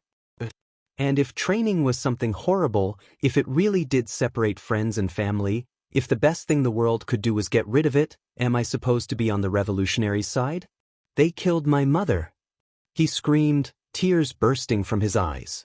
I can't just forget that. I can't forget what they did. But were they right? Were they wrong? Are they really evil? Was I evil and just kidding myself? Was my Pokemon's loyalty real, or was it Stockholm? Were they just saving me out of obligation? Did Pikachu save me because did he even save me? Should I be grateful? Accept this? Fight it? What am I supposed to think? Ash collapsed his head into his hands, clutching it like was afraid it would fly off. He just sat there sobbing for a minute, and when Mutwo put his hand on the boy's shoulder, he didn't shove it off. Eventually, Ash looked up again. The more I thought about it, the more my head hurt, he sighed.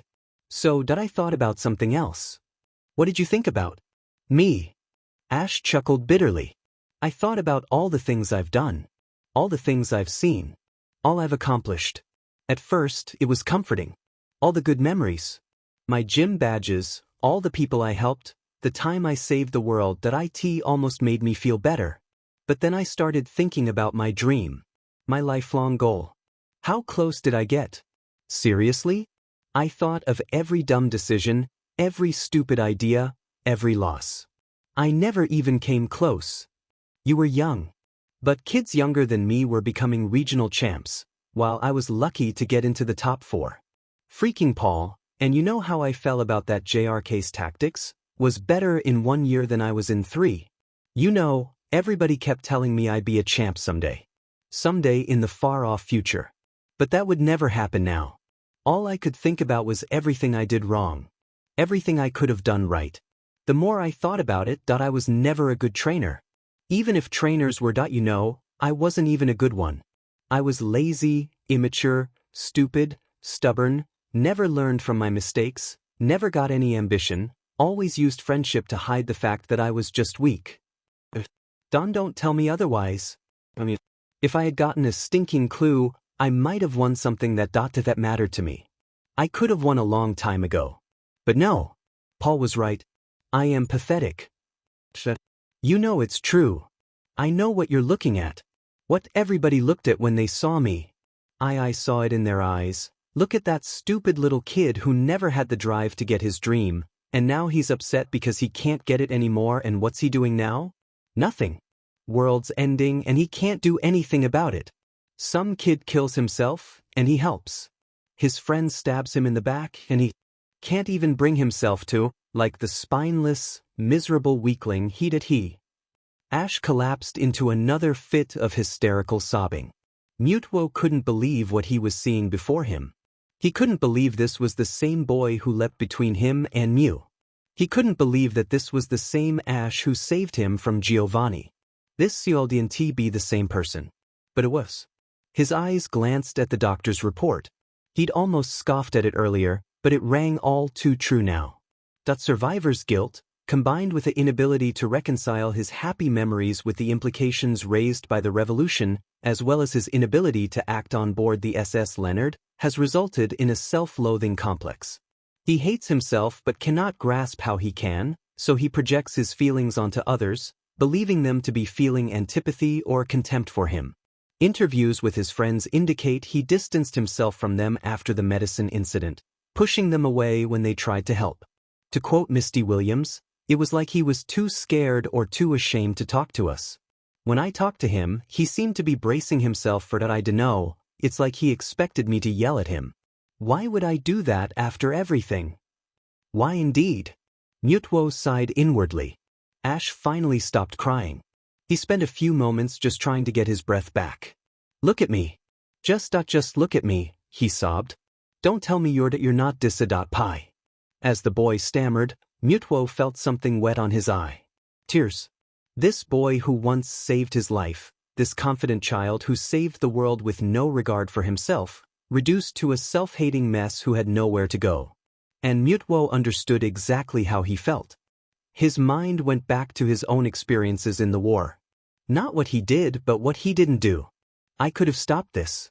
Even if I couldn't, I could have saved him. I called myself the strongest Pokemon in the world. I could have helped him so easily.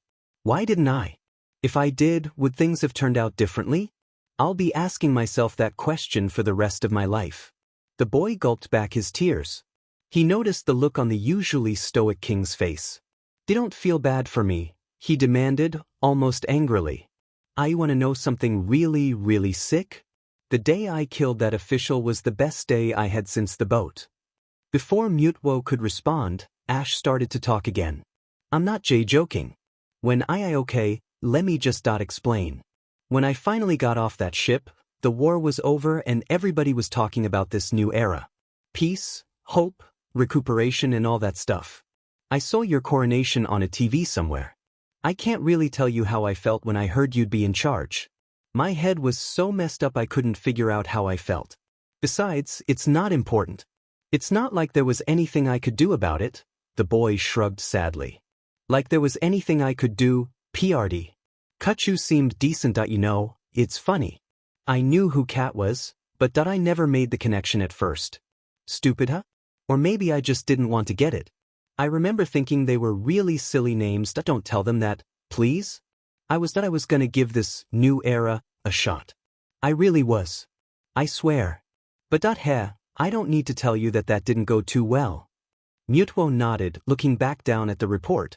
"You separated yourself from your friends once you had disembarked. You then bounced around from job to job and had a few run-ins with the police for loud outbursts. Never anything serious until the movie premiere." Ash finished. His eyes became far away again, as he remembered that fateful day.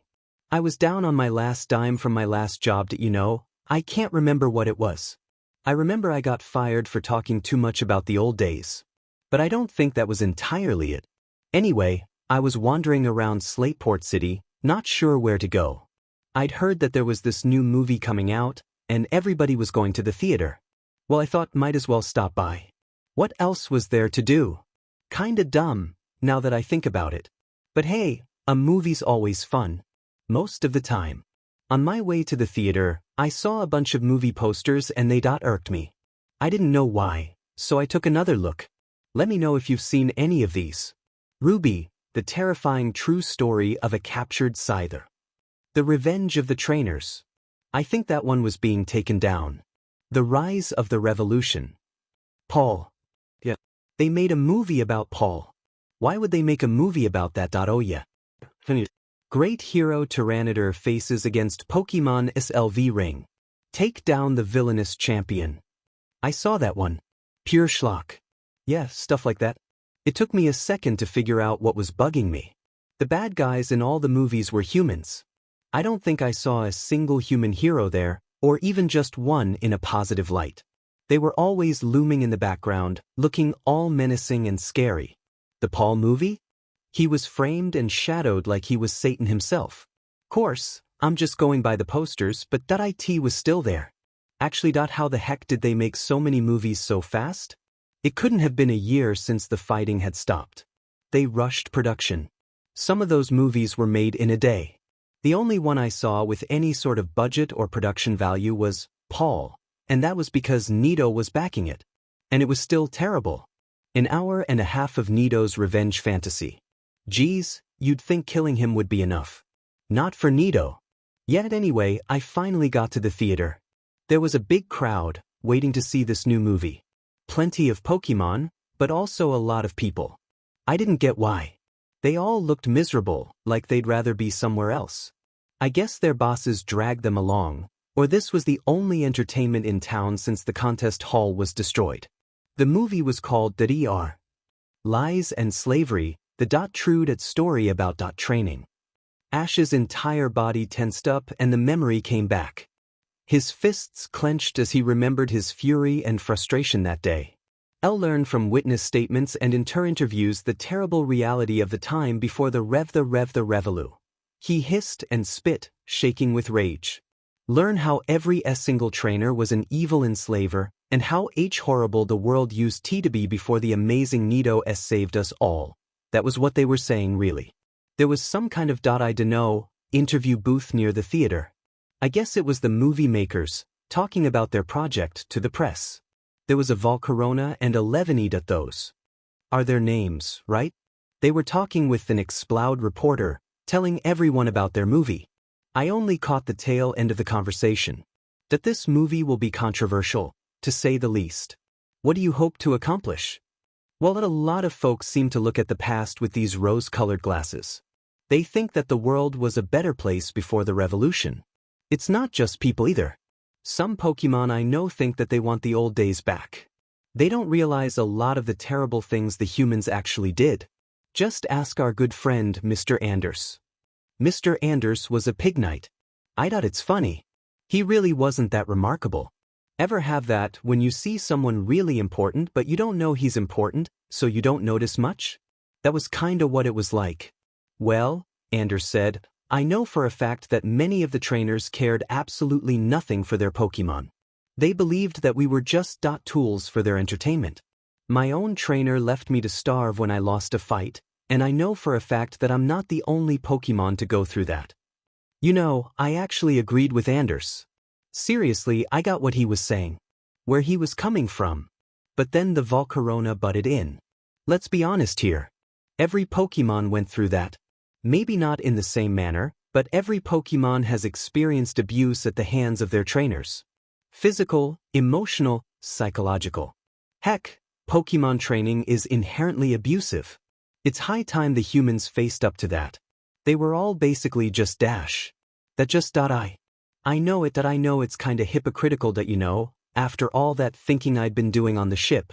Why should I be outraged about something I was agreeing with a month ago? A minute ago? But the way they were talking about it, the way they'd been banging on about it with those movies, the nerve they had so soon after the war, it really struck a nerve. I got so mad that I just and then I realized something. I realized why. And when I did that I couldn't hold it back any longer. Ha! I yelled so loud I got everybody's attention. Pointing right at that smug little firebug, I started screaming. You're just trying to convince yourself that so you don't feel guilty about what you did.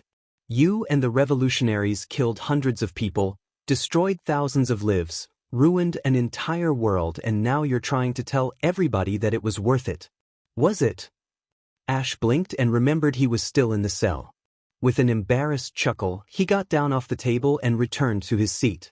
Something like that? I think it sounded a lot better back then. It did. Mutwo agreed. Yeah. Ash sighed, twiddling his fingers for a second. You know that if I could, I would take back everything I did that day, everything I did my whole life, but I won't take back what I said then and there. I mean that each had to be said, right? Ash breathed a sigh of relief. Yeah, I thought so. But yeah, a lot of people agreed with me. Suddenly there was a lot of shouting and yelling. But it wasn't well, I've been thinking, and it wouldn't have been so bad if he. Something else about Anders. After I said that, there was this look on his face. It was I only just remember it now. It was guilt. He looked guilty. Not that it mattered. Not when. But as I was saying, it wouldn't have been so bad if he hadn't turned around. That's when I saw it. I saw it, and everything else just disappeared. The world just vanished, and I saw that scar. The only thing I saw of the creature that set my house on fire. The one thing I could recall about the Pokemon running off into the night. A fat pig creature with a long scar down his back. Anders was the one who killed my mother. Everything around me disappeared, and I came right at him, roaring like an animal. He turned back and saw me coming, but I was on top of him before he could react. You. He looked up at me with these wide eyes, scared out of his wits. His voice was cracked. I think my hands were around his throat. Woo, what are you talking about? What are you doing? I just snarled. You were in Pallet Town that day, the day the revolution started. I saw you there. You were running away from my house. I don't know what your You were running into the woods. You set my house on fire. You killed my mother. He finally figured it out. His eyes, I'll never forget that face. He was terrified and guilty at the same time. I think he realized what was gonna happen. Oh God, you're right, it was an accident, I swear, I'm sorry. I think he meant it. Like that mattered. I started hitting him. Punching him in the face. I just thought all I saw was my mother, burning in the fire. I keep hitting him until he started bleeding. Everything got loud, but I didn't hear anything. I think the other Pokemon attacked me, but I didn't notice. Blood splattered all over my face and I didn't care. I just kept hitting and hitting and hitting and hitting. And the whole time he just kept looking at me with those eyes. Ash was shivering now, even though it hadn't gotten any colder. His eyes were wide, and his hands were twitching. Trying to calm himself down enough to continue talking, he took a drink of water. Why didn't he fight back? He knew I was gonna he had to know was he really sorry? Did he really think that I was even? I'm not sure anymore. Ash sighed, lowering his eyes. I was sure then though. I was sure. When the police finally managed to pull me off him, when I saw that he was I felt great. I felt better than I'd felt in a long time. Like I actually accomplished something. Something terrible, horrible, but something. I avenged my mother, that was something, right? Right? His voice was cracking, like he didn't believe what he was saying. That was something. I did that. Not my Pokemon, not my friends I did that. I don't think I need to tell you about the court thing. Yeah, you were there. I saw how disappointed you were in me. Don't say anything. I could see it in your eyes. The child who stood up for any kind of life, murdering someone, so what kind of person am I? Don't tell me. I don't want to know. I can tell you about something you weren't there for. You don't know that well, you didn't see what happened in Slateport prison. I'll tell you about that. Ash gulped. He was coming to the end of his story. After this, there was nothing more to tell. After this, he had to make a decision. Slateport Prison. Wasn't it the museum once upon a time? Odd place to make a anyway. I'd been in the cell since the trial. It kinda reminded me of the SS Leonard, my time spent there. Of course it did. A dry land prison. I wasn't doing anything. Not even thinking like on the ship. I just sat there, for Arceus knows how long. No one to talk to, I was the only prisoner in the hallway that day.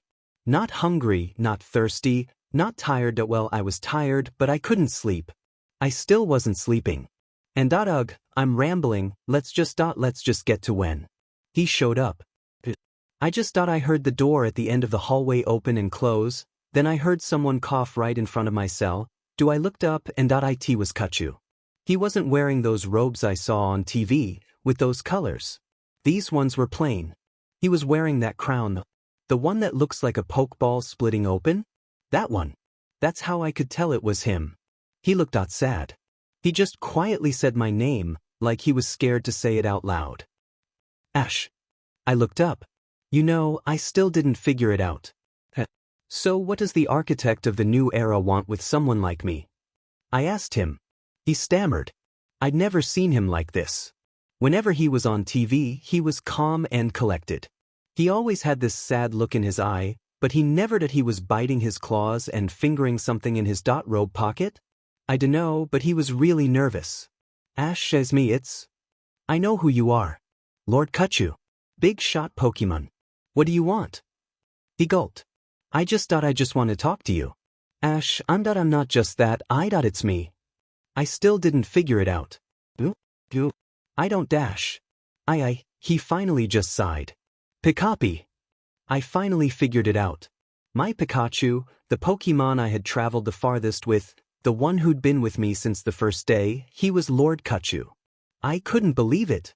I mean, what kind of a coincidence is that? It had been so long, I was so happy to see him.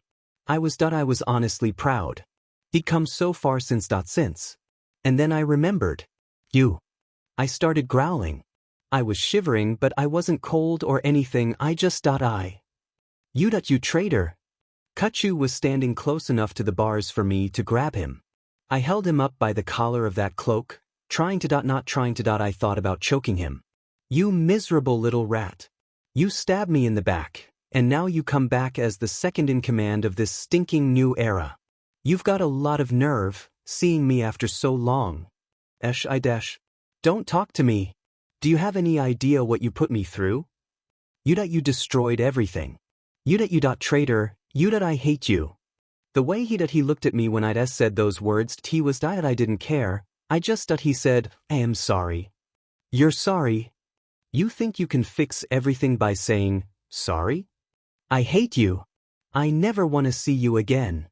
I dropped him on the floor, and he just ran away, crying. Sobbing. Ash stopped talking for a second, gnawing on his knuckle again.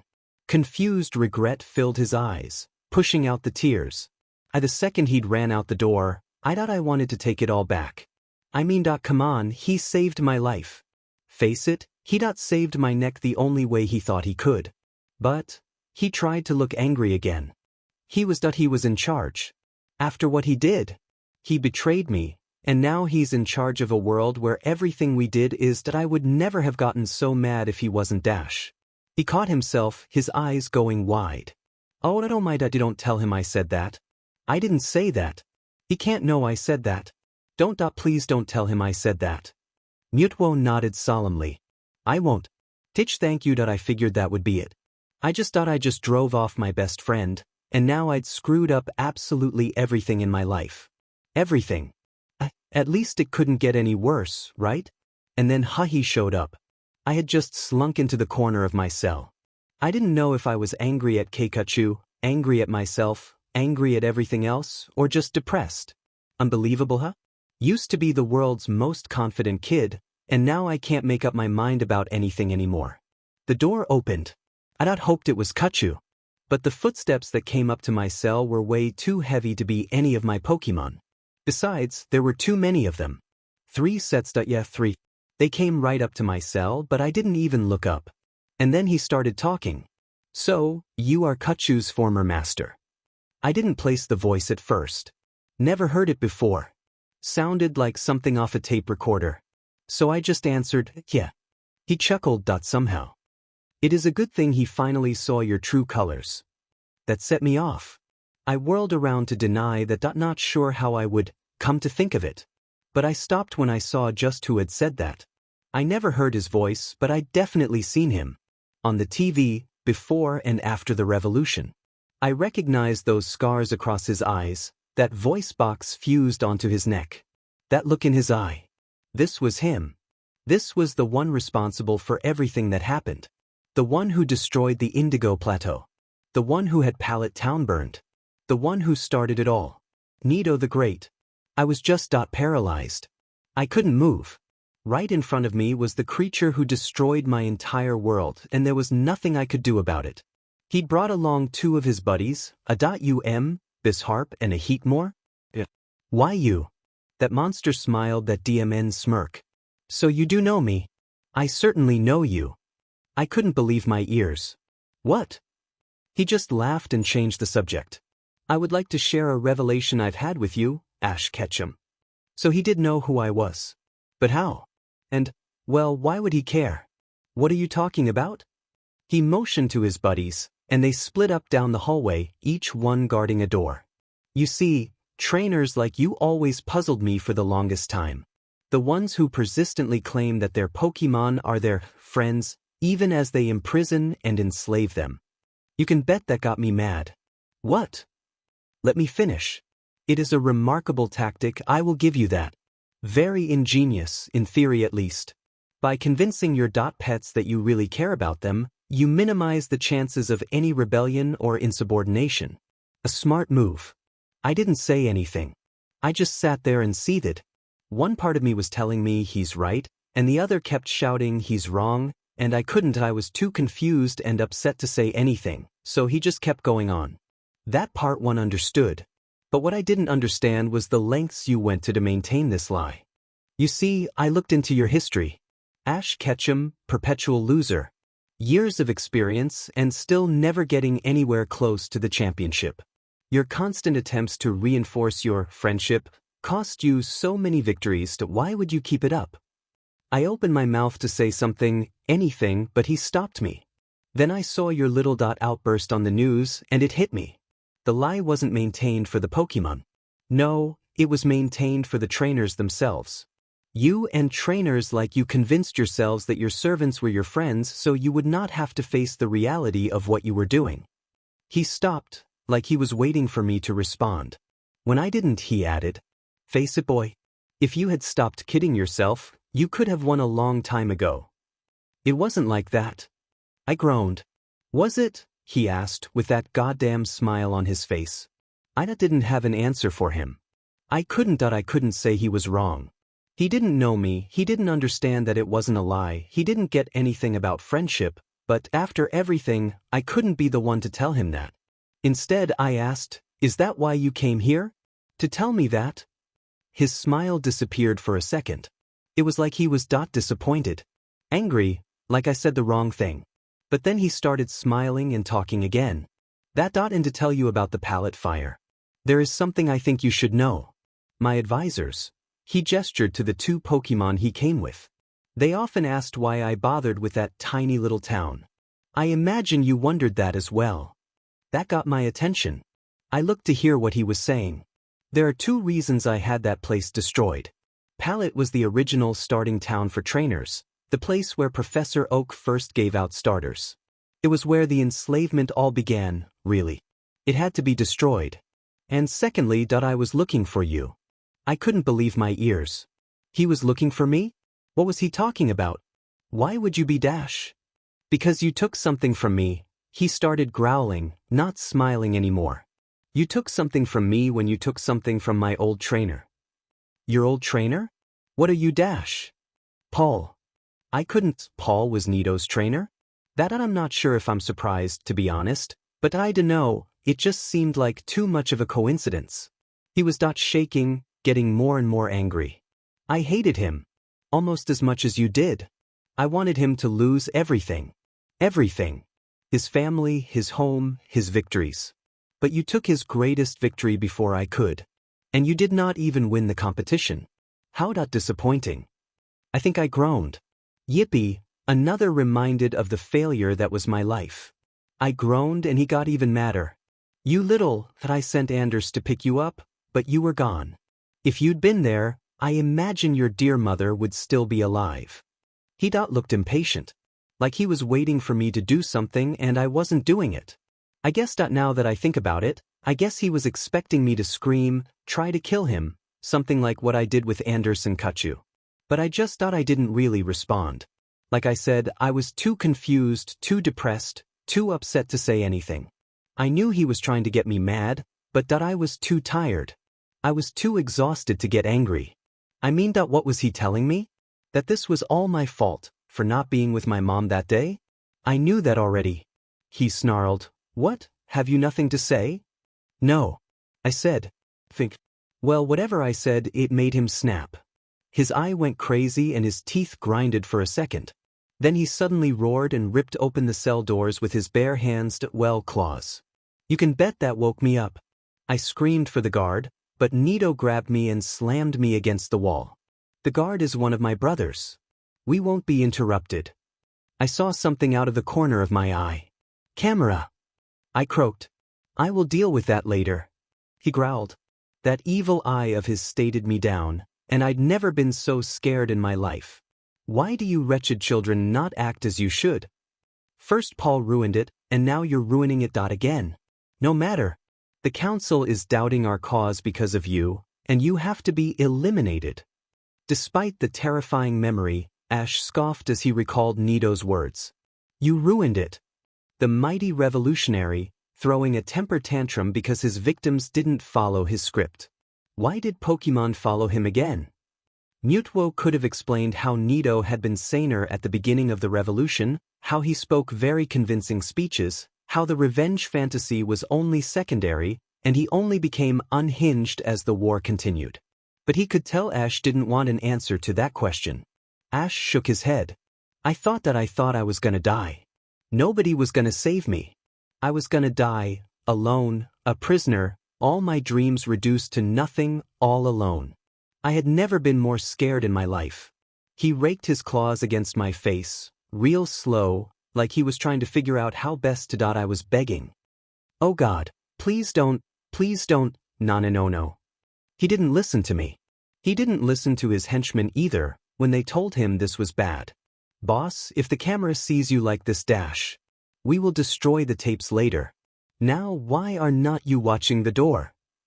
But boss, he whirled around, hitting the Bisharp with flamethrower. Cooked him alive. Heck, I think he melted. The other guy just looked at his dead friend and ran back to the door. Cowards. No matter. His teeth were still smoking when he turned back to me. Time to finish this. I shut my eyes real tight, like it would help any. The second I did, I saw my mother burning because I wasn't there. I saw my Pokemon fighting for their lives at the lab, because they wanted to help me escape. I saw Pidgeot and his flock crashing to the ground, all because they tried to help me. I saw Pikachu. I saw him making what had to be the hardest choice in his life, because I was his friend. And it was all for nothing. All those deaths, all that misery, all so I could go nuts and die. I started crying. There was nothing else I could do. Nothing. And then I heard his voice again. Nito. Stop. I opened my eyes. It was it was Pikachu. He came back even after I couldn't believe it. Neither could Nito. What? What are you doing here? Put him down. Now. I felt like the cavalry had arrived. Like I could be. You still defend him? Nito snarled, gripping my throat tighter so I couldn't talk. Do not you see? You heard him. He cares nothing. For you. He hates you. Now that he no longer has power over you, you are nothing to him. I froze. What if he was wrong, wasn't he? But the things I said, what if Kachu was listening? What if? His hand gripped me tighter and tighter, and I felt like I was gonna suffocate before. When will you open your eyes, Kachu? You saw him for what he truly is. You save his miserable hide, and how does he thank you? This wretch is keeping you from truly embracing your power. He has to die. Stop lying to yourself. Accept Ash. I thought for a second Kachu would let me die. But then he leapt at Nito and grabbed his tongue. He screamed, I had enough of your speeches. I saw terror in Nito's eye. Pure, simple, like Anders. I didn't think he'd ever been frightened before. He dropped me to the floor, and I just sat there, catching my breath. And then, Pikachu let out the greatest thunderbolt I ever saw. The electricity coursed through Nito's body. Guess it worked since it was coming from the inside. I'll never forget how it looked. It was like it was like lightning bolts were coming out of his eyes, and I could hear him screaming. And then he just stopped. Nito just fell to the ground. Clunk. Like a suit of armor. The way he fell, I could see his face. His mouth was wide open, and it was smoking. So were his eyes. He was Kachu had to save me.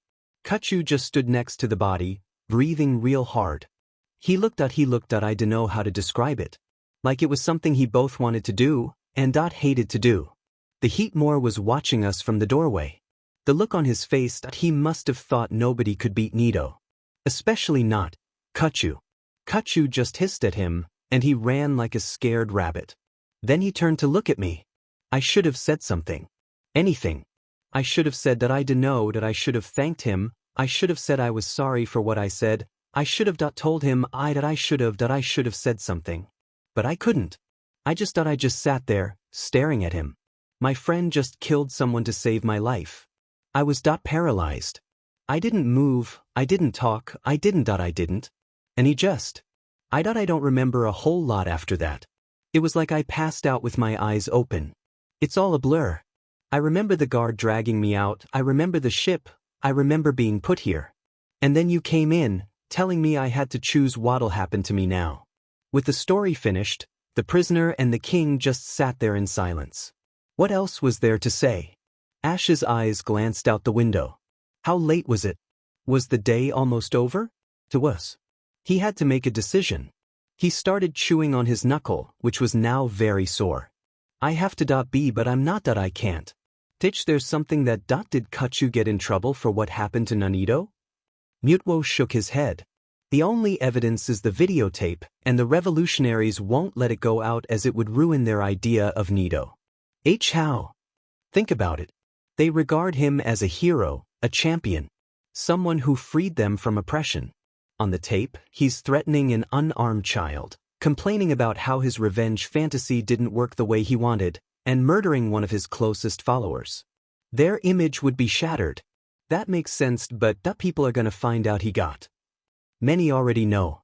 Geez, the boy tried to force a smile. Well, that's good. I mean, it's not good, but a lot of the bad things that happened are because of him, so with him gone, maybe things you'll get back to Dash. The way they were before? Mutwo looked straight at Ash. The boy's thin smile vanished. And no, I guess not. He couldn't look the king in the eye for very long, looking somewhere else. I got it at how am I supposed to. Why am I so scared? I died before I'm not afraid of. No, that's not what I'm scared of. This isn't. This new era. Ash sighed. It's not right, you know it isn't. I know how it sounds, but just because of what it was like before, it doesn't mean that the revolution was right, that it's right for the Pokemon to just make us it's not right, it's not the way it should be. I mean is it really different from how we were we really someone shouldn't just they in a real, new era? Pokemon and people would be I don't know equal. They wouldn't treat the others like slaves, just because but yeah, fat chance of that happening. I disagree. I think a world like that is possible.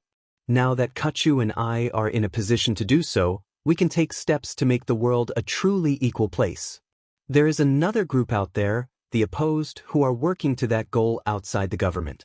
Between the two parties, balance is possible. Mutwo sighed. But it will take time. Time for the scars of the revolution to heal, time for the blood of the fighters to cool. I cannot force equality on the people, or I would be a true tyrant.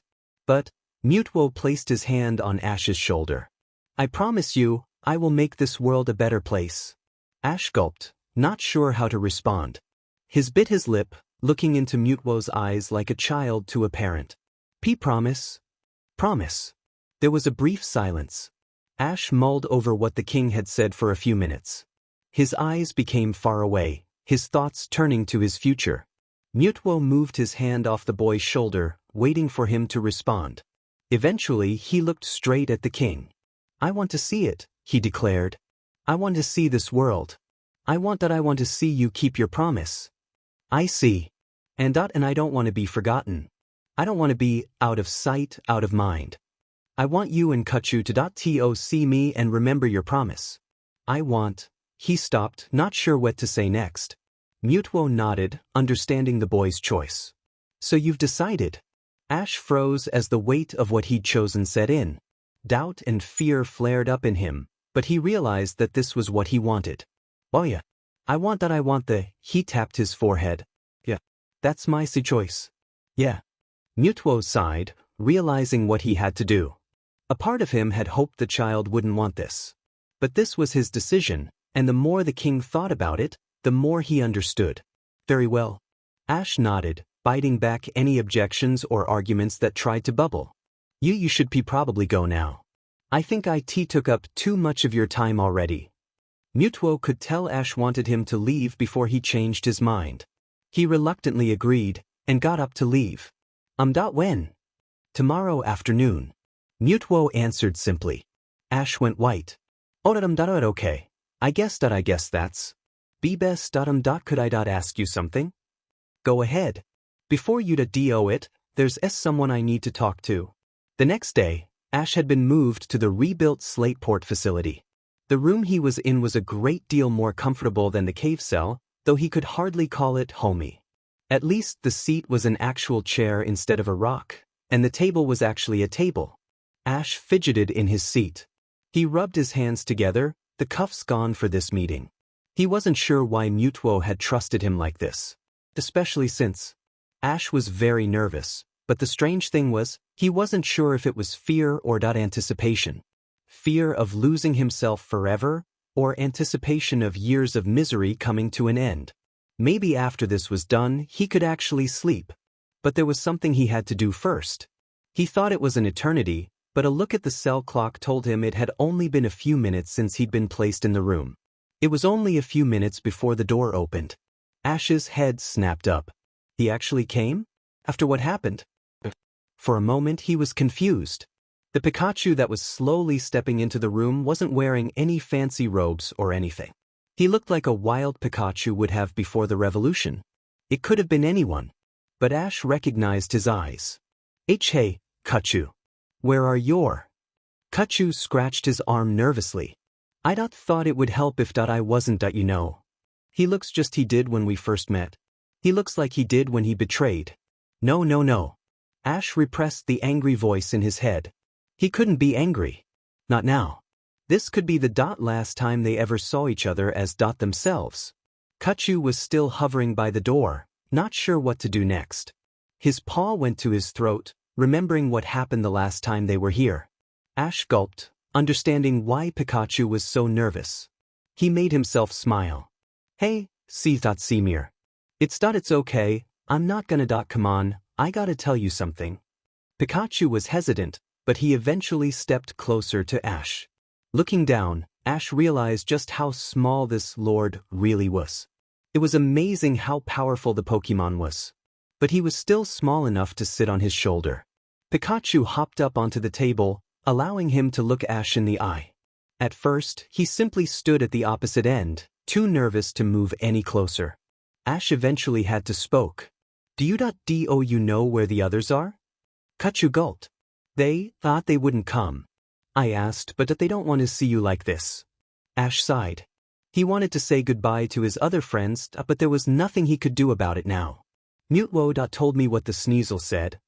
Kachu gulped hard. You have to. When I heard Nito was coming, I got so scared. Hey! All I could see was that kid at the entrance. Thought of you like that I thought you would be safe. Kachu. Tears were pouring out of Kachu's eyes. I'm so sorry, Ash. Every day I think about what I did to you, what happened that I wish I could have done something else that I tried to find you, but I couldn't. Anito told me you were dead. I can't believe I listened to that maniac. Ash wasn't sure if he should interrupt or let Pikachu finish. For the moment he just sat quietly, taking it all in. I know. I know I can't fix this. I know I can't make what happened to you go away. I can't. This is bigger than me now, and I can't. I know you hate me. I don't hate you. Pikachu blinked, confused. But you said. Tears were starting to form in Ash's eyes as well. I was wrong. Ash stammered for a minute, before finally blurting out. I'm sorry. Pikachu was very surprised. You're sorry? Ash gulped, swallowing back tears. Forda, you saved my life, you all saved my life, and I just went and screwed it all up. I'm sorry. Pikachu took a step closer to his former trainer. Ash. I wanted to say something to you before I had to tell you I want to tell you something. Ash babbled, barely holding himself together. Pikachu gulped nervously, not sure what to expect. What do you want to tell me? Ash hesitated for a moment. He'd once promised himself he'd never say this. Not to Pikachu. But now that he had to tell him. He had to say it now. Pikachu was close enough now. He could. Within a second, he wrapped his arms around the little Pokemon and pulled him into a hug. Pikachu was caught off guard, almost shocking Ash, but something stopped him. Ash whispered into Pikachu's ear. I forgive you. The dam burst. Both Ash and Pikachu sobbed into each other, painfully aware that this was the last time they would really see each other as themselves. Ash clutched his best friend warmly, just like he did in days long past. Long before the revolution, the attacks, the new era. When a little boy started his journey with his friends. And his best friend in the whole world. When Ash finally regained control of himself, he managed to ask a question that was on his mind. Pikachu. Who's gonna be taking care of me? Pikachu looked Ash in the eye, still wiping away tears. Me. I'll be. We all thought it'd be best. Ash managed to smile. That's good. Taking a deep breath, he rubbed the fur atop Pikachu's head. Take good care of me, Kay? Pikachu couldn't say anything. He just nodded.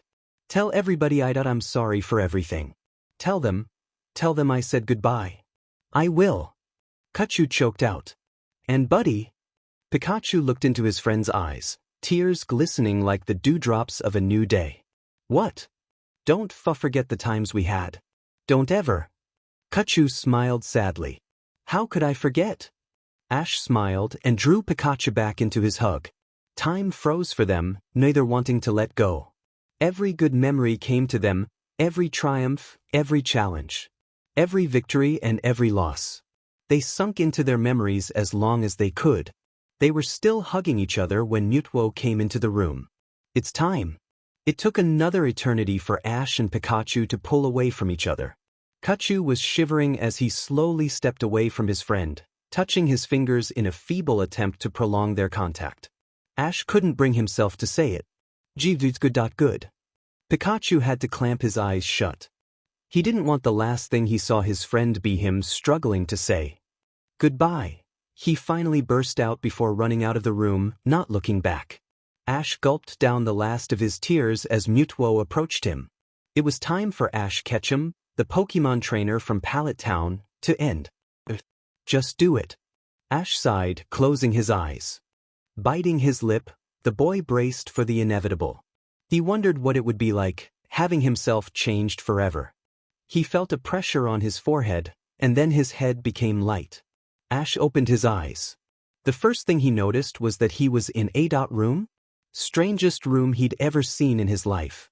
The walls were there but not really there, like they were translucent glass. All he could see was this purple haze swirling around, but he was definitely standing on something. Ash felt dislocated, but safe at the same time. The second thing he noticed was that he was very much himself. What? He asked, his voice echoing strangely. What's going on? I thought you might be confused. I apologize. Ash whirled around to see Mutuo standing next to him. Mutuo? What's going on? Where am I? To put it simply, Ash, Mutuo gestured at the space around them. We are inside your mind. Ash blinked. I'm inside my head? So many questions came to his head, but he couldn't articulate them all at once. What am I doing here? I thought you were gonna brainwash me or something. In a sense, Mutuo sighed. Outside, I just finished programming your physical body. As far as Ryuso and everyone else is concerned, I've turned you into a quiet, subservient, harmless servant. Ash wasn't sure how he felt about that. Well, okay, so why am I if I'm just why do I feel like me? He was very, very confused. Mutuo smiled slightly. You're at least a psychic representation of everything Ash Ketchum used to be. What he is. Ryuso expected me to wipe you away completely, but I'm far more skilled than that. I just tucked you away in a corner of your mind that he won't be able to find. But why? So that when the world truly is balanced you can see it with your own eyes. Ash gasped. You mean I'm not gonna be a vegetable forever? Does Kachu know about this? Mutuo's smile faded. If any of the other psychics found out, they would accuse me of protecting a dangerous criminal. I couldn't tell anyone not until this world's fixed. Oh. Ash sighed. So, what am I gonna do while I'm waiting here? Mutuo placed a paw on Ash's shoulder. You'll be able to heal your wounds here, so when it is time for you to wake, it won't be the self-hating mess that killed Anders. It will be Ash Ketchum, the boy from Pallet Town who saved the world many times. I swear, I will help you heal. Ash looked into the king's eyes. He could tell he was being sincere. Maybe he could be fixed. Maybe he would see his friends as himself again. Maybe he would see a world where Pokemon didn't abuse humans, or humans abused Pokemon. Maybe there was hope after all. Thank you. Ash gulped. What do I do now? Right now? A bed, just like the one in his home, materialized from the mist. Ash still wasn't sure how all of this was working, but he stopped caring. He was tired. After everything after the attack, the revolution, Viridian City, the SS Leonard, the movie premiere, the jail, and the reunion. More than anything else, Ash Ketchum was tired. He hadn't really slept in years. Crawling under the bed sheets and resting his head on the pillow, Ash Ketchum closed his eyes and let soothing darkness overcome him. He smiled, pleasant memories guiding him to peace. For the first time in a long, long time, Ash Ketchum slept in peace. Cherasific Valley was a mystery. Even before the revolution, it was an isolated locale reserved only for Charizards and their de facto trainer, Liza. Few trainers had heard about it, let alone been inside. When the revolution struck, the valley was completely sealed off. Anyone and anything that tried to get inside was either driven off or killed. The ones who survived reported sounds of incredible battle coming from within. Rumors had abounded that this had been Nito's secret base, or simply a revolutionary stronghold.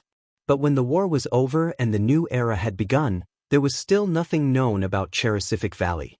It wasn't a revolutionary base, it wasn't even a counter-revolutionary base, and no one could say what had happened inside during those long years.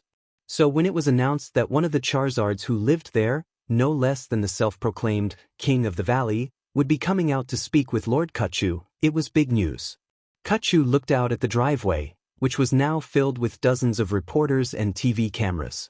He hadn't seen a media blitz like this since Ash's trial. This was almost unexpected. He knew Cherasific Valley had become something of a mythical place, but a resident coming out wouldn't normally attract this much attention. At this point, Kachu just hoped that things could stay in control. That hope was dashed the minute the King of the Valley arrived. The only warning the reporters called was a mighty roar coming from the sky. They had only just turned to the sound when a colossal pillar of flame erupted from the air, blasting onto a thankfully empty part of the driveway. The heat from the flame alone was enough to drive the cameras away, and the reporters ran away as fast as they possibly could from the wrathful monster that descended from the sky. The Charizard that landed in front of Kachu's home looked like a barbarian king. The only bit of modern tech on him was a black translation box on his neck. His body and wings were covered in thick scars and deep burns, none of them were covered up in any way. One scar went over his eye, almost resembling Nito's infamous mark. A necklace made up of horns or teeth was around his neck, and a larger-than-normal Charizard skull was tied onto his head like a Cub One helmet. The flame on his tail blazed furiously as he stormed towards the mansion. Taking a deep breath, Lord Kachu stepped out through the door. He was wearing low-key brown robes, and his crown was perched comfortably on his head. Ahem, welcome. He greeted politely, if nervously. The king of the valley didn't greet him back. He just grabbed Kachu by his robe and brought him up to his face. Where is he? He demanded, the words roaring from the translation box. Kachu blinked. Who are you talking about? Don't play dumb, Lord Kachu. The king of the valley took a deep breath and removed the skull from his head, allowing Kachu to look him in the eyes. You know who I mean, Pikachu. Kachu's eyes widened in shock. He recognized him, but it couldn't be. The little Charmander they had rescued from Damien, who grew up into the stubborn but powerful Charizard, becoming the king of the valley after the revolution? It seemed like too much of a coincidence. Then again, everyone around him had an uncanny ability to attract coincidences. Charizard? This is a surprise. Glad you remember me. Charizard snarled. Now tell me where he is. Pikachu held up his paws defensively. I will. But I need you to calm down first. I don't know how it worked in your valley, but out here, you can't threaten anyone like that. We're trying not to have another war on our hands. So please put me down. Charizard didn't respond for a minute, only glaring at the mouse Pokemon in his claws.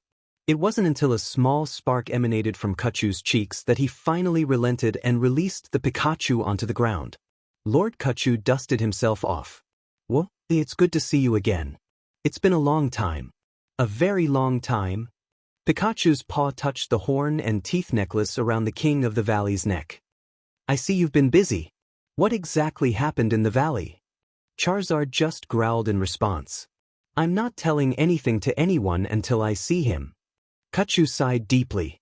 Very well. He's in the orchard right now.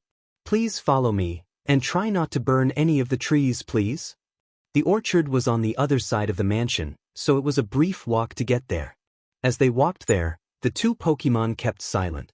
Charizard wouldn't even look at Pikachu, while Pikachu kept glancing at the skull and necklace.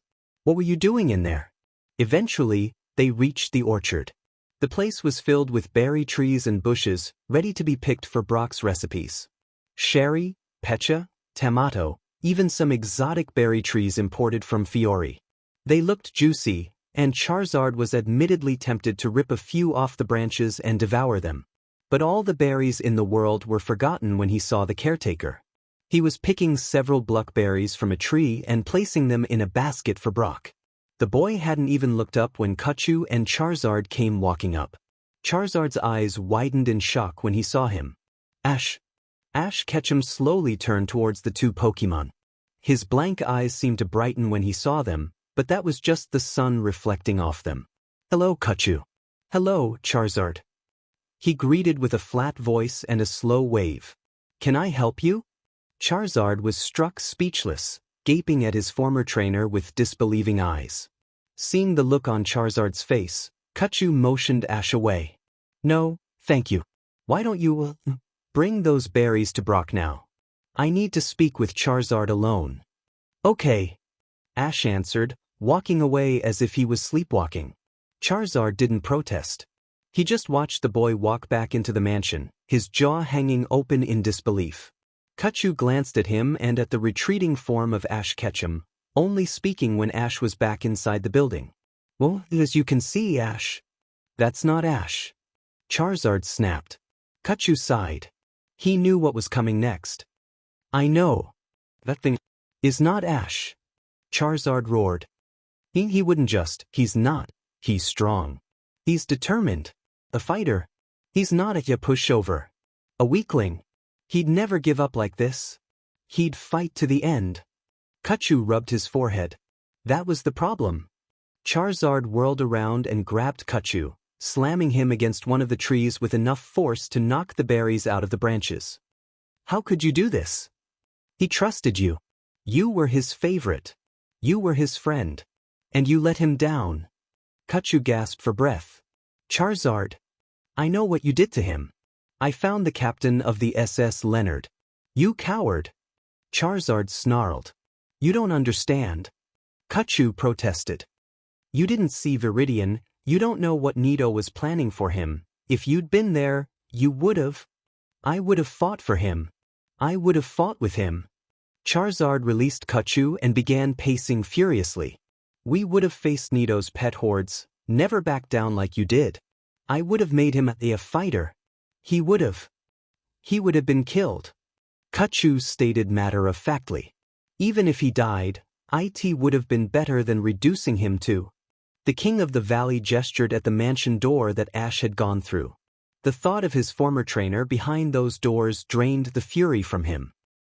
To that, even as he spoke it, he knew it wasn't really true. Dying in battle was a nice sentiment for a warrior, but death was still death. Kachu shook his head sadly. It doesn't matter what you would have done if you were in my place. Because you weren't in my place. You weren't there. He stated harshly. I'll ask again. What were you doing? His fury all but drained out, Charizard took his skull helmet in his hands and stared into its eyes. The war came to the valley sooner than everywhere else. Some of Nito's recruiters got inside the valley, tried to turn us to their cause and use the valley as a base. Some agreed with them, some didn't. That was it, really? So we fought. We always fought in the valley, that's how we got stronger. But this fight was different. People and Pokemon fight harder when they're fighting for something, I guess. It got brutal fast. Liza tried to stop us and one of the pro-revolutionaries killed her. Burned her alive. Kachu sighed. I'm sorry. That was when it stopped being a fight. It was a war. No rules, no restraints, no holding back. We took sides and tore the others apart. Charizard touched the necklace of teeth and horns around his neck. Winner take all. Pikachu's eyes widened. Are they all through you? No. Charizard snapped. No, I wouldn't. I didn't lose everything he taught me. There's just my clan left. A few dozen of us. We only just finished rebuilding the valley, found out what happened outside. Kachu was sympathetic, but he knew Charizard wasn't telling the whole truth. Nito didn't give up trying to use Cherisific Valley as a base. You had to have known what was happening outside. Only a few pieces. Charizard admitted. One of Nito's flunkies came into the valley and told my clan the revolution had begun. Told me to celebrate since my trainer was probably dead and I was free. I tore him apart with my bare claws. Charizard looked down at his scarred claws. I wanted to get out, find Ash. But you didn't. Kachu stated. I couldn't just leave. Charizard roared, tears threatening to breach his eyes. That valley was my home. I had started a family with Charla. The followers I'd gained looked to me. I wouldn't have. Charizard quickly got his breath back and started over. Besides, I didn't know where I could find him, and I thought he was safe with you. The accusation hit Kachu hard, and the Pikachu hung his head in shame. I'm sorry. I panicked and failed my best friend, and I have to live with that for the rest of my life. He then glanced up, looking Charizard straight in the eye. But don't act like I'm solely responsible for what happened to him. I did what I felt was right. And again, how much right do you have to judge me, O King of the Valley? The King of the Valley didn't have an answer for Kachu. Instead, after a moment of contemplation, he replaced the skull on his head, opened his wings and took off into the sky. Kachu watched his old friend leave and sighed sadly. He doubted that this would be the last he'd hear from the King of the Valley. Right now, he needed to figure out what he'd tell the press. Those Vullabies would want something, and he was going to have to feed them. Ash had just stepped back into the orchards. The Bluckberries were appreciated, but now Brock needed lychee berries. He wouldn't say why. Ash had offered to help in the cooking, but Brock had insisted that he make himself busy in the orchard. Ash was happy to help, so he left Brock alone. He had only started picking the berries when he heard something land right behind him. Turning around, he saw the Charizard that had visited earlier. Before he could ask if he could help him, the King of the Valley grabbed him by the shoulders and looked him straight in the eye. What? Ash babbled, about to call for help. I'm not gonna hurt you. Just look me. Just listen. Charizard demanded. You recognized me. Could tell. Even after what the king did to you. So I'm thinking you're in there somewhere. So I know you can hear me. So listen. Ash just nodded. For some reason he wasn't scared. Charizard was shaking as he picked up the necklace, displaying every tooth and horn on it. You see this? Every one of these, every one is from a Charizard I fought. I beat them all. I defeated them all. I'm the king of the valley. I'm the strongest Charizard in Cherisific Valley. That's what you wanted. That's what you needed. You always said that you were going to be the best. The world's greatest Pokemon master. You were going to be the strongest. The king of the valley started to stammer as he looked into his former master's blank eyes. You wanted to be the strongest. And I was your strongest. And I kept letting you down. I embarrassed you by acting like a brat, and then I let you down with Poliwrath. I let you down with NTI. I let you down at the tournaments. I let you down when you came to the valley. Because I wasn't strong enough. I kept letting you down. Disappointing you after you rescued me. Tears started to form in Charizard's eyes.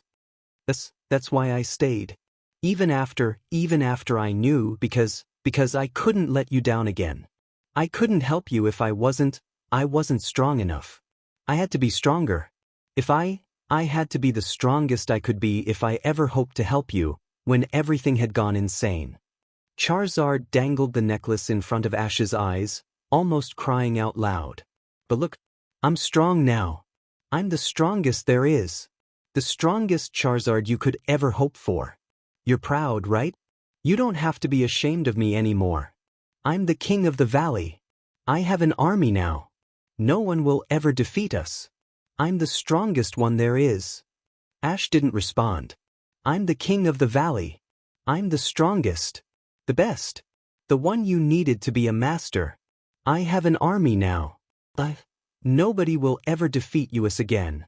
I'll never let you down again. Both. Charizard gulped and sniffled. He can help you now that I'm... Ash just stared back, and Charizard fell to his knees. I'm the strongest, and I can't help you. I should have cut you was right. I wasn't there. I was... The mighty king of the valley covered his eyes in shame. I wasn't there. I didn't help you. And now it's too late. All I ever wanted was to make you proud.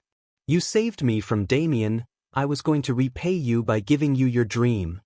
Without fully understanding why, Ash put a comforting hand on Charizard's shoulder. The king of the valley looked up to see eyes that were still blank over a small smile. Charizard forced a smile. I know you're in there. I know it. Are you proud of me? Even though I... His smile faded. I didn't. Somewhere deep inside Ash, someone nodded reassuringly. There was no way of knowing if Charizard had seen it or not. Eventually, Charizard stood up. Tarla is expecting. If it's a son, I'll name him after you. Tell him all about you. Make sure he's someone you would be proud of. You will be proud, I promise. He had to leave. He didn't belong here. There was nothing for him here. He was too late to do anything. Taking one last long look at his former master, the king of the valley turned away. Goodbye, old friend. Don't forget me. He gulped, tears flowing from his eyes like rivers. And with that, Charizard spread his wings and took off into the sky. He could tell Ash was watching him fly off, but he couldn't look back. Afraid that he may change his mind, Charizard knew he couldn't look back. So he kept on flying. No matter the job, no matter the era, closing time never comes fast enough. It was nearly sundown before Tyrone could lock up his store and head to his weekly get-together with the guys. After placing the keys in his work jacket, the Typhlosion carefully adjusted a screw on his prosthetic arm and walked down the street, humming to himself while carrying a six-pack of beer for his buddies. Main Street in Viridian City was quiet tonight. Normally the series of shops and restaurants would be filled with Pokemon and humans, the streets crowded with market stalls and automatic dispensers. But tonight, there was almost no one. Maybe it was because it was late, or maybe it was because winter was coming in and it was too cold to go outside. Cold never bothered Tyrone. Then again, he had a ready supply of flame to keep him warm. Tyrone was in a good mood tonight. There'd been no irritating customers at the store that day, no thieves trying to make off with his wares, no anti-human protesters smashing in the windows, and no pro-human protesters smashing in the windows either. Maybe both camps had gotten the hint that he wouldn't change his store policies and had moved on. Or maybe it was just too cold for them to cause trouble. Tyrone was beginning to think he loved winter. A few blocks down from his convenience store was a Pokemon-exclusive bar, and Tyrone wasn't at all surprised to see a teetering Spinda waddle up to him. "Hey, Thopkeeper." It slurred, the scent of fermented berries emanating from its mouth. Can I buy those Berth? I got loath of cointh left from our bar run and stuff." Tyrone shook his head. "Oh no. I think you've had enough to drink tonight, little guy." The Spinda pet his head. "How can you tell?" it asked, confused. Tyrone couldn't help but chuckle. That was actually a good question. Spindas always tended to walk and speak like they were drunk, no matter how many drinks they'd had. Still, the overpowering smell of booze convinced Tyrone that he didn't need another beer. Call it a gut feeling. The Spinda tried to snap its paws, failed, and nearly fell over. Well, it was a fun night anyway. Now where'd H. Topper? He ought to be back by now. Tyrone blinked. Topper? Yeth, Topper. Top the Hitmontopper. He saw Tommy human girl hanging near the stores over there and told me to wait for him, though I waited. Tyrone was suddenly concerned. This Spinda was the definition of a harmless drunk, but his friend was a different story. He was one of the anti-human protesters Tyrone had dealt with, and he was ugly when he was sober. After a few drinks, where did he go? Spinda sloppily pointed to a nearby alley. That way. Do I get a drink fair telling you? But Tyrone had already ran down the alleyway. Enough. Look, just leave me alone. The girl with purple hair and thick black coat snapped at the Hitmontop swaying towards her menacingly, backing her up against the alley wall. Several packages were lying on the ground around her while she raised her fists defensively. I haven't done anything to you, just let me go home. Topper just laughed. Maybe not to me, but you were a trainer, weren't ya? I betcha you done plenty to whatever poor sap was stuck with you. Topper tightened his fists, raising them threateningly. And now here you are, walking as pretty as you please on Main Street. Well, we can't have that. The fighting Pokemon charged at the girl, hand raised in a mega punch. He tried to smash the girl's face in, but his aim was sloppy enough to hit the wall behind her instead. The girl would have chuckled, but the Hitmontop was quick to recover, bouncing onto his head and spinning his legs with blinding speed. Time for my double-triple combo, trainer. Try dodging this, he boasted, charging towards her like a whirling tank. She didn't have to dodge. Before Topper could get within striking distance, he was blasted down the alley by an incredibly powerful flamethrower that lit up the alleyway. The girl looked to see an intimidating Typhlosion standing at the entrance of the alley, his prosthetic arm glinting in the now very singed Hitmontop tried to pick himself up. What the hell, it's you. That the best you got, you trainer-loving shopkeeper?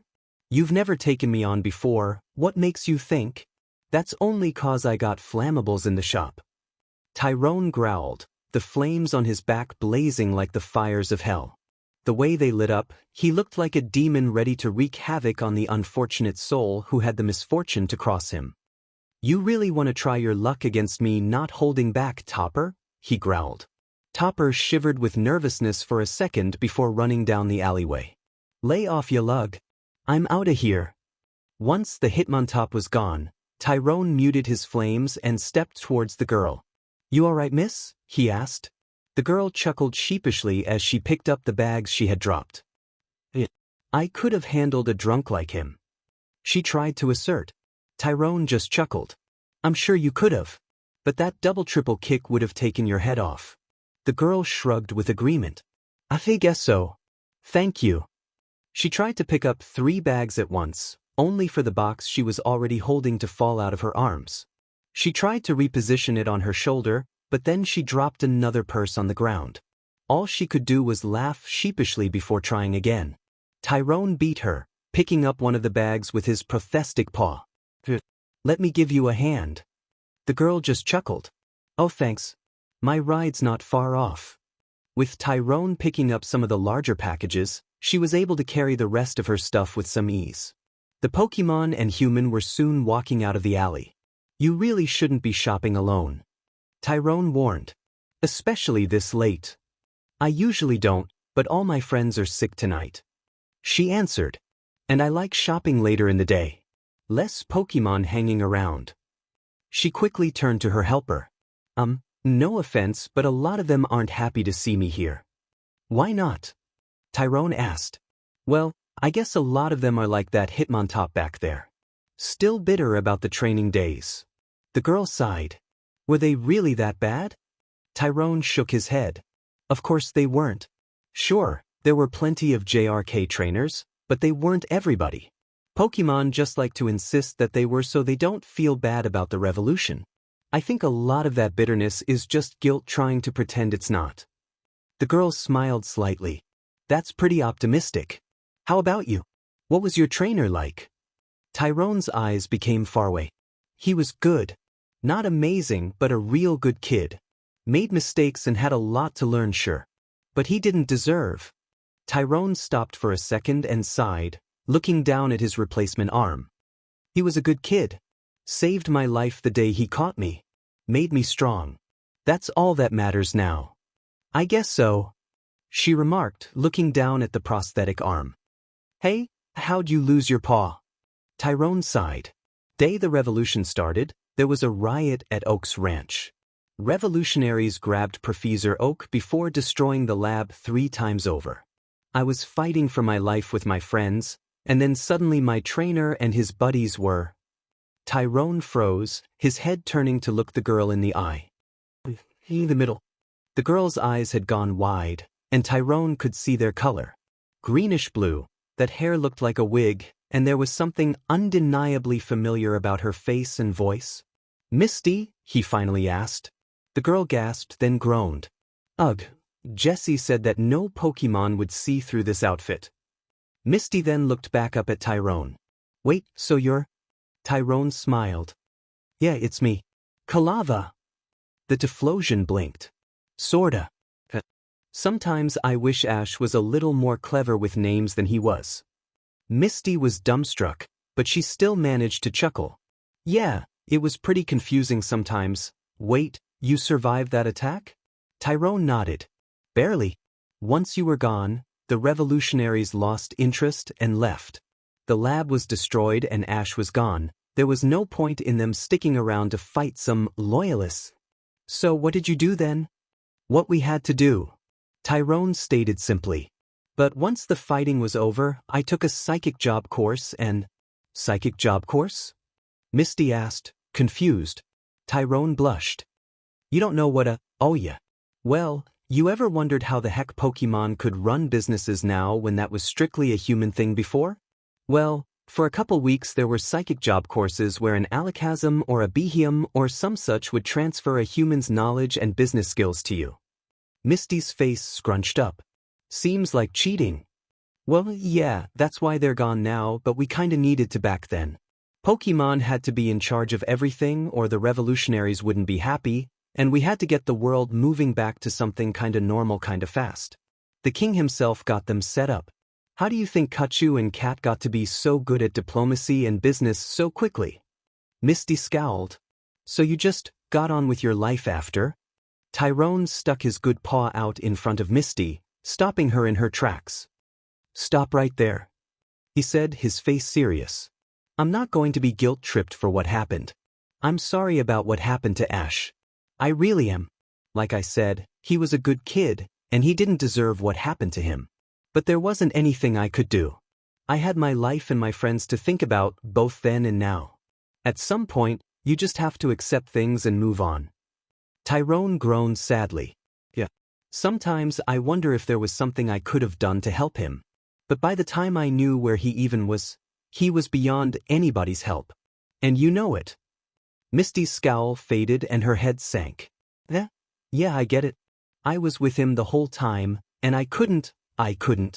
She suddenly collapsed, her bags falling to the ground as she buried her head in her hands. Tyrone kneeled down beside her, placing his good paw on her shoulder in an attempt to comfort her. Misty only barely stopped herself from sobbing, and she struggled to catch her breath and keep calm. Tyrone didn't speak, letting Misty regain control. Eventually she stood up, wiping her eyes. "I'm sorry. It's just hard. I see him every day and it's so hard to look at." "Then why stay there?" Tyrone asked sincerely. "I could use a hand at the store, or one of my friends would be happy to give you something. It won't be as fancy as Kachu's place, but at least it wouldn't be the funeral that never ends." Misty shook his head. "That's it. I appreciate it really, but I have to be there when he wakes up. When he's himself again." Tyrone sighed. "You really believe that will happen?" "I have to," Misty admitted. Tyrone just nodded. "All right, but at least think about it, okay? Here." Tyrone dug into his jacket pocket and pulled out a card. "If you need anything, just to sleep under another roof for a night, just call, okay?" Misty managed to smile as she took the card. "I will. Thanks." The two of them finally managed to pick up all their packages and continue walking to the parkade. The lot was in sight when Misty managed to speak again. "So, did a lot of you survive?" "Not all of us, but yeah." Tyrone nodded. "We've been keeping on. For everything we lost, there's good in this new era." "Maybe," Misty acknowledged. "I guess I can't expect everybody to wallow in self-pity forever." "How is everybody?" "Most everybody's doing okay," Tyrone answered. Floatzel's a swimming instructor at the gym, Politoed is doing a stint as a part-time cheerleader, Pachirisu's trying to get a job at the power plant. Krogunk is, actually, I have no idea what he's doing, but he's alright, I guess. Then there's, you remember Psyduck? Misty couldn't help but groan. "Yeah. Of course he'd survive." Tyrone chuckled. "Yeah. You'd be happy to know he's finally evolved. Still as dumb as rocks, though. Some things never change. He's between jobs, let's say." Misty chuckled. "Yeah. Some things never change." Tyrone nodded. "Hey, is that your car?" Misty looked up to see a low-key blue car. Oh yeah, that's mine." Digging into her pockets, she unlocked the car doors and placed her bags inside. Tyrone did the same, placing her packages inside. "Thanks again," she remarked as she stepped into the car. "No problem." Just before she closed the door, Tyrone's good paw held it open for a second. He looked Misty straight in the eye before speaking again. "And listen, if you're right, if Ash does wake up, could you tell him that none of regret meeting him? That we wouldn't trade our time with him for anything? Tell him that, okay?" Misty nodded, smiling. "I will. Thank you. If you need anything, don't hesitate to call." Tyrone smiled and closed the door. After he'd watched the car drive off, he picked up his six-pack and quickly went on his way. The door opened to a female beartick. Once she saw Tyrone, she crossed her arms and gave him a look. "You're late," she stated. Tyrone smiled and gave her a peck on the cheek. "Sorry, I took a little detour." The Typhlosion slipped past his girlfriend and walked into the basement of their modest house. Sitting at a round green table with poker cards in their paws were a Pachirisu, Floatzel, Politoed, Krogunk, and Golduck. They all had new names, but Typhlosion couldn't help but remember them by the names their trainers had once called them by. Krogunk was the first to speak up. "You're late, Tyson.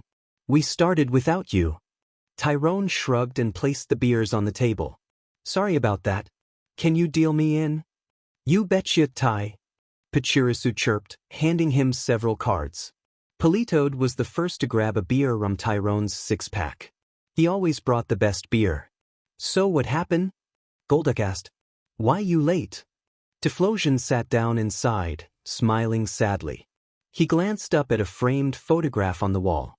5 young Pokemon trainers and all their Pokemon, standing together smiling. He was in the lower corner between Heracross and Crobat, 2 friends that hadn't survived the revolution. And his trainer. His dumb, infuriating, stubborn, cheerful, wonderful trainer. Ash was smiling broadly, happy to just be surrounded by his friends, eyes bright with hopes and dreams. was how Tyrone wanted to remember him. I ran into an old friend on the way. Dusk en route for miles all around, there was nothing but sand. Even without the near-constant blinding sandstorms, the nearest town couldn't be seen. The fading sun cast thick shadows across the dunes, hiding almost everything in darkness. It was perfect for someone who wanted to take care of business without anyone seeing him. The Blazikens stared down the field of foes. Dozens, no, hundreds of black fog henchmen, all aiming their shadow cannons straight at him, daring him to make a move. Every henchman was wearing an identical outfit, dark purple armor that resembled Haunter, almost fading into the darkness. Their guns were similarly colored and designed. The black fog was nothing if not stylish. There were too many here to fight even for him. At the other end of the field, the black fog himself stepped out of his car. He was an impressive sight, with his stylized Jengar mask covering his face and a ragged cape billowing around him. The man smirked smugly. "Looks like you're finally cornered, you irritating chicken. This is what you get for interfering with my plans, Blazer." Blazer scowled at the black fog, the criminal mastermind he had been tracking for years. "Oh no," he smirked. "It's you who's finally cornered." The black fog snorted contemptuously. "Tough talk for a dead bird." A female voice buzzed in Blazer's ear. "Blaze, listen. I'm looking at the heat signals. Get to the point now." Blazer hissed desperately, knowing that he didn't have much time. The black fog raised his hand to signal his huge army. "Boys, fry this chicken. It's all an illusion. There are only 6 henchmen, in a circle 7 feet away from you." Blazer smiled. "Thank you, May." Before any of the henchmen could pull their triggers, Blazer let loose with a powerful fire spin attack. The flames swiftly radiated out, consuming the fake foot soldiers closest to Blazer and knocking back the few real ones. None of the others moved when the fire was fading away, standing there like dummies. It was almost comical. The 6 actual henchmen fell to the ground. While their armor protected them from the heat of the flames, their shadow cannons were blaring their current worthlessness with overheating alarms. Blazer smirked. "You guys should know better than to wear black when you know it's gonna be hot." With his witty one-liner out of the way, Blazer sprinted towards the black fog himself. Phasing thought phantom henchman, all he could see was the head of the organization, just standing next to his car. It was like he was waiting for him. Blazer was a fast runner, and within seconds he had grabbed the black fog by his cloak. The Blaziken smiled, pleased to finally have the criminal mastermind that had dogged him his entire life in his grasp. "Now, time to lose the mask, Black Fog," he declared. The Jengar mask was torn off to reveal. Blazer screamed in pure disbelief as he stared down at his friend, tears forming in his eyes as the betrayal became clear. But it can't be. I trusted you.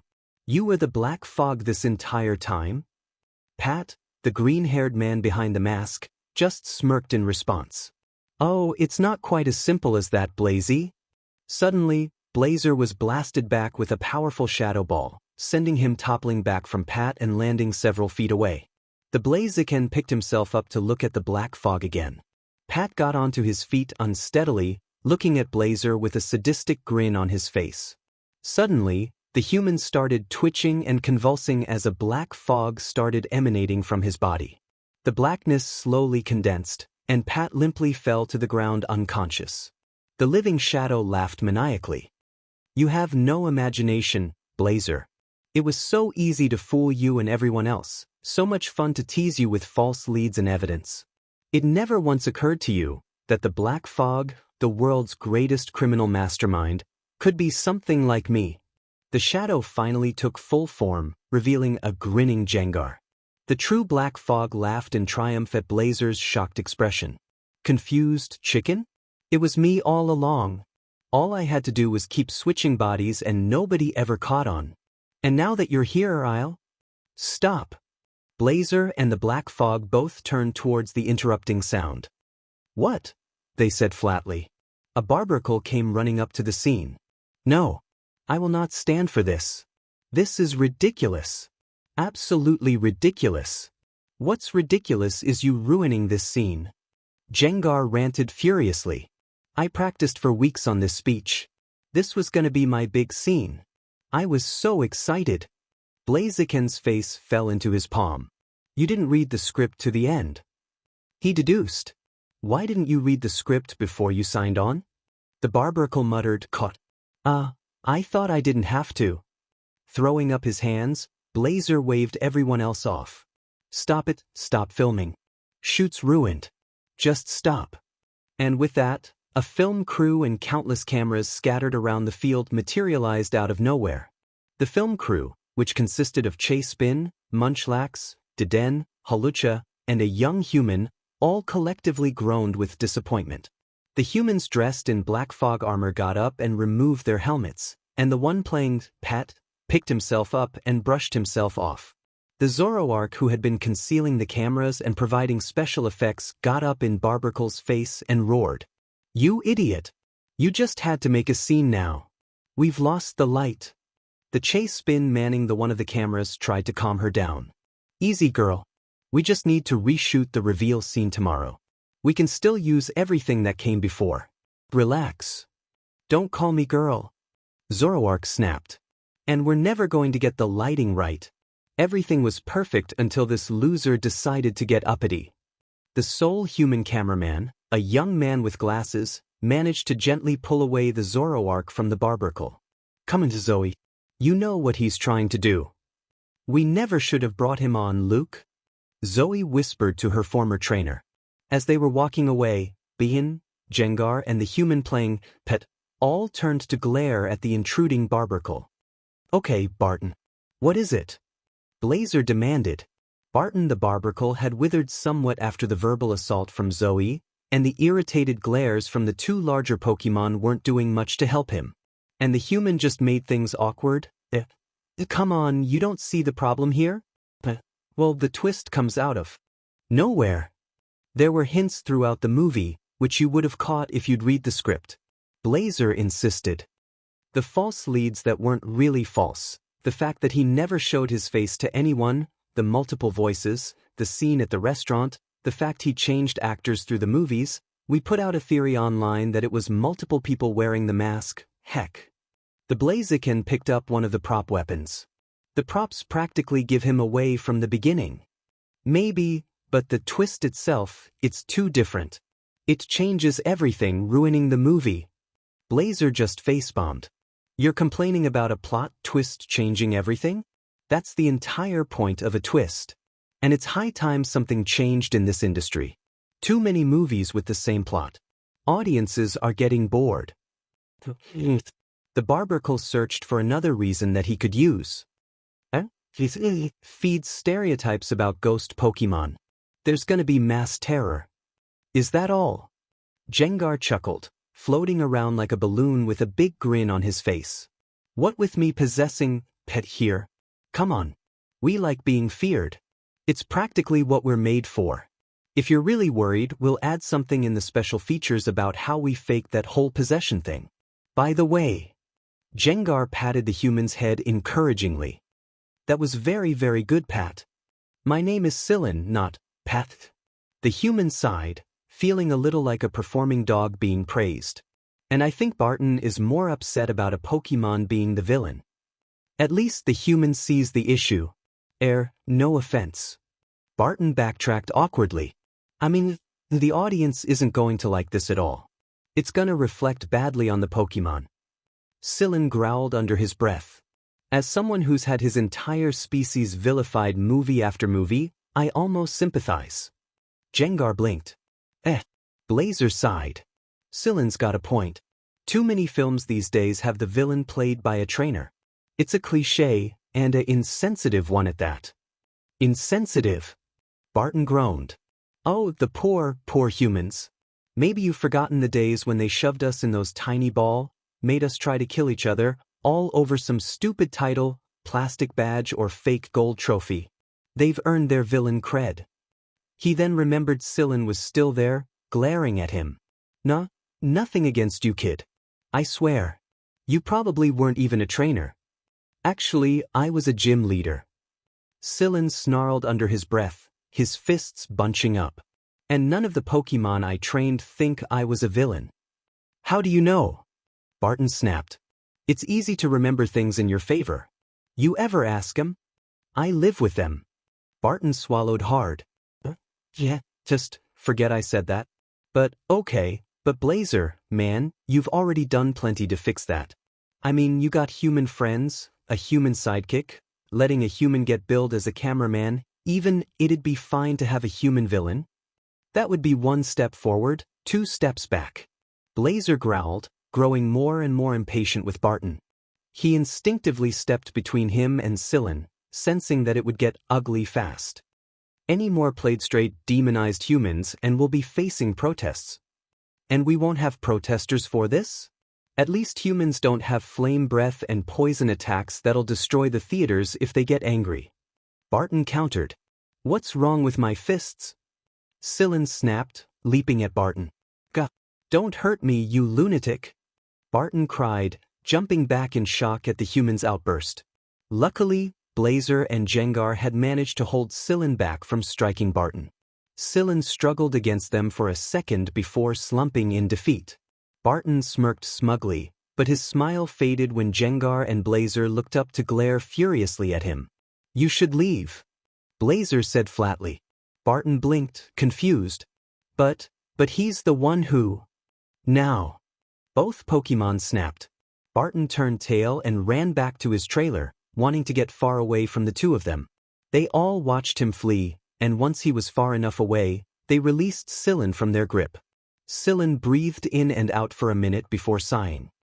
I'm sorry, I couldn't let him talk like that, He was trying to start a fight. Blazer explained wearily.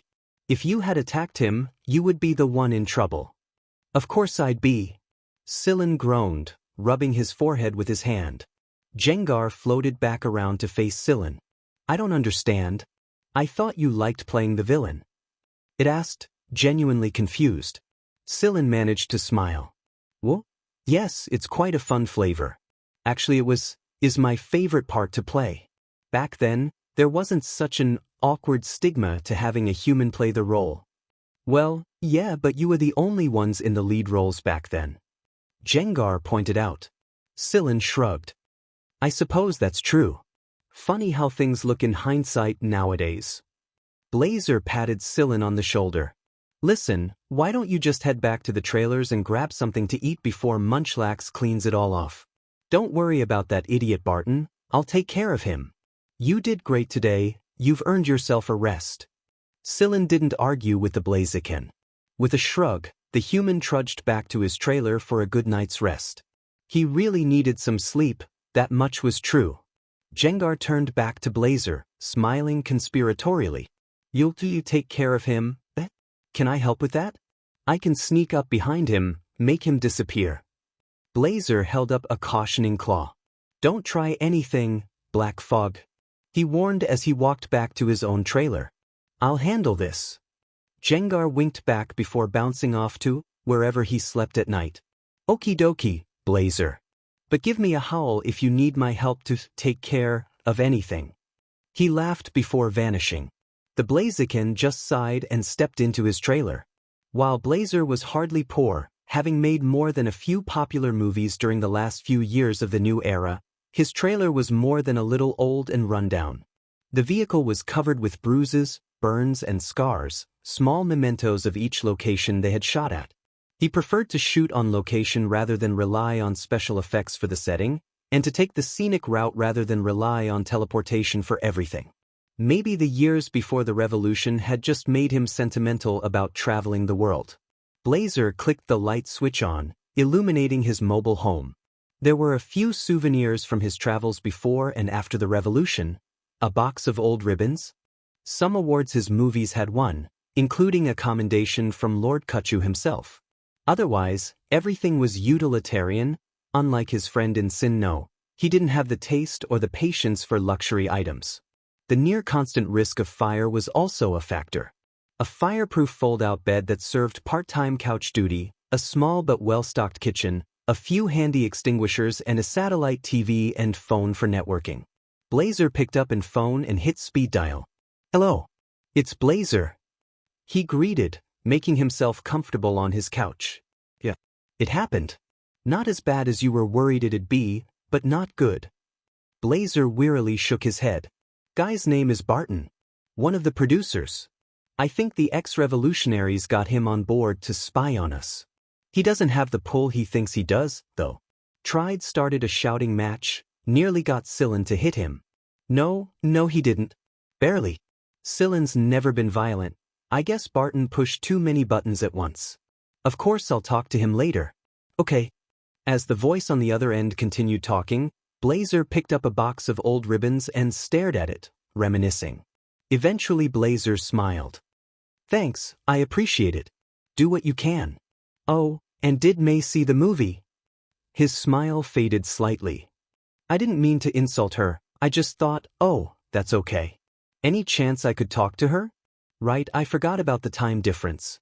Just let her know I called. Cradling the phone in his shoulder, Blazer got up and started setting up his bed. The voice on the phone wasn't done talking to him, however. Yes, I know this won't be the end of it. No, I gotcha. I know what I'm doing. I can assure you, this'll do more than half of the bylaws you can pass. The voice became incredulous, and Blazer sighed. Come on, you know as well as I do that society's shaped by its entertainment. People and Pokemon have their views and outlooks changed based on what they see in the movies or TV. Especially kids, what they see and learn when they're young affects what they are when they grow up. That's why there was so many movies vilifying trainers and humans when the new era started. Everyone was trying to justify everything that. Blazer froze when he realized what he was telling his friend. You know what I'm talking about. Nowadays, after that, there's plenty of sympathetic humans in the movies, and it's definitely helping.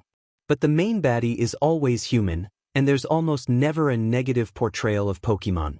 Everybody's insisting that they're all blameless victims, incapable of doing anything wrong. So, I'm just gonna shake that up. The Blaziken smiled wryly. Yes, I know an action flick is only gonna do so much. But this is the hottest movie in theaters. It'll have an impact. Get everyone talking if nothing else. Yay. Baby steps, buddy. Hey, thanks. Yeah, see what you can do about Barton. The voice chattered for a second longer before saying goodbye. Good night, Kachu. Give May my best. Blazer replied, hanging up the phone. Before turning the lights off for the night, Blazer quietly pondered what he'd just assured his former traveling buddy. What was he going to accomplish? It was true that entertainment and the media shaped public consciousness to an almost frightening degree, but would his movies really affect that much, all things considered? Eventually, Blazer just shrugged and turned the lights off. No matter what his efforts did or didn't do, what mattered was that he was working to make things better in his own way. And every little bit helped. That thought comforted him as he laid back, closing his eyes. Through half-closed eyes, he caught a glimpse of a teeth-filled smile just above him. Go to sleep. A voice hissed menacingly. Flames blasted out of the trailer windows, illuminating the desert night for a split second. Once that second passed, giggling laughter and furious expletives echoed over the desert sands of Route. It had been a very disillusioning few weeks for Fatak. When he was little, which wasn't that long ago in human years, Pokemon grew up very fast. He had heard countless stories about the revolution from his father, his friends, the friends of his father, and the fathers of his friends. All credible sources, or at least he'd thought so. All of them had entertained him with glorious tales of the Pokemon revolution, how they had conquered the tyrannical humans, how they had fought with nobility and honor, how they had brought an end to years of slavery, how they had forged a new life for their children. A few years later, he was much older, in Pokemon years, and wiser, and he knew he couldn't rely entirely on the stories his friends and family had told him. Especially since he'd overheard at least once how his father and friends were not exactly in the thick of the battle. So he looked towards the movies and documentaries made by Pokemon who knew more about the events, like Nido the Great and Riptide and Anders. They all confirmed what he had imagined, how the Pokemon had rose up against the cruel taskmasters of humanity, bringing a stop to the abusive practice of Pokemon training. Fatak dreamed of being like them, his heroes. The revolutionaries. They had made the world a better place for everyone. Pokemon were no longer enslaved. Humanity, Well, they understood their place, and looking at the world outside, they were pretty well off, all things considered. A lot better off than some of them deserved to be. Everyone was happier. At least, that's what he'd thought. It started the night of the anniversary of the first attack. Emboldened by a few drinks at a friend's celebration, a friend of his, Jarek, had called up Kachu to ask why there wasn't any big celebrations or parades on this big day. Fatak had overheard the conversation, and was quite surprised by what Kachu, who had gained the most from the revolution, said about it. I realize it's an important day for the revolutionaries. I know it signaled the great change. Anyone you ask has a story about that day. But do you know what happened, exactly? I'll tell you. Hundreds of people and Pokemon alike killed. An entire way of life destroyed violently. The beginning of a long, bloody war that took countless lives and nearly destroyed the world. We do not celebrate the start of the war, Jarek. This had confused Fatak at first, but he eventually just shrugged it off and continued with the party. Kachu was free to think what he wanted about the war. And he had quite an ugly history with Nido. But then there was that interview with Kat. Fatak worked as an intern for one of the bigger advertisement companies, and he'd been tasked with coming up with a new campaign for the VoiceBox module. Since public opinion on Nido was quite high and he himself had commissioned the device, it seemed natural to use his likeness to promote the device. But Kat had dissuaded that notion and told him the real story of what had happened. How Nido had commissioned it purely to gloat to some trainer who may or may not have been his own. Just how unhinged the revolutionary had actually been. How ugly the revolution actually was. It's always disappointing to find out that your idols weren't what you hoped they were. Of course, everyone accepted that Nido hadn't been well in the head since the revolution ended. He'd been quoted as saying that the war should have continued until humanity had been completely exterminated, and there had been several fights that nobody would talk about. Fatak always felt that that was due to him being a fighter in a world that didn't need fighters anymore. Once everyone was working for peace, he was not the revolutionary king anymore. It was like that movie had said, you die a hero or live long enough to see yourself become the villain. But Kat had indicated that he had been a villain long before the revolution had started. Once the doubts had started popping up, Fatak tried to assuage them by revisiting the documentaries and docudramas he had once enjoyed. But Kat's words tainted everything he saw about Nido. Determination started looking like obsession, zeal looked like bloodlust, and underneath it all was rage that was more and more disturbing the more he saw of it. Something kept tripping Fatak up, though. If Nido really was that crazy and petty before the revolution had ended, no one would have followed him. Especially not the psychics, who could read minds and see whether his intentions were good or not. Of course, it was possible that he could mask his thoughts to hide from them. There were classes on how to do so, but most Pokemon could tell right away if someone was crazy or bloodthirsty or all that. Couldn't they? At any rate, Fatak would feel better if he had more information from someone closer to the source. Someone closer to Nido himself. With a little digging, he'd tracked down one of the lieutenants that had been in charge of Paul, the trainer Nido had a grudge against. If nothing else, he could confirm or deny Kat's story for certain. The Duat took another look at the address in his hand before glancing up at the dilapidated shack. The one-story cabin looked more like a rotting cardboard box than a proper house. Even the slums the humans occupied were better maintained than this. Unintentionally sniffing the air, Fatak crinkled his nose at the scent of old alcohol wafting from the yard. Resolving to keep his visit short, Fatak stepped up to the threshold and tentatively knocked on the door. The old wooden plank creaked open, inviting Fatak into the ruined place. Despite his reservations getting stronger and stronger with every step he took, the Duat pressed himself forward. Inside was a little better. There wasn't any garbage on the floor or rotting food or anything like that. Just a few empty beer bottles scattered about that Fatak was careful to step around. But despite being cleaner than the outside, the inside was hardly welcoming. It was just barren. There was almost nothing inside the place, no pictures or flowers or commendations or anything. It felt completely empty, making Fatak wonder if it was really worth it to come here. He heard something coming from another room. A TV broadcast? Fatak quietly approached the room to look inside. It was a tiny room, with little more than 2 chairs and a TV screen. Futak craned his neck to look at the screen. Someone was interviewing a pig knight. Wait, he recognized that pig knight. It was Anders, the veteran that had been murdered by that human, kicking off the events that led to Nito's death. This was a recording of one of the first revolutionary interviews that had taken place during the new era. Can you tell me about your former trainer? The Whizmore interviewer was asking. Yet I can talk about him. His name was Seamus. He was a fire-type trainer, called himself the... The recording abruptly stopped, and Futak turned to see the Pokemon holding the remote control. Slumped in one of the chairs was an Infernape that was very much past his prime. His once strong muscles had withered with underuse, his belly had developed a beer gut, his fur had gone scraggly and unkempt, and even the flame atop his head seemed to have dimmed. It was hard to believe that this was once one of Nito's strongest lieutenants. Hello. Futak waved nervously, trying to smile before the weary scowl on the fire monkey's face. Hello. A gravelly voice replied through the old voice box on his throat. You fada? Futak nodded. Thanks for speaking to me. Infernape snorted. Do not thank me. You are the first thing to talk to me in years. Sit. After a second of hesitation, Futak carefully sat down on the other chair.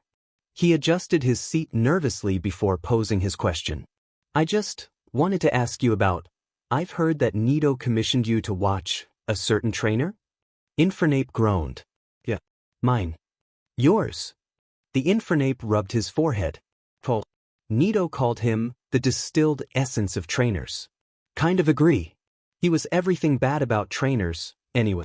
LV driver, arrogant, selfish, obsessed with power, thought it was all about him, all that stuff. He thought I was powerful, so he worked me harder than any of his other Pokemon. Least, that is what I thought at first. Had all of them attack me at once to test my reflexes. Started avalanches to make me dodge the rocks. Rarely healed me so I get tougher. Always told me I was weak. I was a kid, and I figured I had been taken by the devil. Futak nodded. I know. Infernape just looked at him incredulously. I saw the movie. The movie. Would you say that was accurate? Infernape rolled his eyes. About as accurate as most movies these days. But yeah, he was nasty. Sometimes I would dream about turning on him, burning that demon smirk off his face. Once and for all. But I did not think I could. Did not think I had the power. And the worst of it was, sometimes I'd look around and see other Pokemon, and they smiled and sat on their trainer's shoulders and cuddle up to their humans, made me think I was the only one in the entire world who had to suffer this abuse.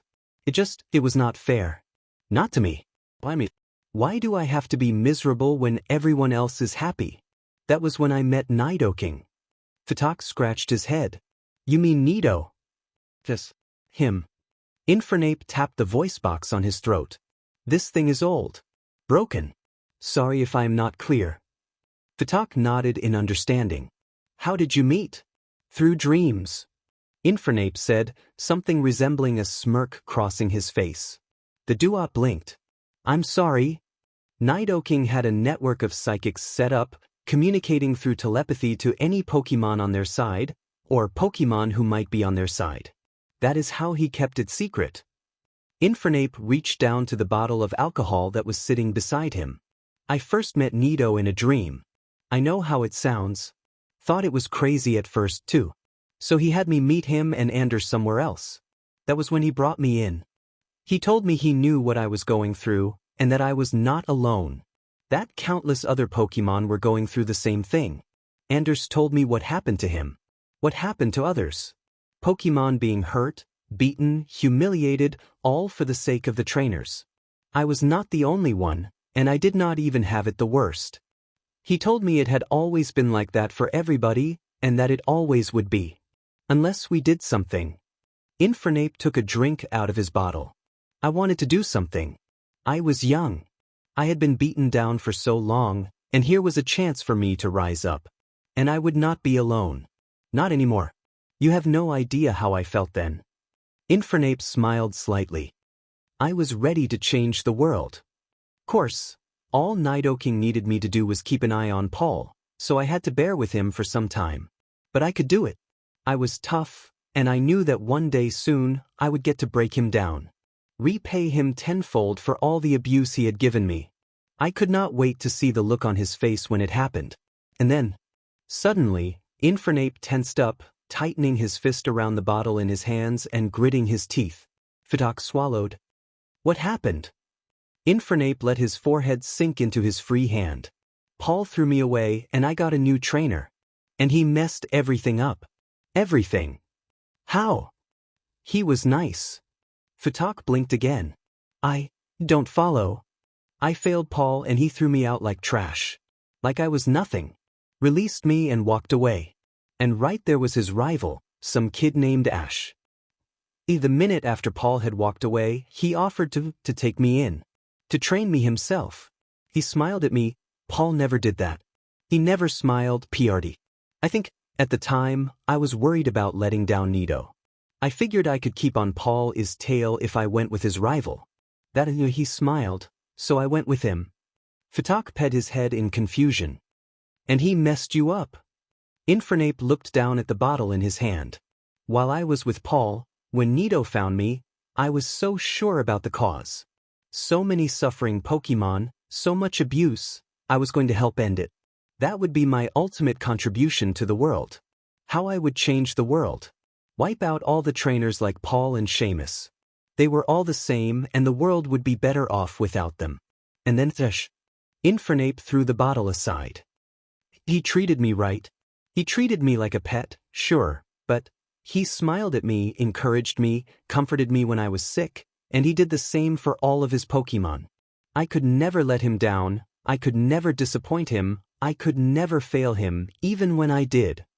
He tried to wipe away any evidence of tears from his eyes. And the worst of it was, he made me strong. He made me strong enough for Nito, not Paul. Well, because he was nice. He treated me right, trained me right, and it was all because he... Infernape quivered with a combination of rage and sorrow. Sounds like he was... Fatak started, but he couldn't find a good word. To him, good trainer, sounded like an oxymoron. That is the funny thing. Infernape shook his head. He was not. Not entirely. He played favorites, he ignored the obvious, he would not learn, would not let himself learn. Chronic underachiever. A part of why he took me in was to prove his rival wrong. Did not have a clue about anything otherwise. But none of it mattered because he was nice. And he was nice and he messed me up. The Sinnoh tournament, I wanted to win it for him. I wanted to fight for him. I was not supposed to want to fight for a trainer. I needed to fight the trainer, to defeat him. Destroy him. The entire time I was with him, I was so confused. I was so sure before, and now he was messing me up. Fatak swallowed nervously. Infernape was sounding more and more agitated, and the flame on his head was growing more intense. Did you ask Nito about it? Settling down somewhat, Infernape sighed. Yes. I did. He just told me that it was a ruse, that it did not change what he was doing, that he was doing it for his own benefit rather than mine. But it was the first time I had ever been treated well, and I did not want to think it was not real. But then he told me, if he truly emphasizes with you, cares for Pokemon, then would not he understand why the revolution is needed? Infernape groaned miserably. He would be happier when we have done our work. I wanted to win the tournament for him. Because I thought he deserved to win. Because... Infernape couldn't hide the tears anymore. Because it would be his last chance ever. Fatak scratched his head. He didn't want to say Stockholm Syndrome, but it sounded like it, but at the same time, he couldn't help but wonder if this was genuine loyalty. But, did you? No.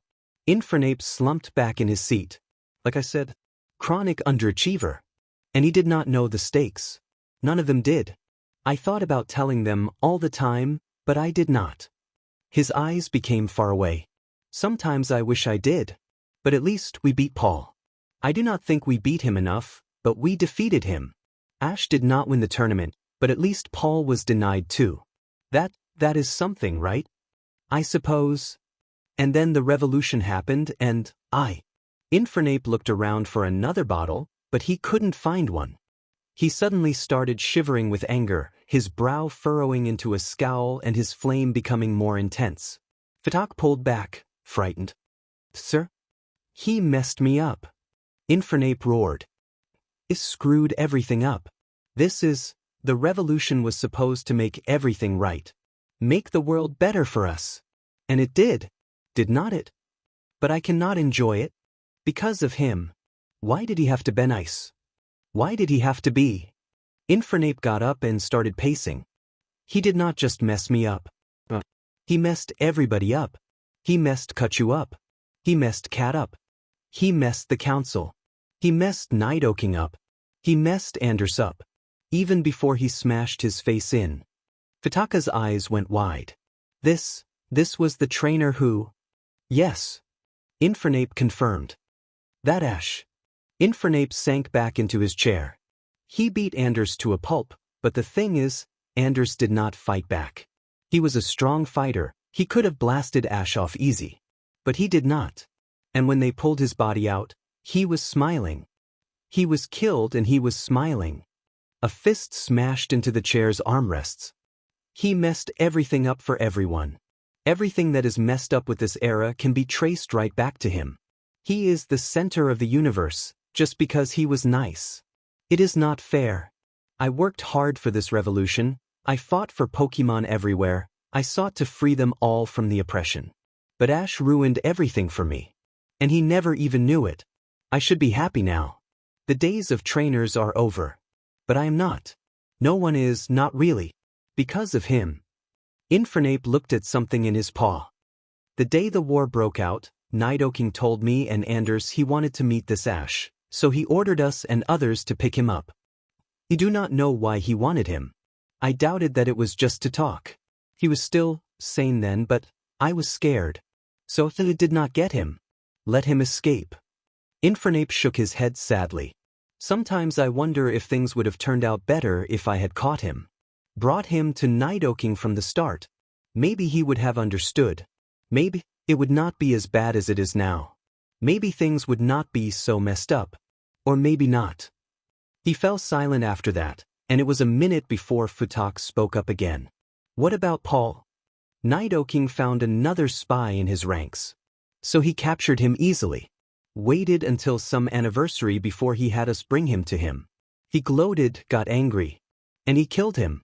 Drilled right through his heart. That is all there is to say. So Cat's story was true. Fatak realized. Was it worth it? You hated Paul, was it worth it too? No, was all he said. Neither of them spoke again for a long time. Eventually, Fatak sat up and started walking out. Thank you. No. Thank you. Infernape sighed. No one talks to me anymore. No one listens to me. My friends do not want to see me. None of them. And I needed to talk to someone before. Fatak smiled slightly. You're welcome. Before you go. Infernape got up and removed a tape from the VCR. Take this. I am done watching it. He handed Fatak the tape, who looked at it with confusion. Anders' interview? Thank you, but I've seen it. You saw half of it. They edited it out for the broadcast. This is the whole thing. Oh, okay. Fatak nodded. Well, I should get going. Yeah. The Infernape nodded. See you later. Fatak walked out, tape in hand, into the slowly setting sun.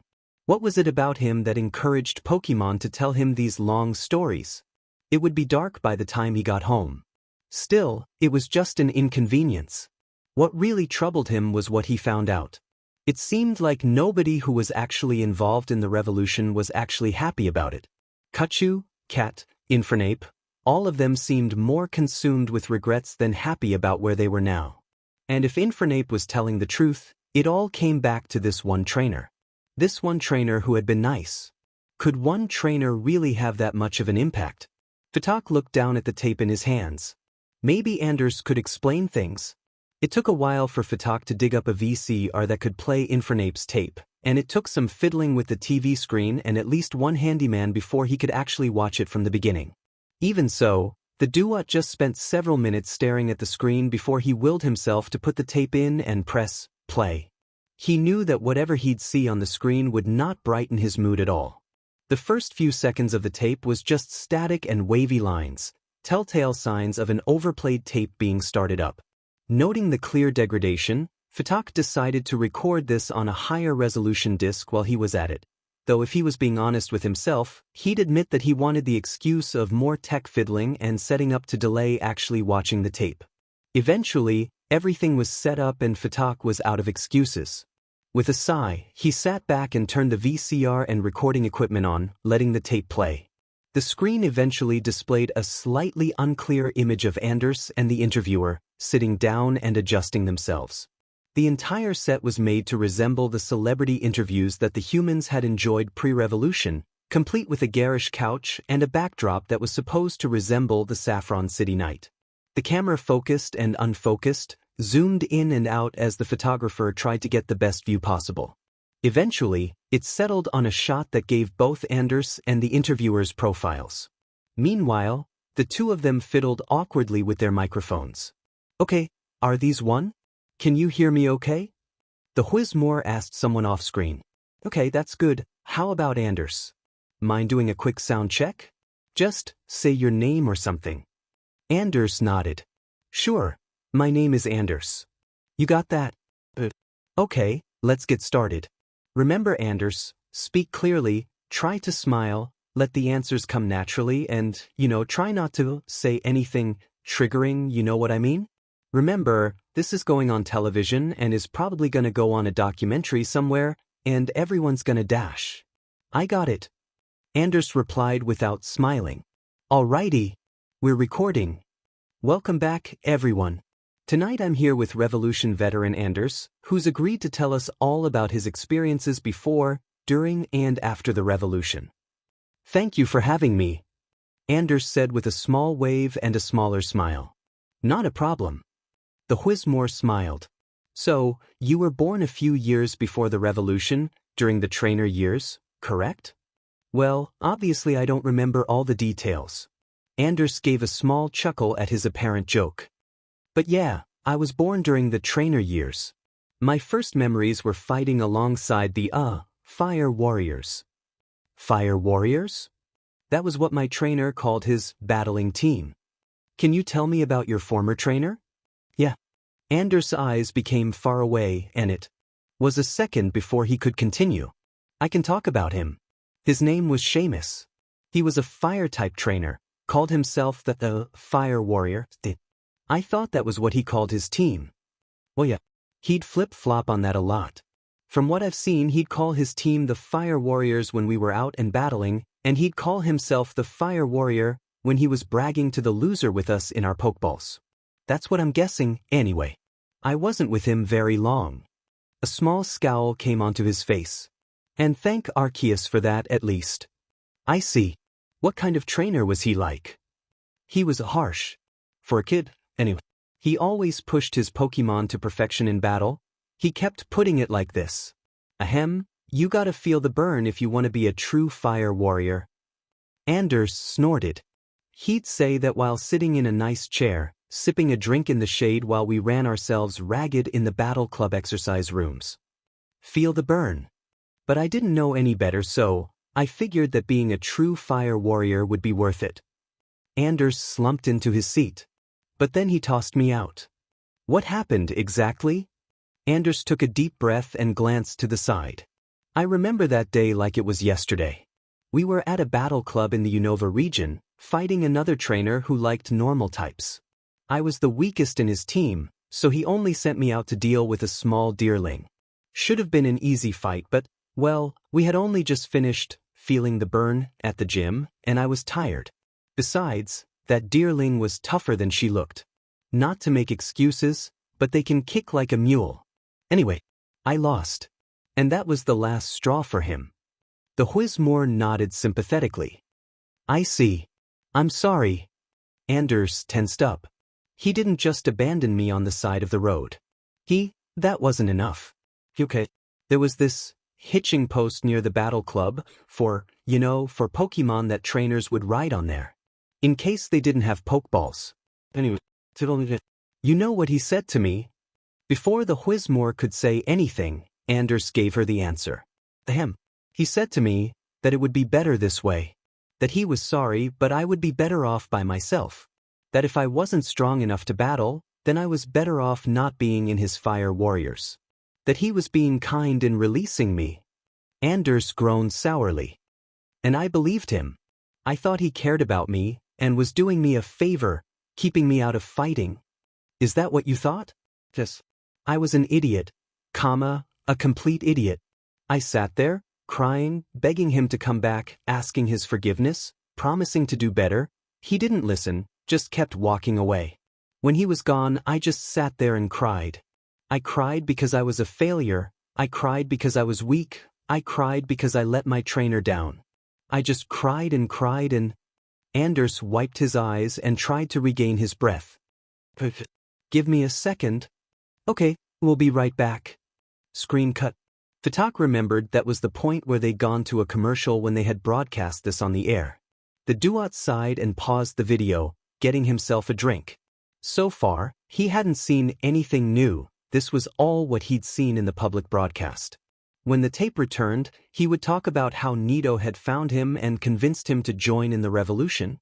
And then, Fatak knew that whatever he saw afterwards would be what made the Infernape so bitter, and it would definitely not help his confusion. But he had to continue. He had to finish this.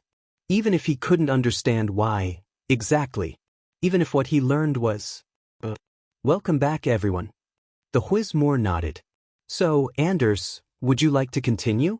Anders took another deep breath. No, not really, but I will. There's some things you have to finish when you start them. That's what he told me. You mean? Nito. The day Seamus abandoned me was the day he found me. I was still crying and sobbing alone when he walked up to me. I was terrified. For all I knew, this gigantic Nidoking was coming to eat me up. I tried to get away, but I was still tied up, nearly strangled myself. Anders touched his neck gently. I couldn't scream or use any fire attacks. I honestly thought I was going to die. But he didn't kill me. He just picked me up and cut the rope around my neck, smiling as best he could with those fangs. Then he produced some poke food in his other hand. I was still scared, but I was also hungry, so, yeah. I calmed down a little enough to listen to what he had to say. He told me, so, what did your trainer tell you? I told him that Seamus told me that I was too weak to fight, and that he was doing me a favor. He just kinda chuckled and asked me if I believed him. I said yes, and he shook his head and told me he wanted to show me something.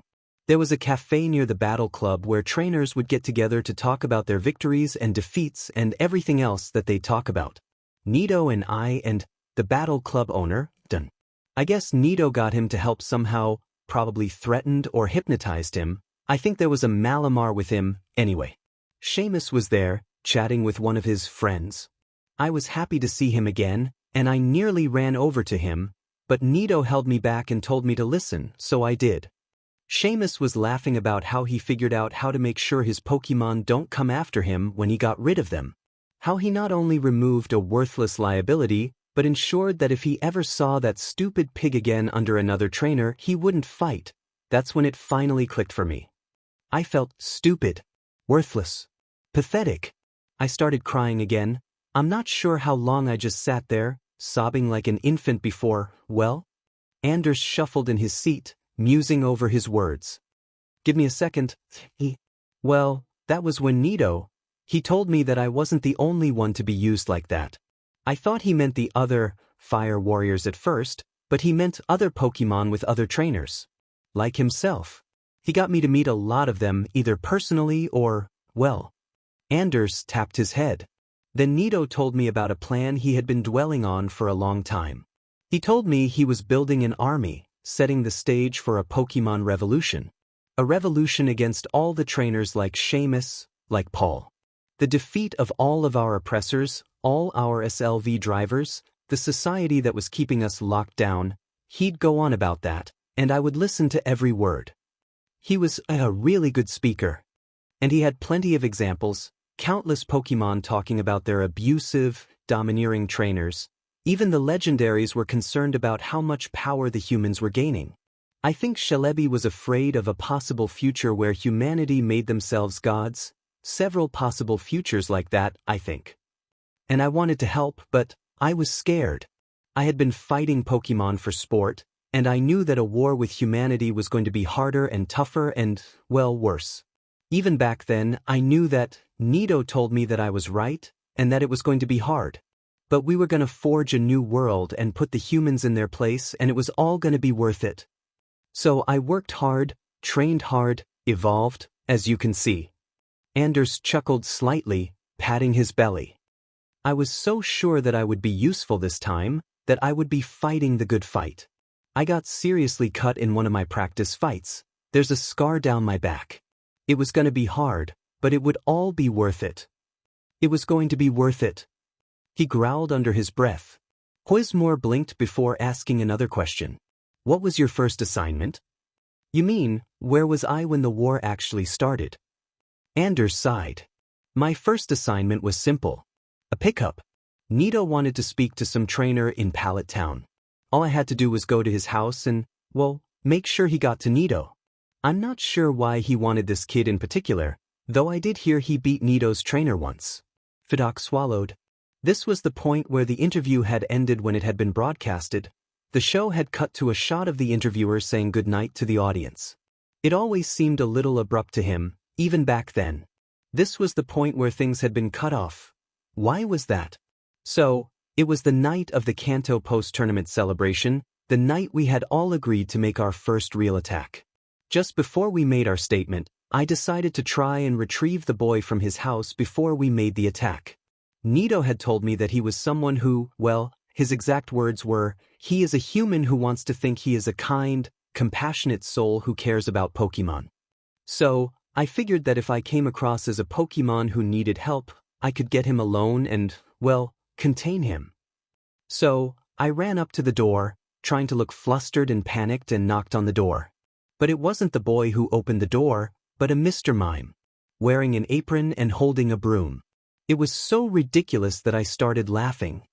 Anders let out a sound that vaguely resembled a chuckle. Yeah, I couldn't really pull off the act, so I just asked him where the boy was. Apparently, he was at another restaurant in town, so I was out of luck on this end. I didn't think too much of it. I figured I could waddle over to the restaurant and pick him up and go from there. But then a woman, the boy's mother, I figured, came up and picked me up, gushing about how cute I was and tickling my stomach and asking me if I was one of her son's new friends. Anders swallowed and started shifting uncomfortably in his seat. He was clearly getting uneasy. Mr. Anders. Anders didn't let her finish. I thought I had the time to get away from there. I thought I had the time to get to the restaurant and pick up the target. I didn't think the show was going to start until later that evening, so I figured I could enjoy some tummy rubs before things went to hell. He sighed sadly. I figured wrong. I heard the Indigo Plateau explode, felt the ground rumble underneath my feet, and I knew it had begun. We looked out the window and saw the revolutionaries attacking the houses, carrying people away, beating them. The revolution had started. Anders started biting on his claws nervously. The woman was horrified and she dropped me to the floor. I tried to pull her out, to try and, I'm not too sure what I was trying to do. Save her? Get her somewhere safe? The only place I knew where to go was where I was supposed to take Ash. Maybe I figured another of Nido's agents would take him there, or maybe we could use her to... Well, it doesn't matter anymore. Anders was becoming more and more hysterical and flustered, his once calm demeanor gone as he recounted what happened. The mime realized what was going on and attacked me. Figured I was with the attackers. Can't really say he was wrong. I tried to explain, but he set up a barrier and tried to force me out, and then... He started stammering, but Fidoc could pick up a few words. Flamethrower, fire, huskes, fast, Brend, screaming. Whizmore swallowed. Mr. Anders, this isn't Dash. Don't interrupt me. Anders snapped. You asked me where I was when the revolution started, and I'm going to tell you. I ran from that house. Just as the kid was arriving, Sue screaming for his mother. That crying was ringing in my ears when I ran to the rendezvous. That was when I realized what this revolution was gonna be like. When it really sunk in what we were gonna be doing, dead mothers and crying orphans, all for our freedom. I just kept telling myself, it's gonna be worth it. It's gonna be worth it. It'll be hard, ugly, awful, terrible, but it'll be worth it in the end. With that said, Anders just slumped in his seat, cradling his head in his paws. There was a dead silence for a few seconds, with both interviewer and subject sitting so still that Fatak thought the video had suddenly paused. Eventually, Whizmore took a deep breath and hesitatingly asked another question. Would you say that it was worth it? Anders looked up suddenly, his eyes red and intense. Was it worth it? What's it exactly, huh? His voice had become bitter. This new era? This joke of a society? We've destroyed the pokeballs, conquered the humans and got our freedom. Huzzah! What are we supposed to do now, huh? We're just copying what the humans used to do, that's it. That's the only thing we can think of because nobody wants to go back to just being predators and prey. Nito never thought about what would happen if we won, he never thought about what we'd do with ourselves when his wonderful revolution was over.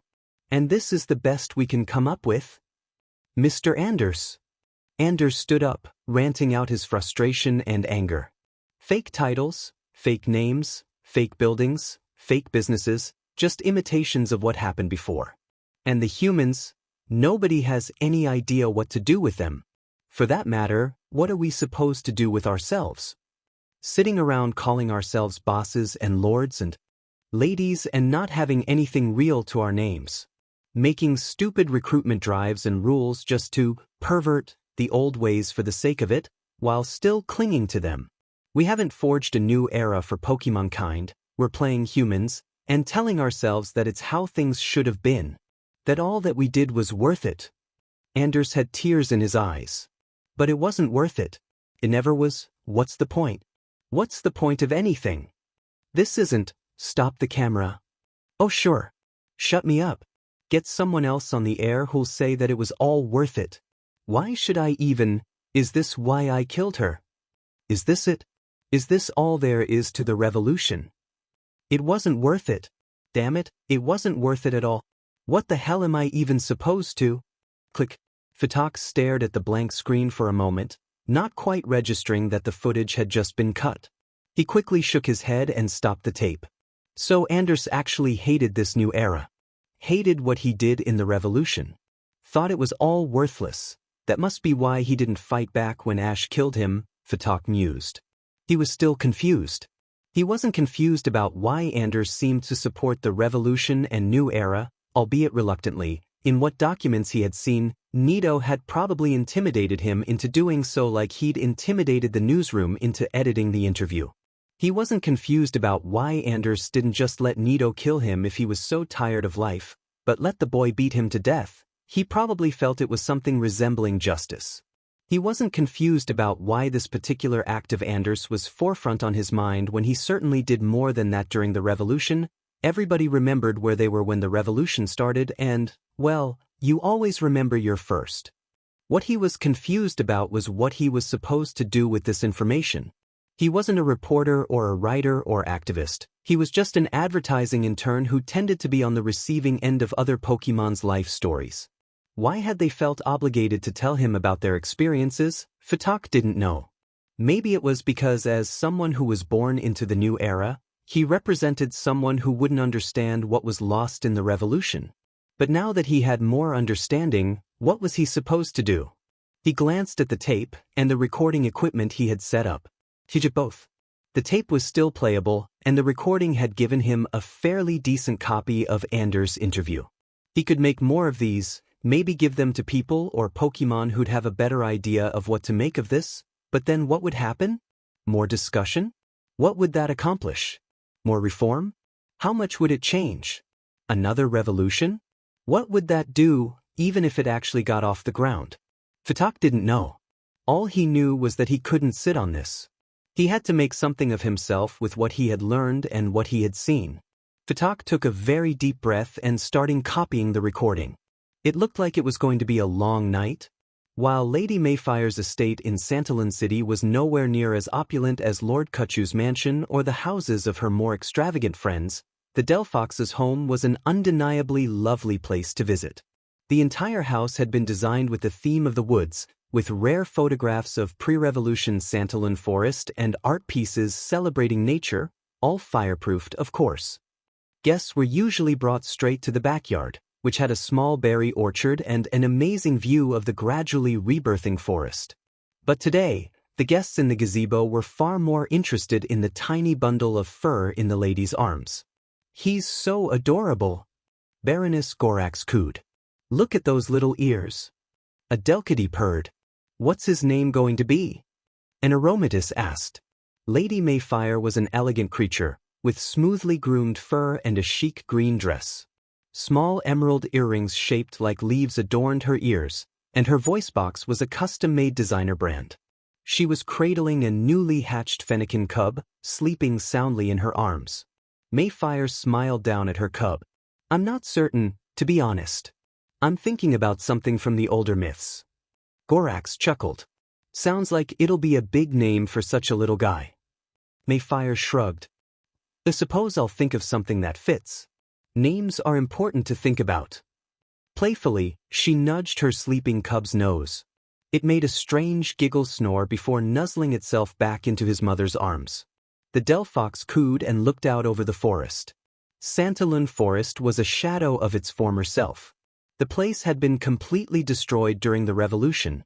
Apparently the humans and loyalists had tried to use it as a base, and the revolutionaries had been excessive in flushing them out. The forest had been replanted and was slowly being rebuilt, but it was sealed off to outsiders for the time being. "I wonder if he'll be able to play in that forest." Mayfire sighed wistfully. "This house is lovely, but, well, I know most Delphoxes prefer the desert, but I'll always love the woods."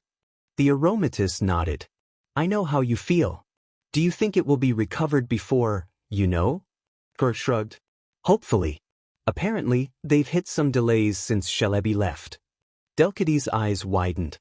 "Wait, he's gone. Does that mean?" "Not like that, dear." Gorax shook her head reassuringly.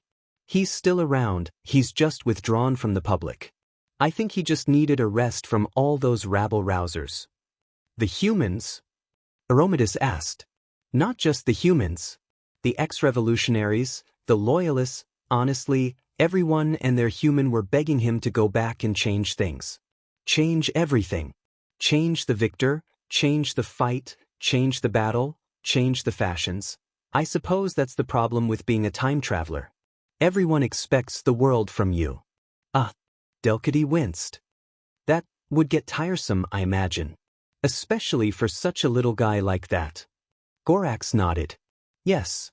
Some are never satisfied with how the world is. Human, Pokemon, doesn't matter.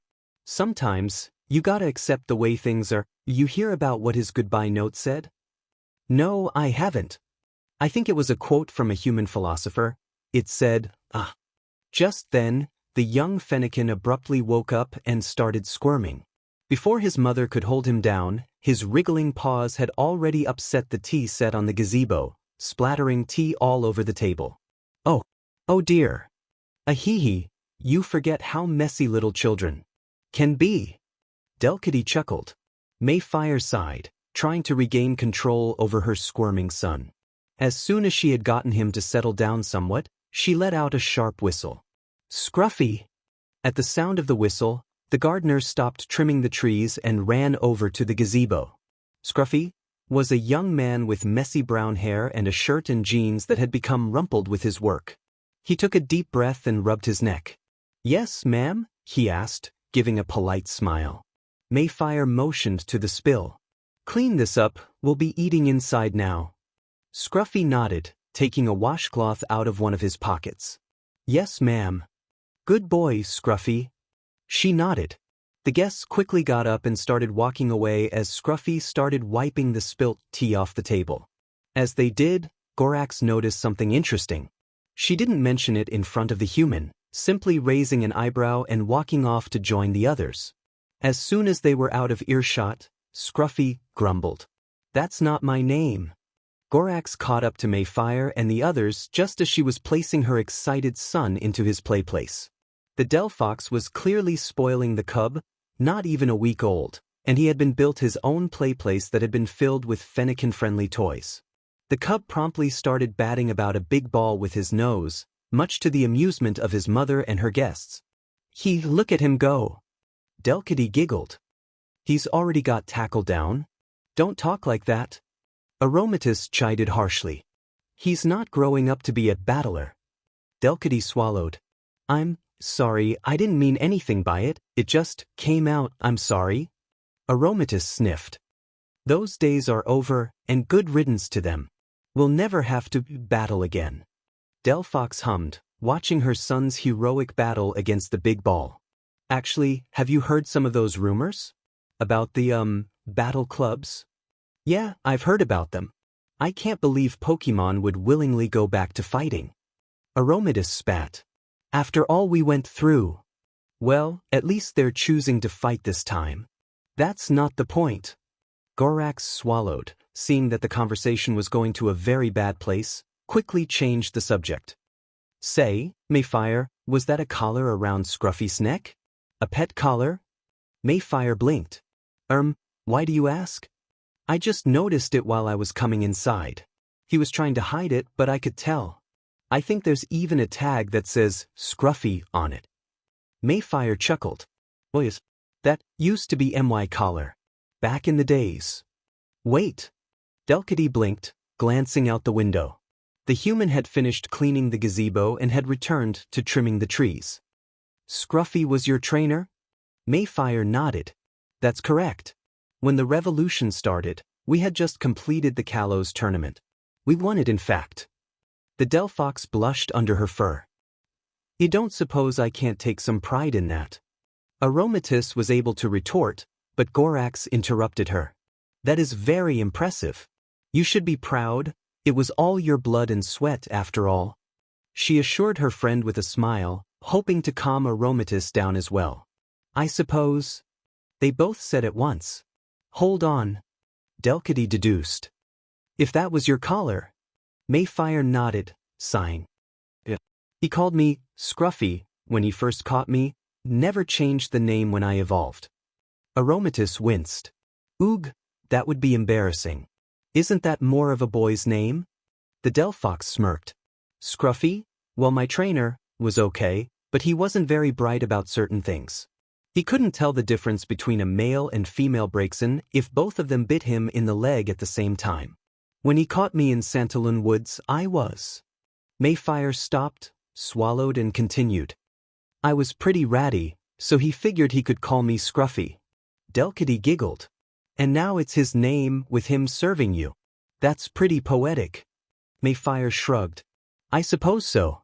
He cleans the house, trims the plants, and cooks the meals quite well too. That psychic job course was excellent. Wait. Aromatus blinked. You actually paid for a psychic job course for him?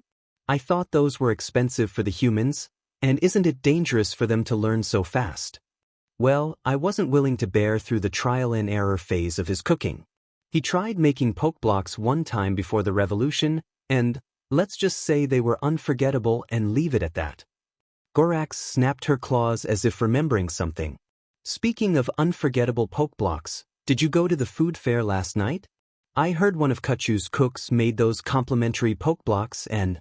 Lady Mayfire and her guests chatted on through the rest of the day, discussing poke blocks and celebrations and fashions and all sorts of matters that concerned Pokemon ladies of the new era. And through it all, Scruffy stayed out of sight, either working in the garden or touching up the food in the kitchen. The conversation never returned to him or Mayfire's past, which is what they both wanted right now.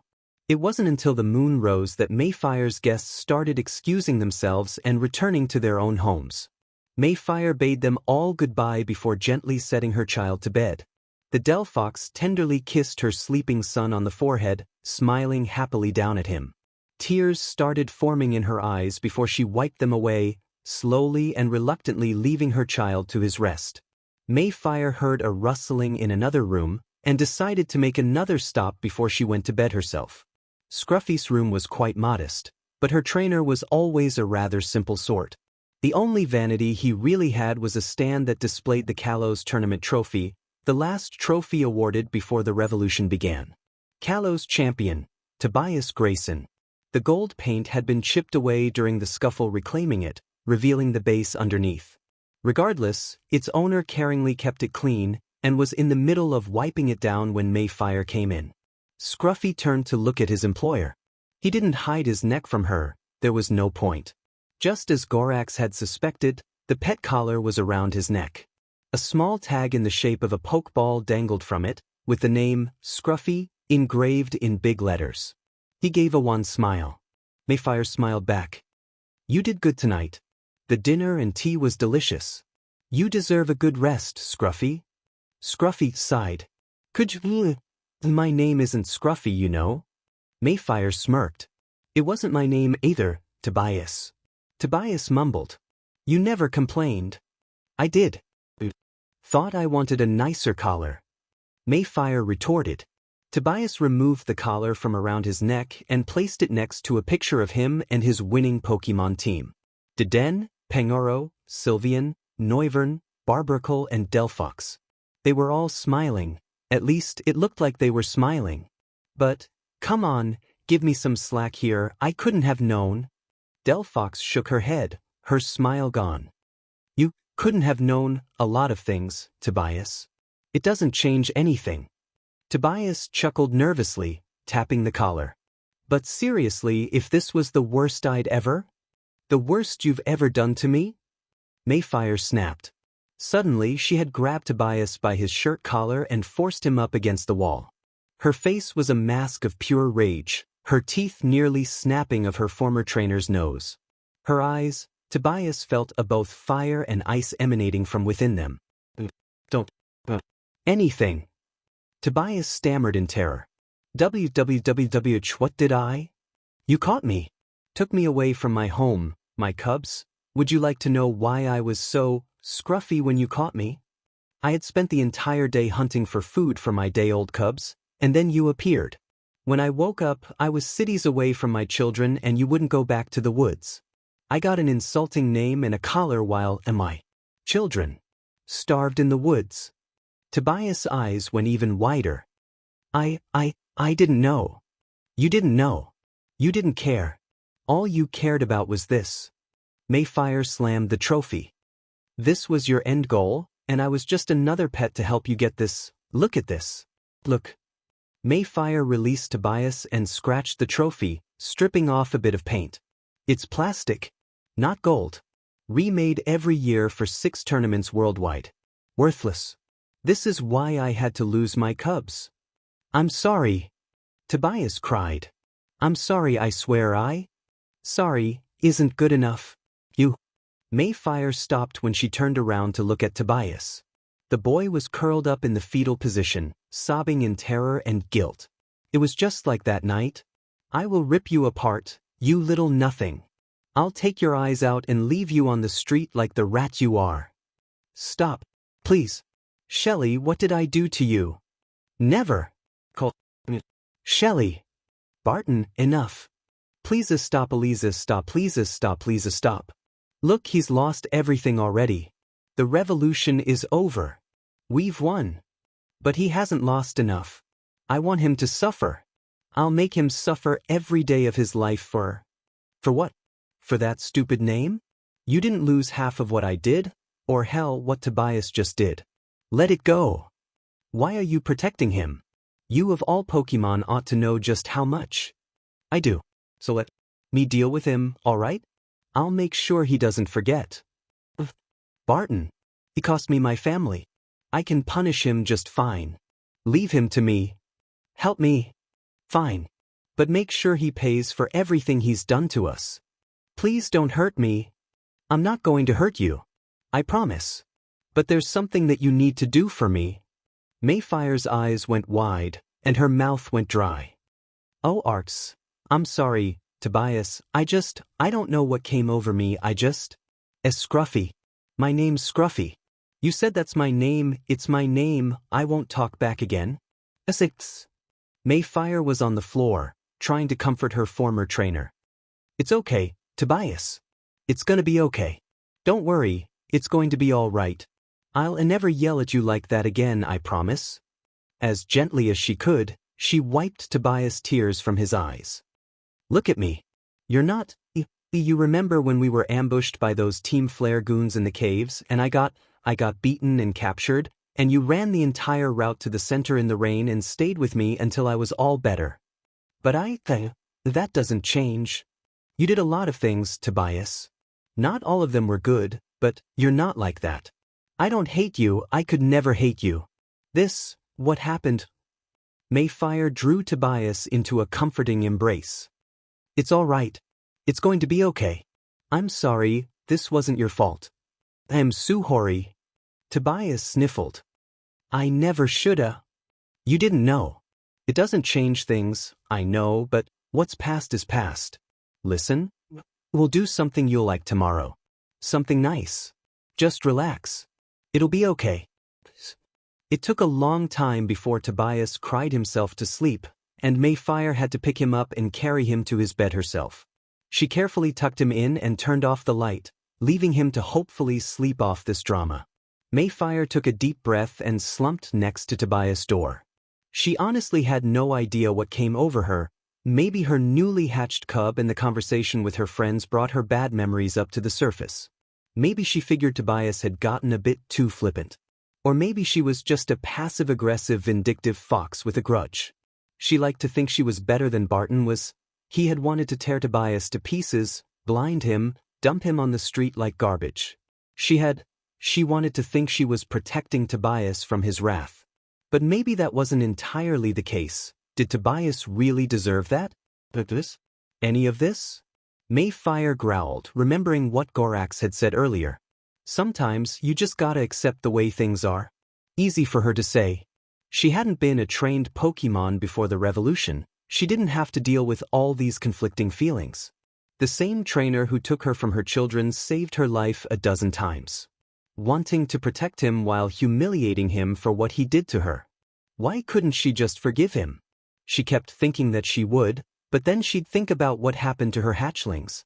But she had her own child now. She could start over. They both could, maybe. What's done is done. There was no changing what happened. That was what everyone kept saying. Damn it. And Shelebi had to pick now to disappear. What was he thinking?